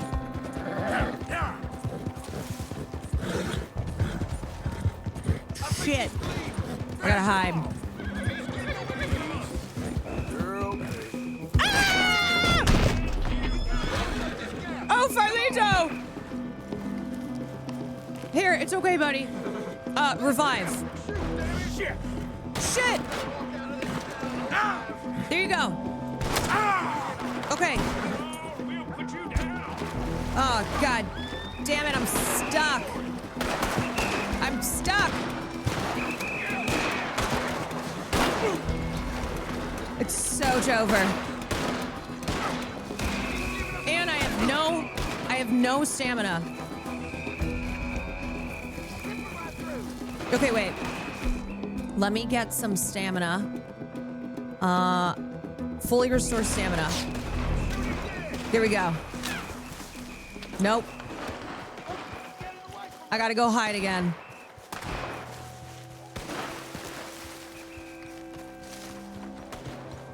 Watch this. Wrong way. Turn around. Shit! Who's that guy? Everybody's a cop! Fuck.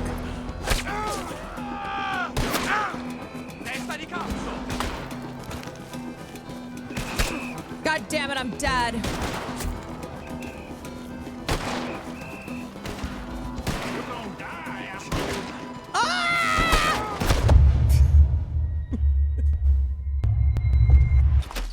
Everybody is a cop. Look, let me explain. I felt very inspired after I met that father. After I met that priest, I felt inspired. So I tried to take down that racist guy. What is even the plot? Minus $150! God damn it, whatever. Okay. Let me just get things together again. Farlito's okay. He's good. I need something for stamina. Fully restores horse health. Fully restores stamina.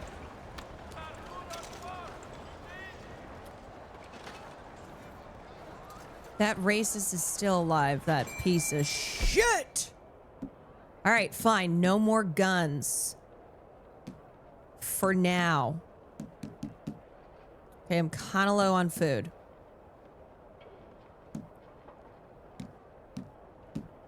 I got booze.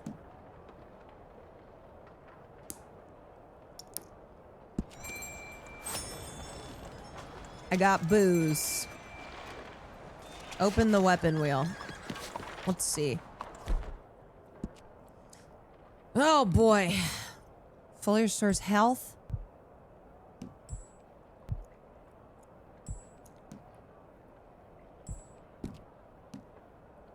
I am kind of doing all right, Farlito needs something.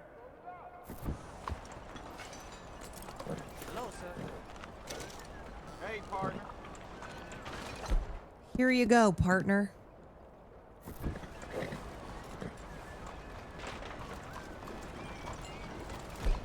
Okay. There's a grocery store in front of you. I'll go buy some food.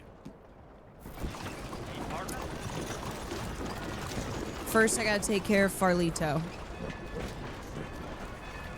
All right. Where is the grocery store?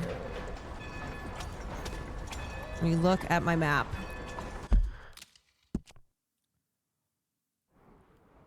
Post office. Butcher. General store? Yes. Fresh provisions. General store. Okay. So, first, let me go pay off my stupid fucking bounty again. And I have mail. This time I'm pissed.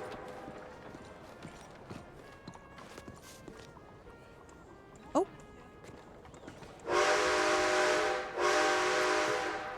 Hello? Oh, now I'm pissed.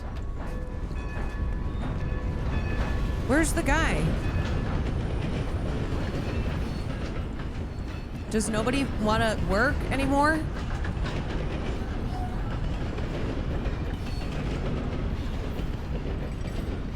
Nobody wants to... Lunch break? I don't think so. Hello? I'm about to break into this shit. Went to the shop. Hey, partner.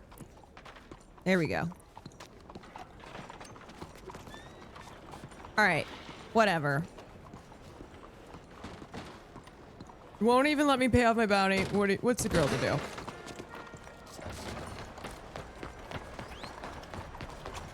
Okay, let's go to the store.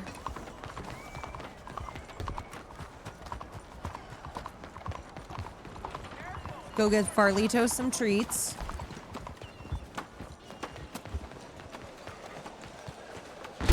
Oh, Hello okay. there. Please, have a look around. Yo. Shelves are all labeled up top. If you don't see something, just check Let's go the buy a catalog. bunch of stuff, Lot more in 'cause we there got than money. What you see on the shelves. Okay. Canned food.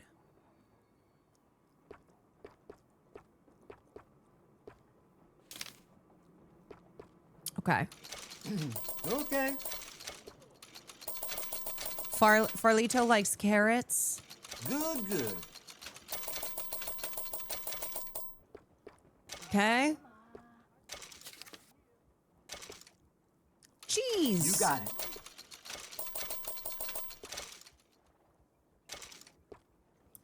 Meat from a large game animal. Well then. Tender pork loin. Okay. Bye, huh?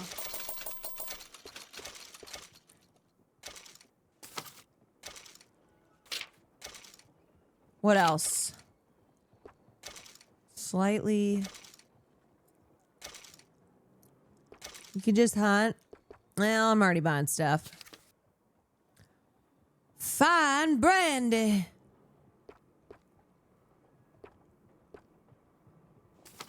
A large gay animal. There's a place down the road serves real Chinese food. Oh. You ever try anything like that? What the hell does that mean? Appreciate it. Do not put your dog down.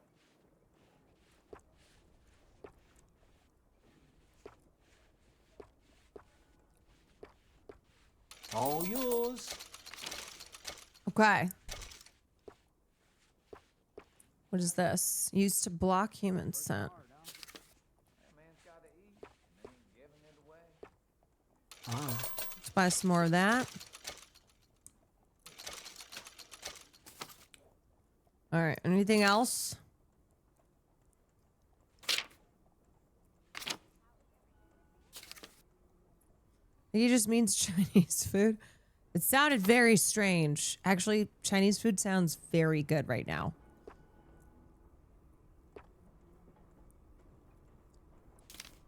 Sounds delish. Police Chief Lambert? I don't trust that man. Enjoy it. Kind of just buying everything. All yours. Okay.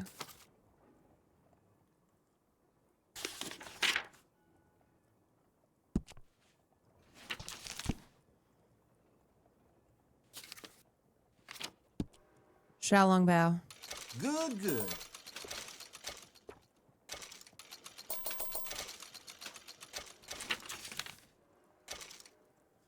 All right, you're welcome for the business. Look as long as you want. Now, let's see what I got. Okay. So, gotta cook some shit. Health core, stamina core.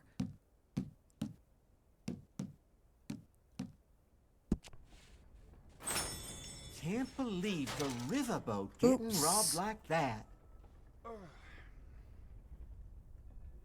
How do I restore my, how do I restore my eyeball?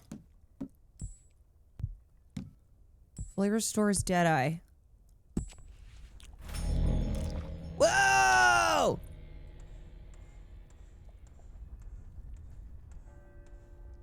Nice. Where's the toothbrush? Oh, we don't brush our teeth around here.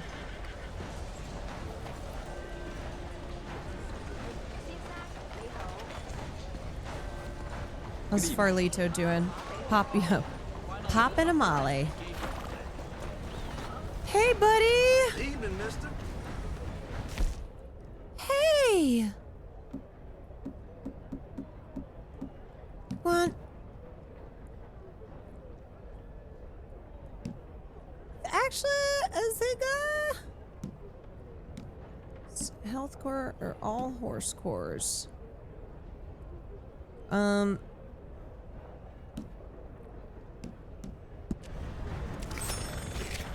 Oh, I didn't mean to do that.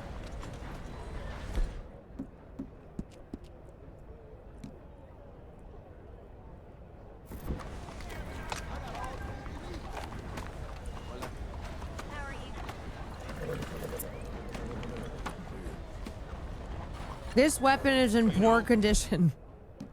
Oh, okay. This is still making me feel like the underside of a turnip green. Clean. That's the way it goes. Well, Oh, well, aren't these revolvers not good? take care now. The O-cakes fully restore all horse cores. Why am I cleaning a revolver that sucks? This one's good.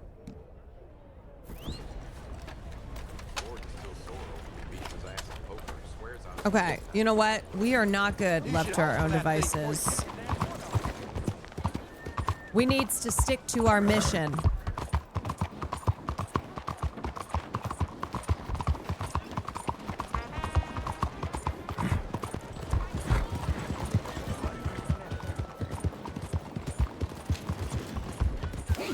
It's easier to carry that on in your hand than holster it. Stick to the mission. You are brave, brother.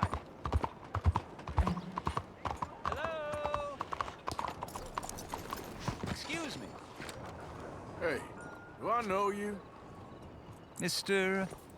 Monsieur. I believe we met. We have? At that ghastly party. Oh, Evelyn Miller.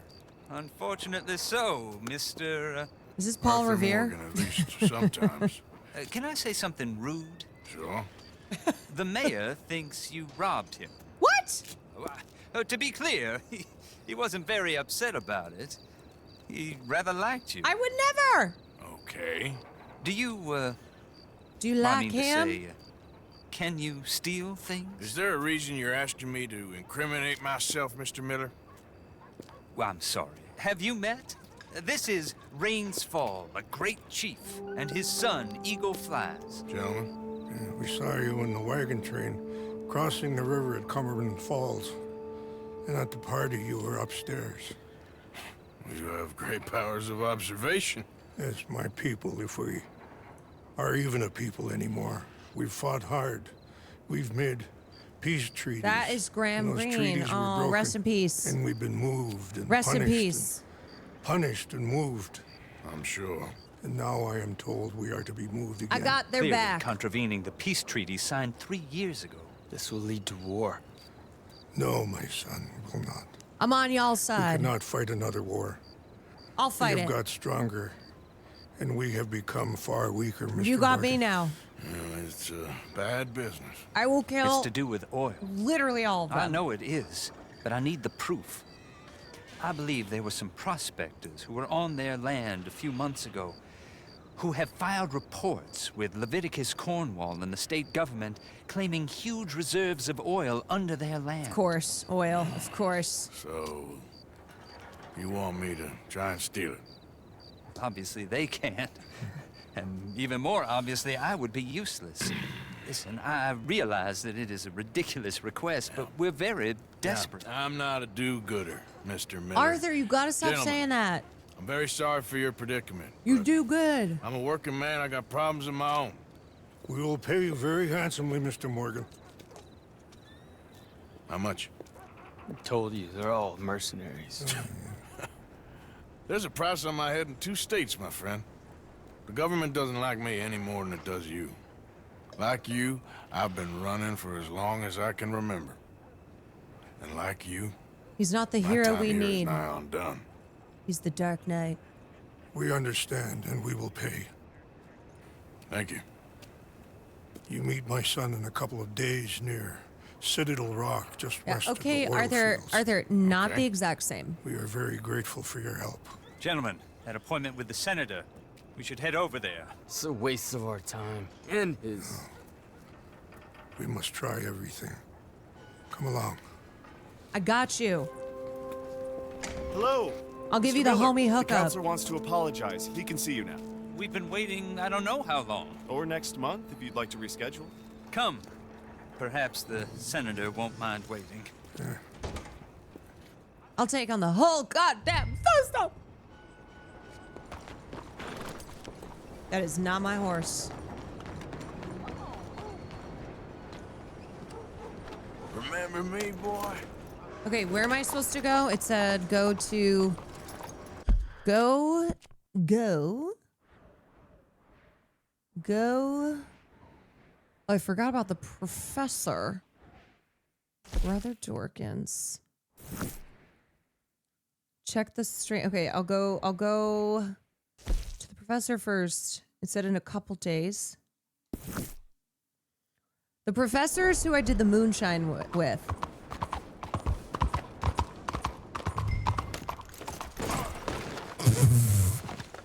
Arthur!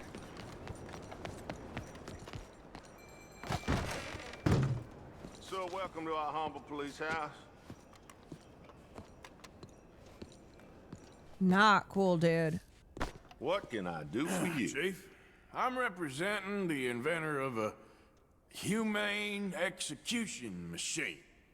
An electric chair. And he, where you going? wants to demonstrate his invention here. Ah, I'm familiar with the man and his work. Tell you what, I'll give you a permit. But it's gonna cost you $100 in fees. This fucking guy. Hey, look, This will save you money in the long run. And, it'll save the condemned. What if I a whole don't lot of shoot you? How about that? That remains to be seen. But I'll give you a permit for 50. Oh. Fine. Okay. Freaking scammer. Well, the price is fair. Here you go. Everybody out here is a And scammer. Here, sir, is your permit. Pending the usual formalities, of course, such as finding a suitable candidate for humane dispatchment. I'll tell that to the professor. Good luck. Well, I see you didn't get the message last time. Well, I'll be keeping an eye on you, that's for sure. Mr. Freaking heck. It's not one man you're messing with now. You got the permit. I'm sick of all these scammers. Good morning. Come here, baby. Get out of here. $1,600 today. Goddamn scam.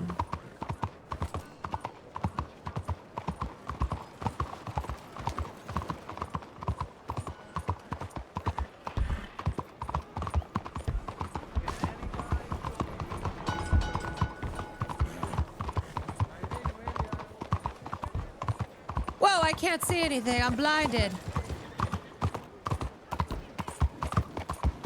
Can you upgrade your horse? What? Farlito's the best. Farlito puts up with all my shit.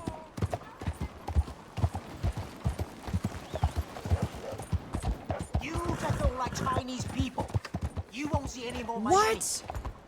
What's happening? Who doesn't like Chinese people? This'll all be sorted out soon, I promise. What happened? Hey, the whole saloon's overrun with rats. I'm losing business left and right. I need to get someone to get rid of them from me. I'll pay very well. I just need it done. Wait, do we like this guy or no? Is he talking about rats as in animals? All right, calm down. Let me see what I can do. Oh, thank God. Just be sure not to bang around the place too much. I'll wait out here. Okay. Actual rats. I can do that. Oh! Oh, shit! Oh, my God. Oh, my God. Okay, I can't see him. I can't see. Oh! Ah! Oh, my God. Oh, my God! Ah! Ah! Oh, shit! Shit, I am just blasting these rats. God damn it!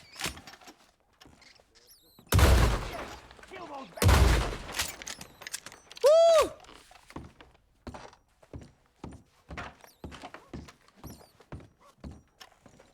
I hear more. Are you? I definitely blasted those rats.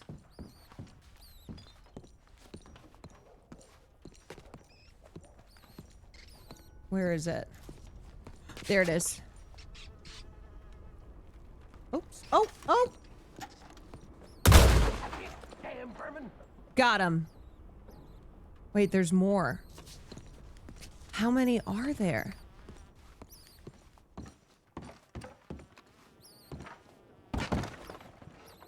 How many freaking rats?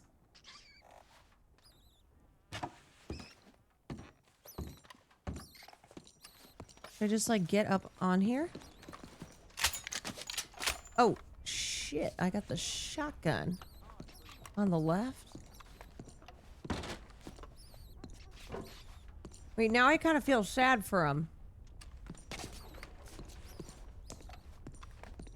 Saw one by the bar window.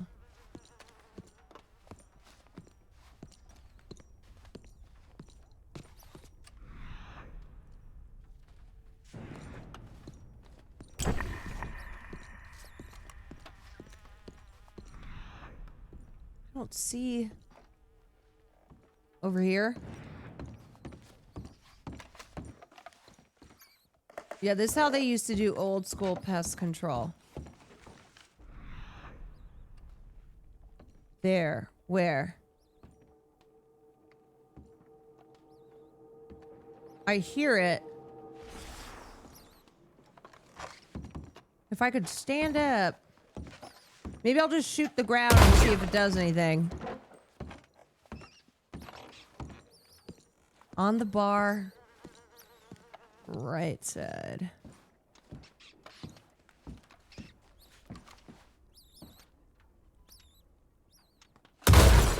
Oh! You are so close. Is it up or is it on the ground? Oh, it's not on the ground.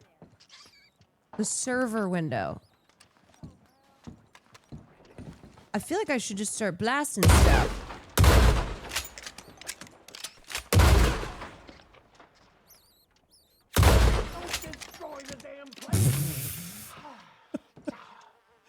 What is this? What am I doing? Did I get it? No, I still hear it. God fucking damn it. Oh. Oh.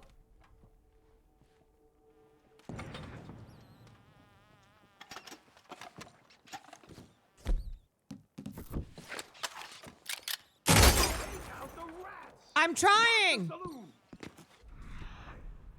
Follow the trail.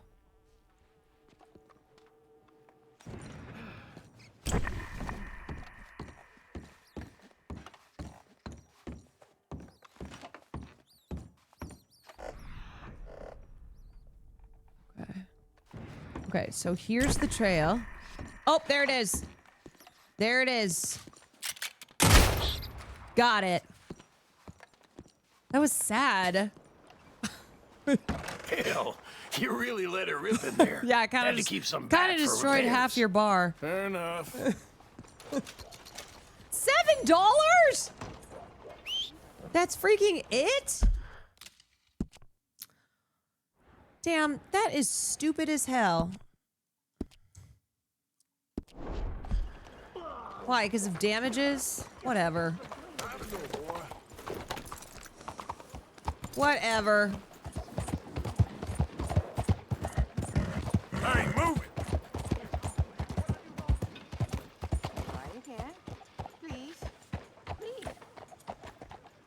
Alright, let me just finish up the professor and then I'll go back. What if that rat wanted to be a chef? Well...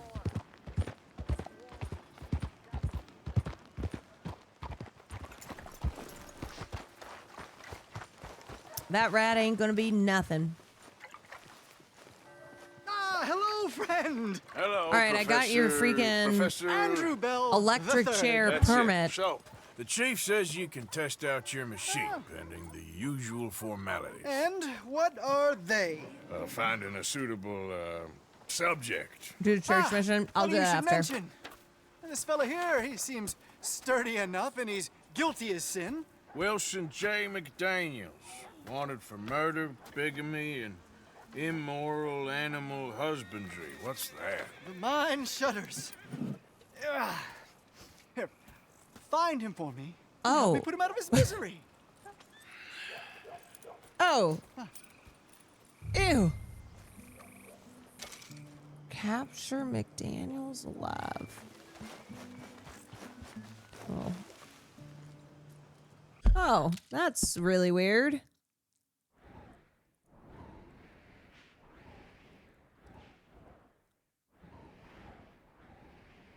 That is very strange. Okay, I'm gonna go do the church. Come on, boy.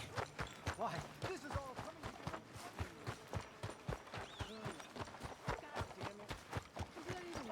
Language, please.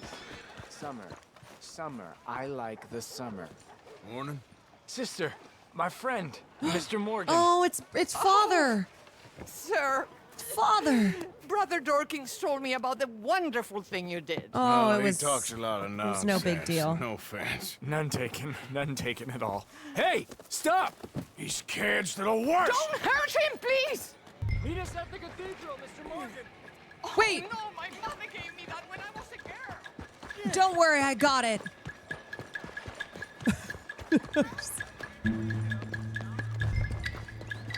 I'll get his ass. You little bastards!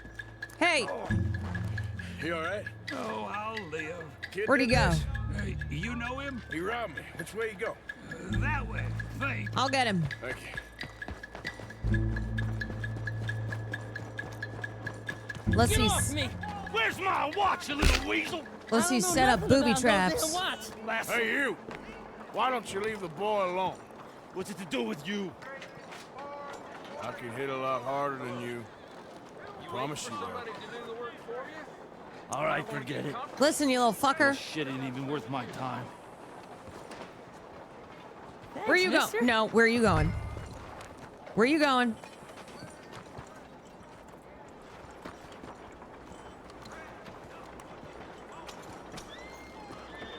Where's this freaking... Oh.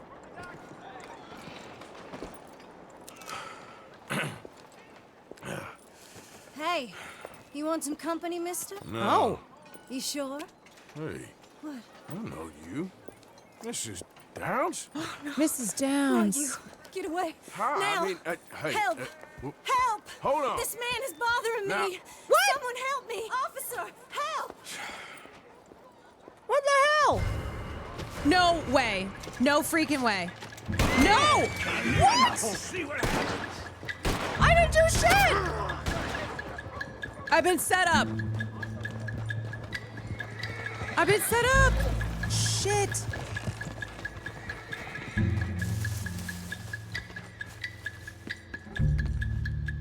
I've been set up. God damn it.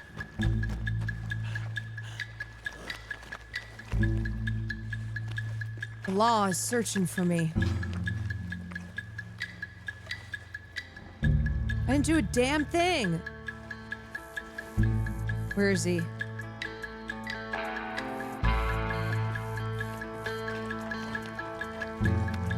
Fuck. Goddamn law. Can't believe this shit. Can't believe this shit.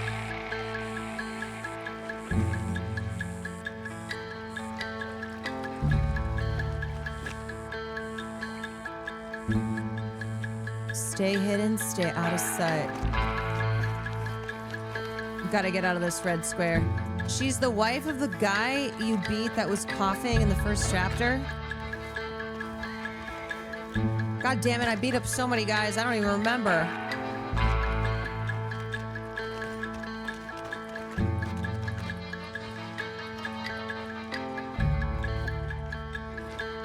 The guy you killed for the debt. Oh, right.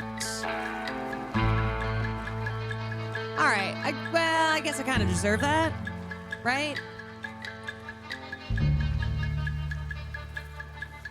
Well, he sucked though, yeah? That guy sucked.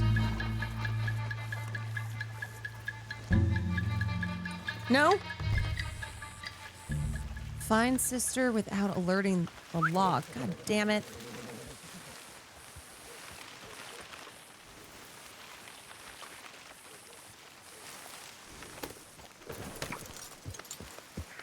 All right. Act totally normal. Nothing to see here. Hey. What's up? I'm just like everybody else. Just like you, and you're just like me. I work here in town. What the heck is your problem? No problem at all. I'm just a law-abiding citizen. Totally normal. Hey, how you doing? Okay, boy. Fuck! The law! What in God's name is the matter with you? God damn it! Okay. The law. Where am I gonna go? Shit. Can I climb over this? The law.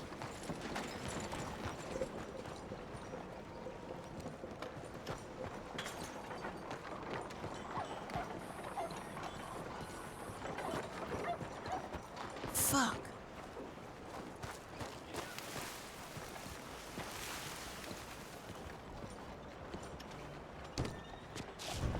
These church's doors are closed.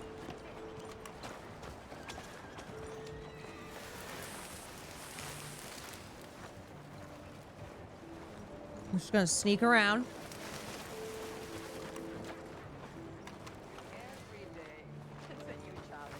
Fuck. When I was younger, those challenges used to frustrate me. But then, over time, I learned to ask how. There's a instead of cop. why. The law. Often the people that are most Sister. in need of our help. Sister. Mr. Morgan! Excuse me, Father. Sister, I got your cross. You didn't. Oh, I did. Yeah, and I got the freaking popo on my back. I hope the boy... He's fine, physically. Mentally, he's a piece of work, but who am I to say? Brother Dorkins was right about you. You are the most wonderful man. Brother Dorkins is... greatly deceived, I'm afraid, but I'm happy to help a little. Thank you. You see, it's a thing, but my mother gave it to me when I was a novice, shortly before she passed. You are the most wonderful man. Oh, excuse me, Father. Sister. I'm jorking Enjoy it. your day. See, Father? Fuck. Brother Dorkins. All right, the cops are off my ass. Cops are off my ass now. Was fantastic. Okay, so got that done.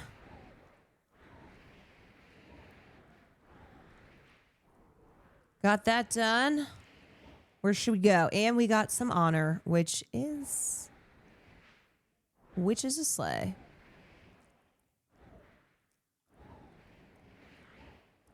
Do Dutch. This one right here. Dutch is back in camp.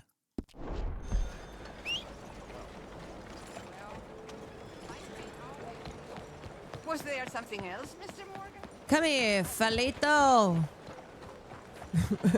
Like that Farlito. Okay, fella. So goofy. So goofy.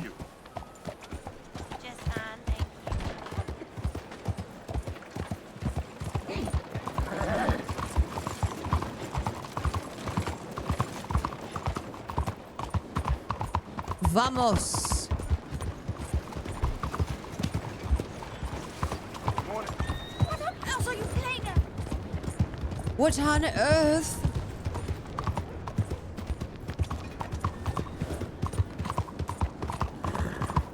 My name's Arthur Morgan and I run this town. What's up with you?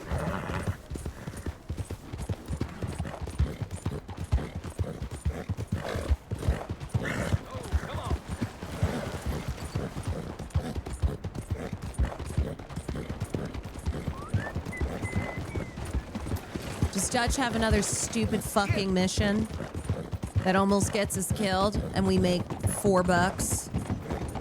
Oh, my yes. Gotta feed Farlito. Hold on.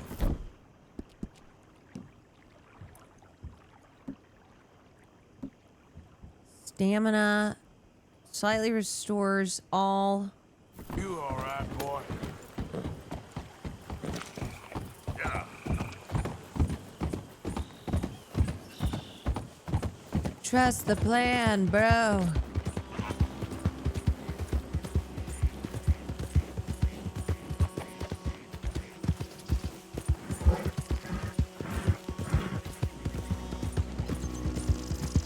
You sometimes get ambushed here. I'd like to see them try to ambush me. Oh shit. Okay, Honor. Hey, you. See? Honor. Help me. You better not be ambushing me. Some fellas broke into our place. They got away, but they got my wife. Please, mister. You gotta do something. I'll do it. All right. Where is she? It's a sacked out in the swamp by the water. I'll get her back. I'll get your wife. Find more help. I'll get her. You don't need more help because you've got me.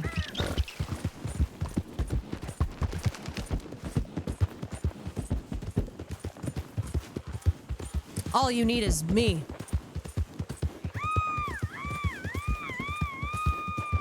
Oh my god. I'm coming. Guns out. Guns blazing. Oh shit! Oh my god, an alligator!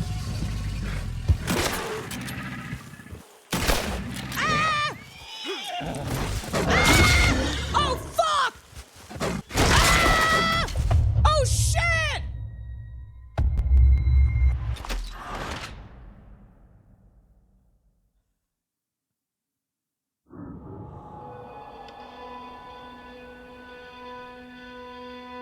Wait! What happened? Shit! Am I still doing that mission? Gator gotcha.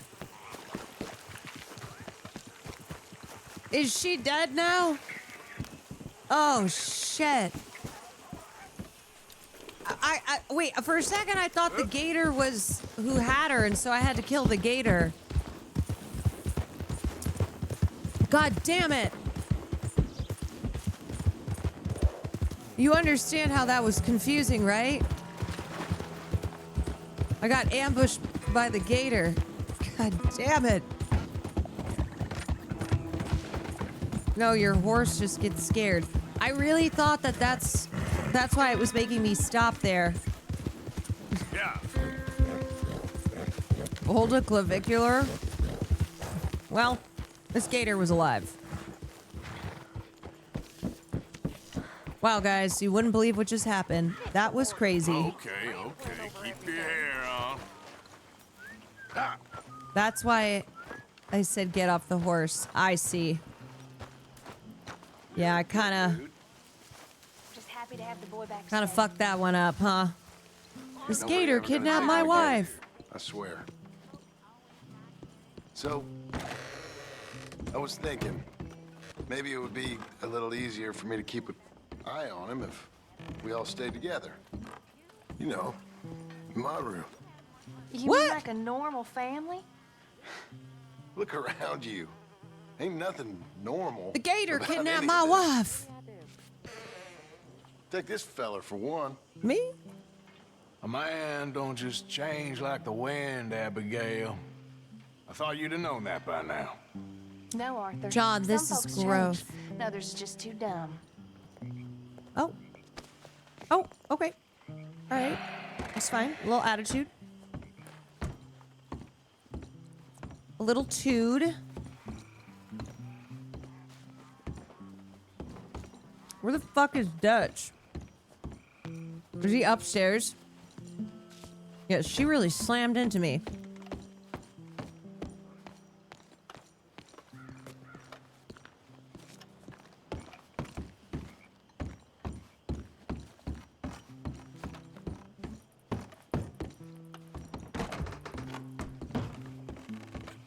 All right, let me go give some money. Hey, that man, he's money.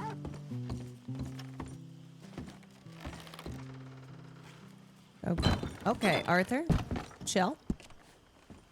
Chill. Give money. How much should I give that will give me honor? 20 bucks? Is that good?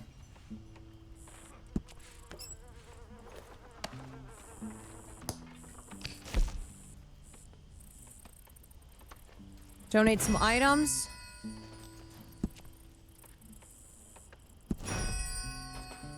Okay, lots of honor.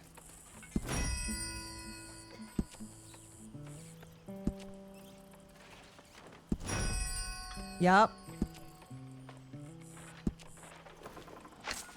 And how are you? Okay. Got some honor.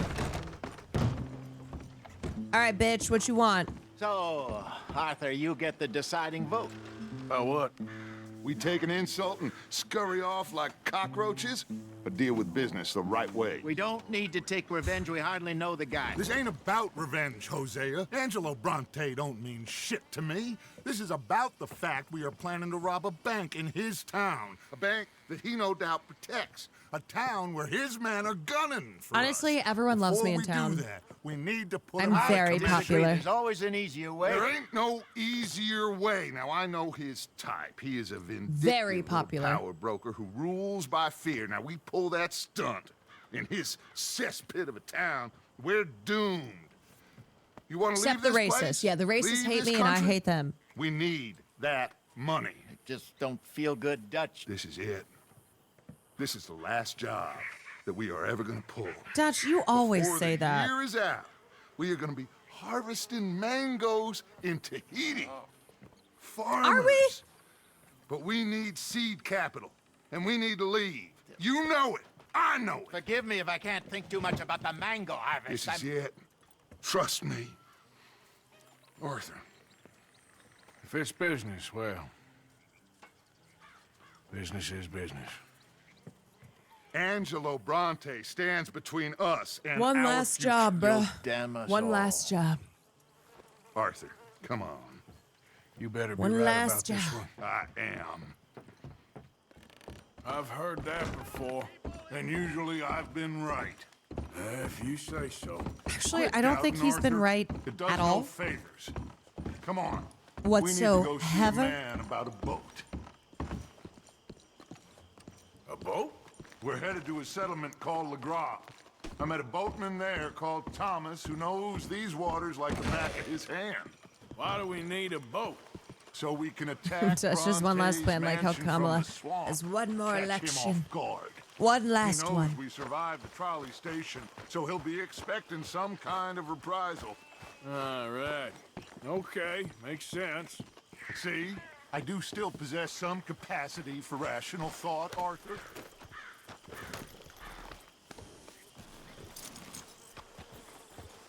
All right, boy. Okay, follow One me. last time. Yep, Dutch, Thank please point to Tahiti on a What? map. For taking my side back there. It ain't about sides. Feels like Hosea's lost his spine. No, Let's I think move everyone's on, kind of sick of your Bronte. shit. Is it for the bank job or revenge for what happened at the trolley station? Both. Neither. What does it matter? We need to hit that bank. And Bronte has the police and just about everything else in Saint Denis. Goes all the way to the top. He also set us up. And lest we forget, took young Jack. I understand. You just got a lot of pots on the boil, given all the folks who's out gunning for us. You all We've seem kinda to have pissed everybody forgotten off. How money is made and what it takes to support 20 people. Let alone what it takes to give 20 people a new life overseas. In Tahiti. With all due respect, Dutch, is this Tahiti plan really gonna work out? You tell Absolutely fucking Is it? not. Have some goddamn faith. I am bending over backwards to make a future for us. I know, but when did you become so small-minded? When did you become such a dick? If you'd rather we break up the family, go our separate ways, just tell me. of course not. This isn't a prison camp. I am not forcing anybody to stay. So either we're in this together, working together to get out together, or we're not. There simply isn't a reality in which we do nothing and get everything. Anyway, here we are. Let me do the talking. Must be the fellas here to see Thomas. Must be. Dutch is out of control. He is out of control. Thomas, it is good to see you, my friend. Hello, Mr. Dutch. Thomas, have you met Arthur?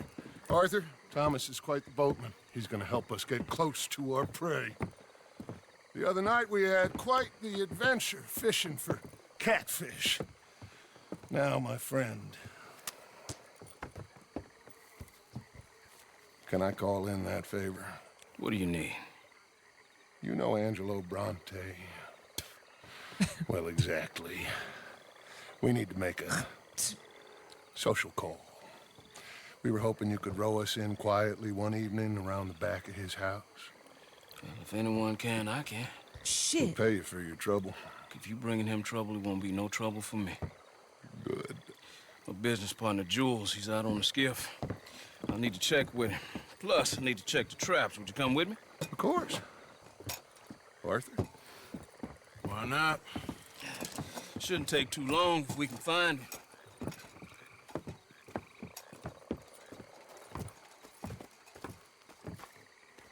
Be lively.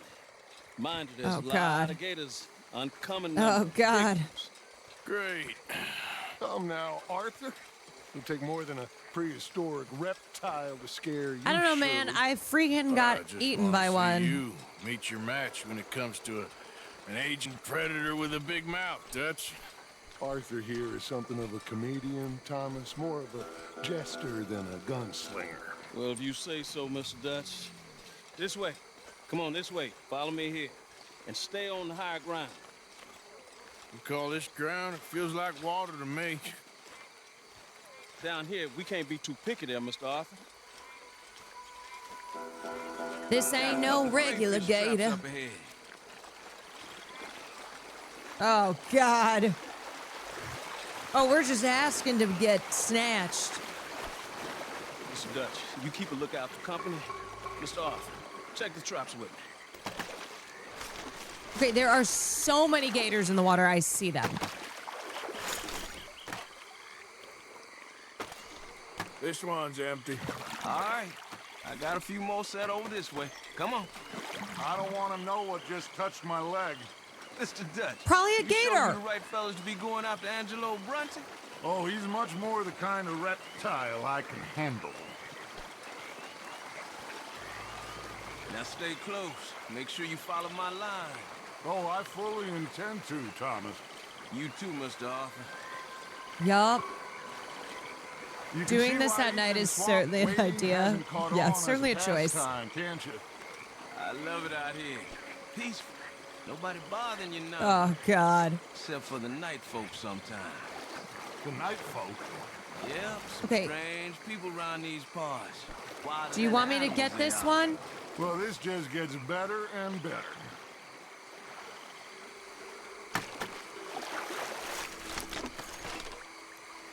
You ain't catching nothing. Oh, there's one. There's one. Shouldn't be lingering here. Come on. Oh, okay. Oh my God, we're going neck deep? You gotta be kidding me. Oh, we're just asking to get snatched. Just put a whole ass crawfish in the back pocket. Whoa. Stop where you are. It's a gator. Just stay as still as you can. Yeah, there's hella gators. Oh my God.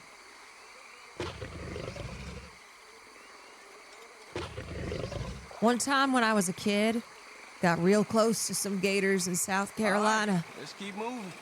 I got another trap by that small island up here. I don't know what's taking Jules so long with that boat. Almost became a gator snap. Equally keen to find it. For real? Yeah. We took a family trip to South Carolina and I can't remember where we were. I think we were doing a little bike ride. My dad was like, "Oh, let's go over here." And suddenly we were by this little body of water. And these gators came out and they got real close. Give me a hand here, Mr. Arthur. This trap is stuck in the mud. It happens.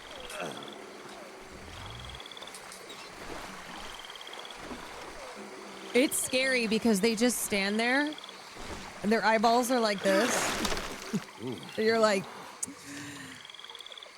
should I start running now? Zigzag. So it's true. What is? There's been talk of a big old bull, but people talk a lot of nonsense. I guess this was No, but only something huge could do this. Like a gator? Fantastic. Let's hope it bites you first, Dutch. Should we just keep moving? I don't really want to hang around here much longer. All right. I suppose this can wait. Let's go. Yeah, how the hell have we not gotten eaten?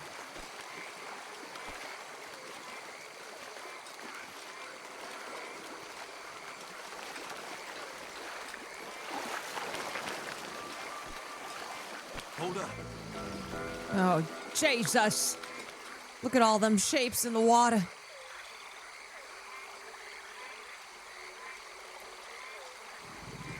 Some big ass gators.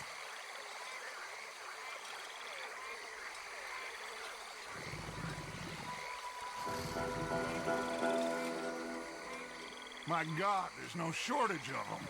Good eating. Us or them? Exactly. Come on.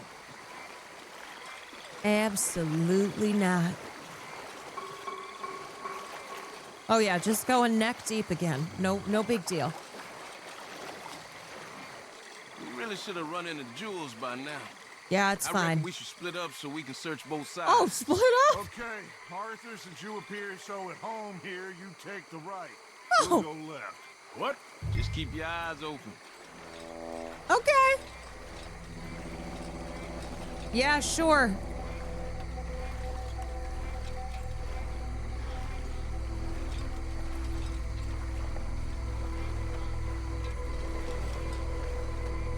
Yup. That's cool.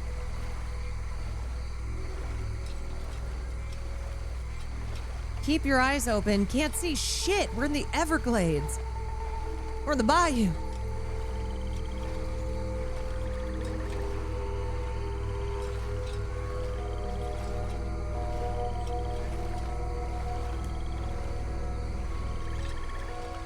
When has splitting up ever worked? Surely in this instance.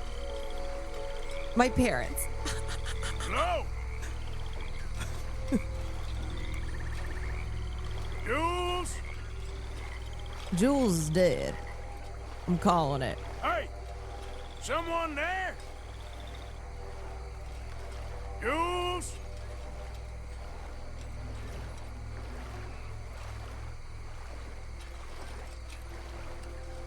Hey! Someone there? I bet you Jules got eated. Jules?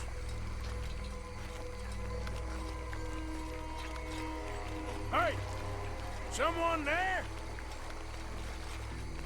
Yeah, Arthur, let's just attract all the gators. No big deal. That's cool.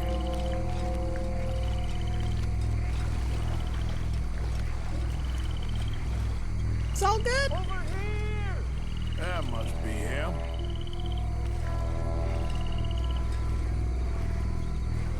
It's a gator just pretending. Hello? God. Here! Help! Where are you, man? In the tree? In the tree! What you want me to do?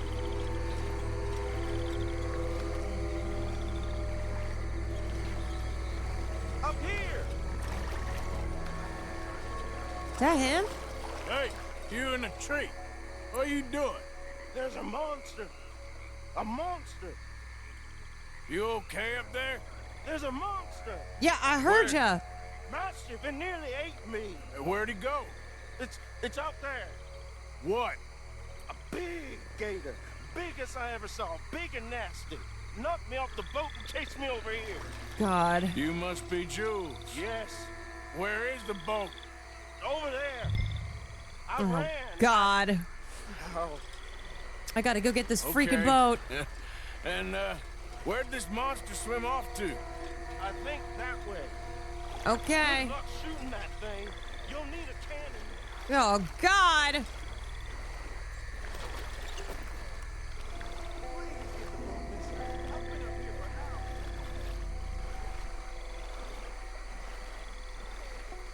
Yeah, like this gun's gonna do shit.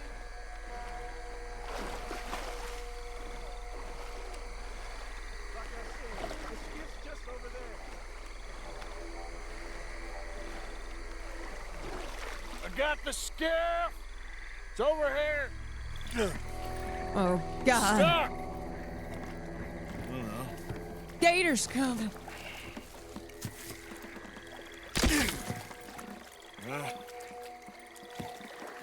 I got it loose. Jump. Good man.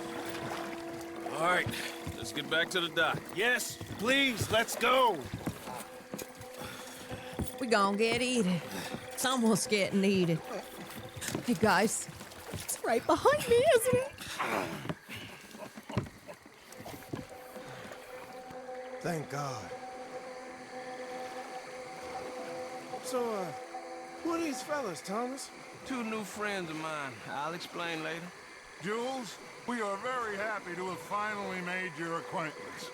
I thought it was gonna be out here all night. What you doing hiding up in the tree, boy? This gator was huge, Thomas. Twice as big as I ever seen. Twice as angry, too. Nonsense. Oh my I think God! tree stump. Yeah, It's Jaws, but a gator. Jump in and pull us free. Maybe. Yeah, just do it. Won't take you a minute, boy. Go on. What? This is a bad idea. Why is he jumping in? You'll see any giant monster long before it gets anywhere near you. Got a couple crack gunslingers here with their guns loaded. You'll be fine. I'm not that good. You didn't see the thing. Yeah, neither did you. It's just a myth, Jules. Now pull. Oh my God. Poor Jules. Pull, boy.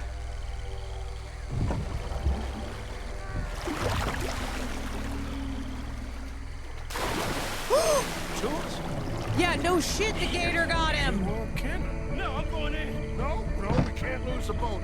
Arthur will go. Arthur will go? Arthur. Okay. Okay. Freaking Dutch. Oh my God. Oh my God, I'm coming. I'm coming! I'm just shooting!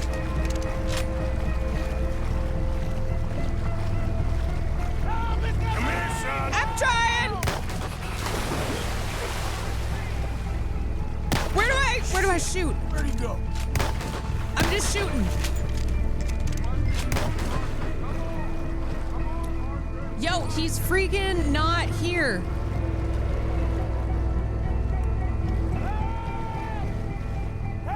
Oh my God, oh my God, oh my God, oh my God. Oh my God, oh my God, oh my God, oh my God. Hold on. Oh my God. I got you, son. He's missing both of his legs. Oh, God. Oh, God. Dutch! Shoot something. Oh, God, he's bleeding. God, no. Please hurry. Fire off a couple of warning shots just to pretend you care. Oh, God. I got you covered. Yo, he's losing a lot of blood. Look behind. Oh, God, it's coming. Oh, Jesus! Come on. Oh, Jesus! Hurry.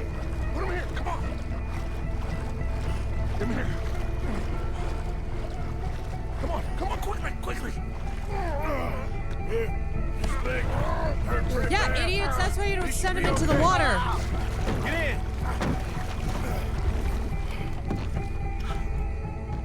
Shoot that thing. Where the fuck is it? Son of a bitch, Arthur. You're gonna be all right, dude. Just hold on. Oh, God, oh, Jesus. Oh, Jesus. Oh, he's pissed. He's like freaking Godzilla. Oh, God! Oh, God! I think he's going. Shit, that is one big old gate. Oh, your boy doesn't look too good there. Here, take this. Try to stop the bleeding. You're gonna be okay, Oh, son. poor Jules. You're gonna be okay. Just Poor thank your Jules. old Uncle Dutch. I heard that.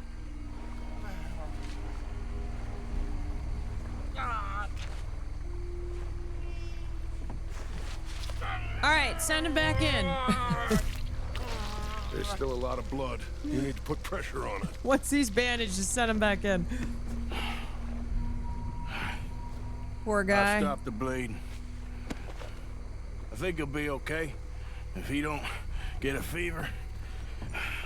Yeah, if he doesn't get infected by the swamp water. Fever is the least of our worries. Oh, Look who's back. Jesus. God damn it. Put every bullet you got in him. Hold on, I gotta switch. Sawed-off shotgun. Shit! Don't let him get any closer. Oh, God. He's freaking huge. Yeah, ahead of us. You see him? Shoot! Where the fuck is he? Okay, I think it's had enough. Has it?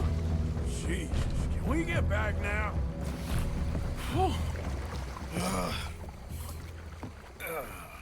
You're gonna be okay, kid.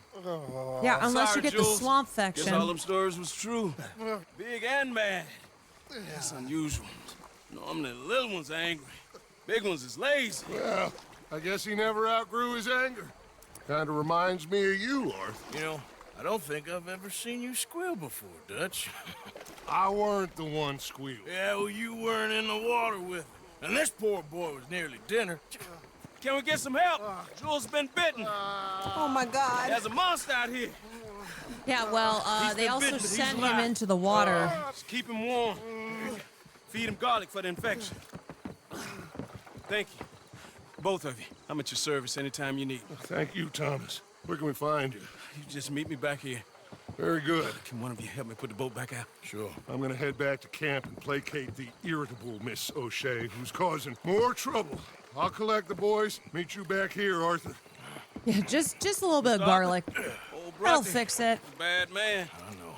Killed some good folks. Hurt a lot of people. Well, he definitely lacks a certain charm. I'll see you soon. You be safe. We got monsters out here. We got Well. monsters. All right.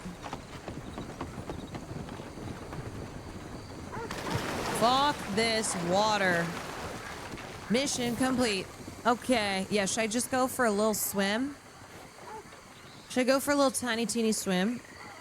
That mission was intense. Woohoo! Wowie.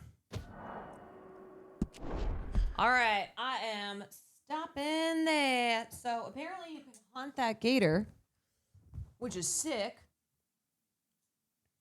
And I should do that at some point. Little gator hunting. Little gator hunting. Okay. I am gonna go eat a little bit of food and go chillax. Go chillax. But got a good little gaming session. I like that mission. That was fun. That was awesome.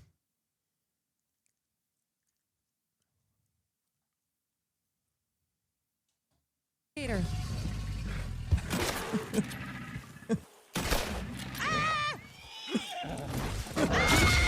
Oh, fuck!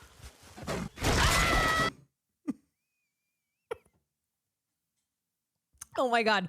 Oh my god. That is fucking sending me. The cat. Oh my god, an alligator.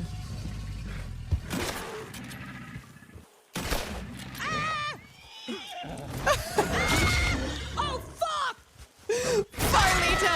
Farlito just totally abandoning me. Actual rats. Oh, I can do that. Oh! Oh shit! Oh my god. Oh my god. That was such a perfect clip. I can't see. Oh! Ah! Oh my god. Oh my god! Ah! Ah! Oh shit! Shit, I'm just blasting these rats.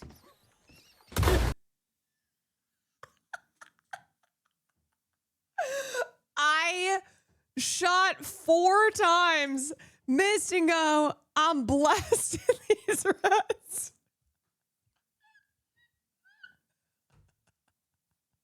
Just really blasting them. Just blasting all over the place, you know? The professors who I did the moonshine with.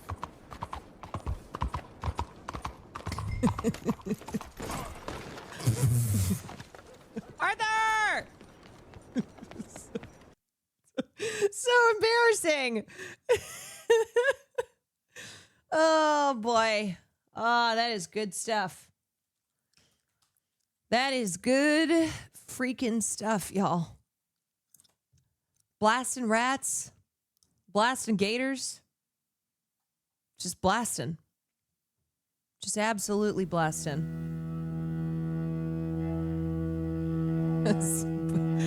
Perfect outro song. Born on the bayou. There ain't nothing I ain't blasting. If something's in my path, I'm blasting it. Thank you for stream. Thank you for hanging out with me. I will see y'alls tomorrow. Sending you to Jay Dilla. And you know what is the perfect way to, the perfect final line for this evening? Later, Gators. Get it? Later, Gators.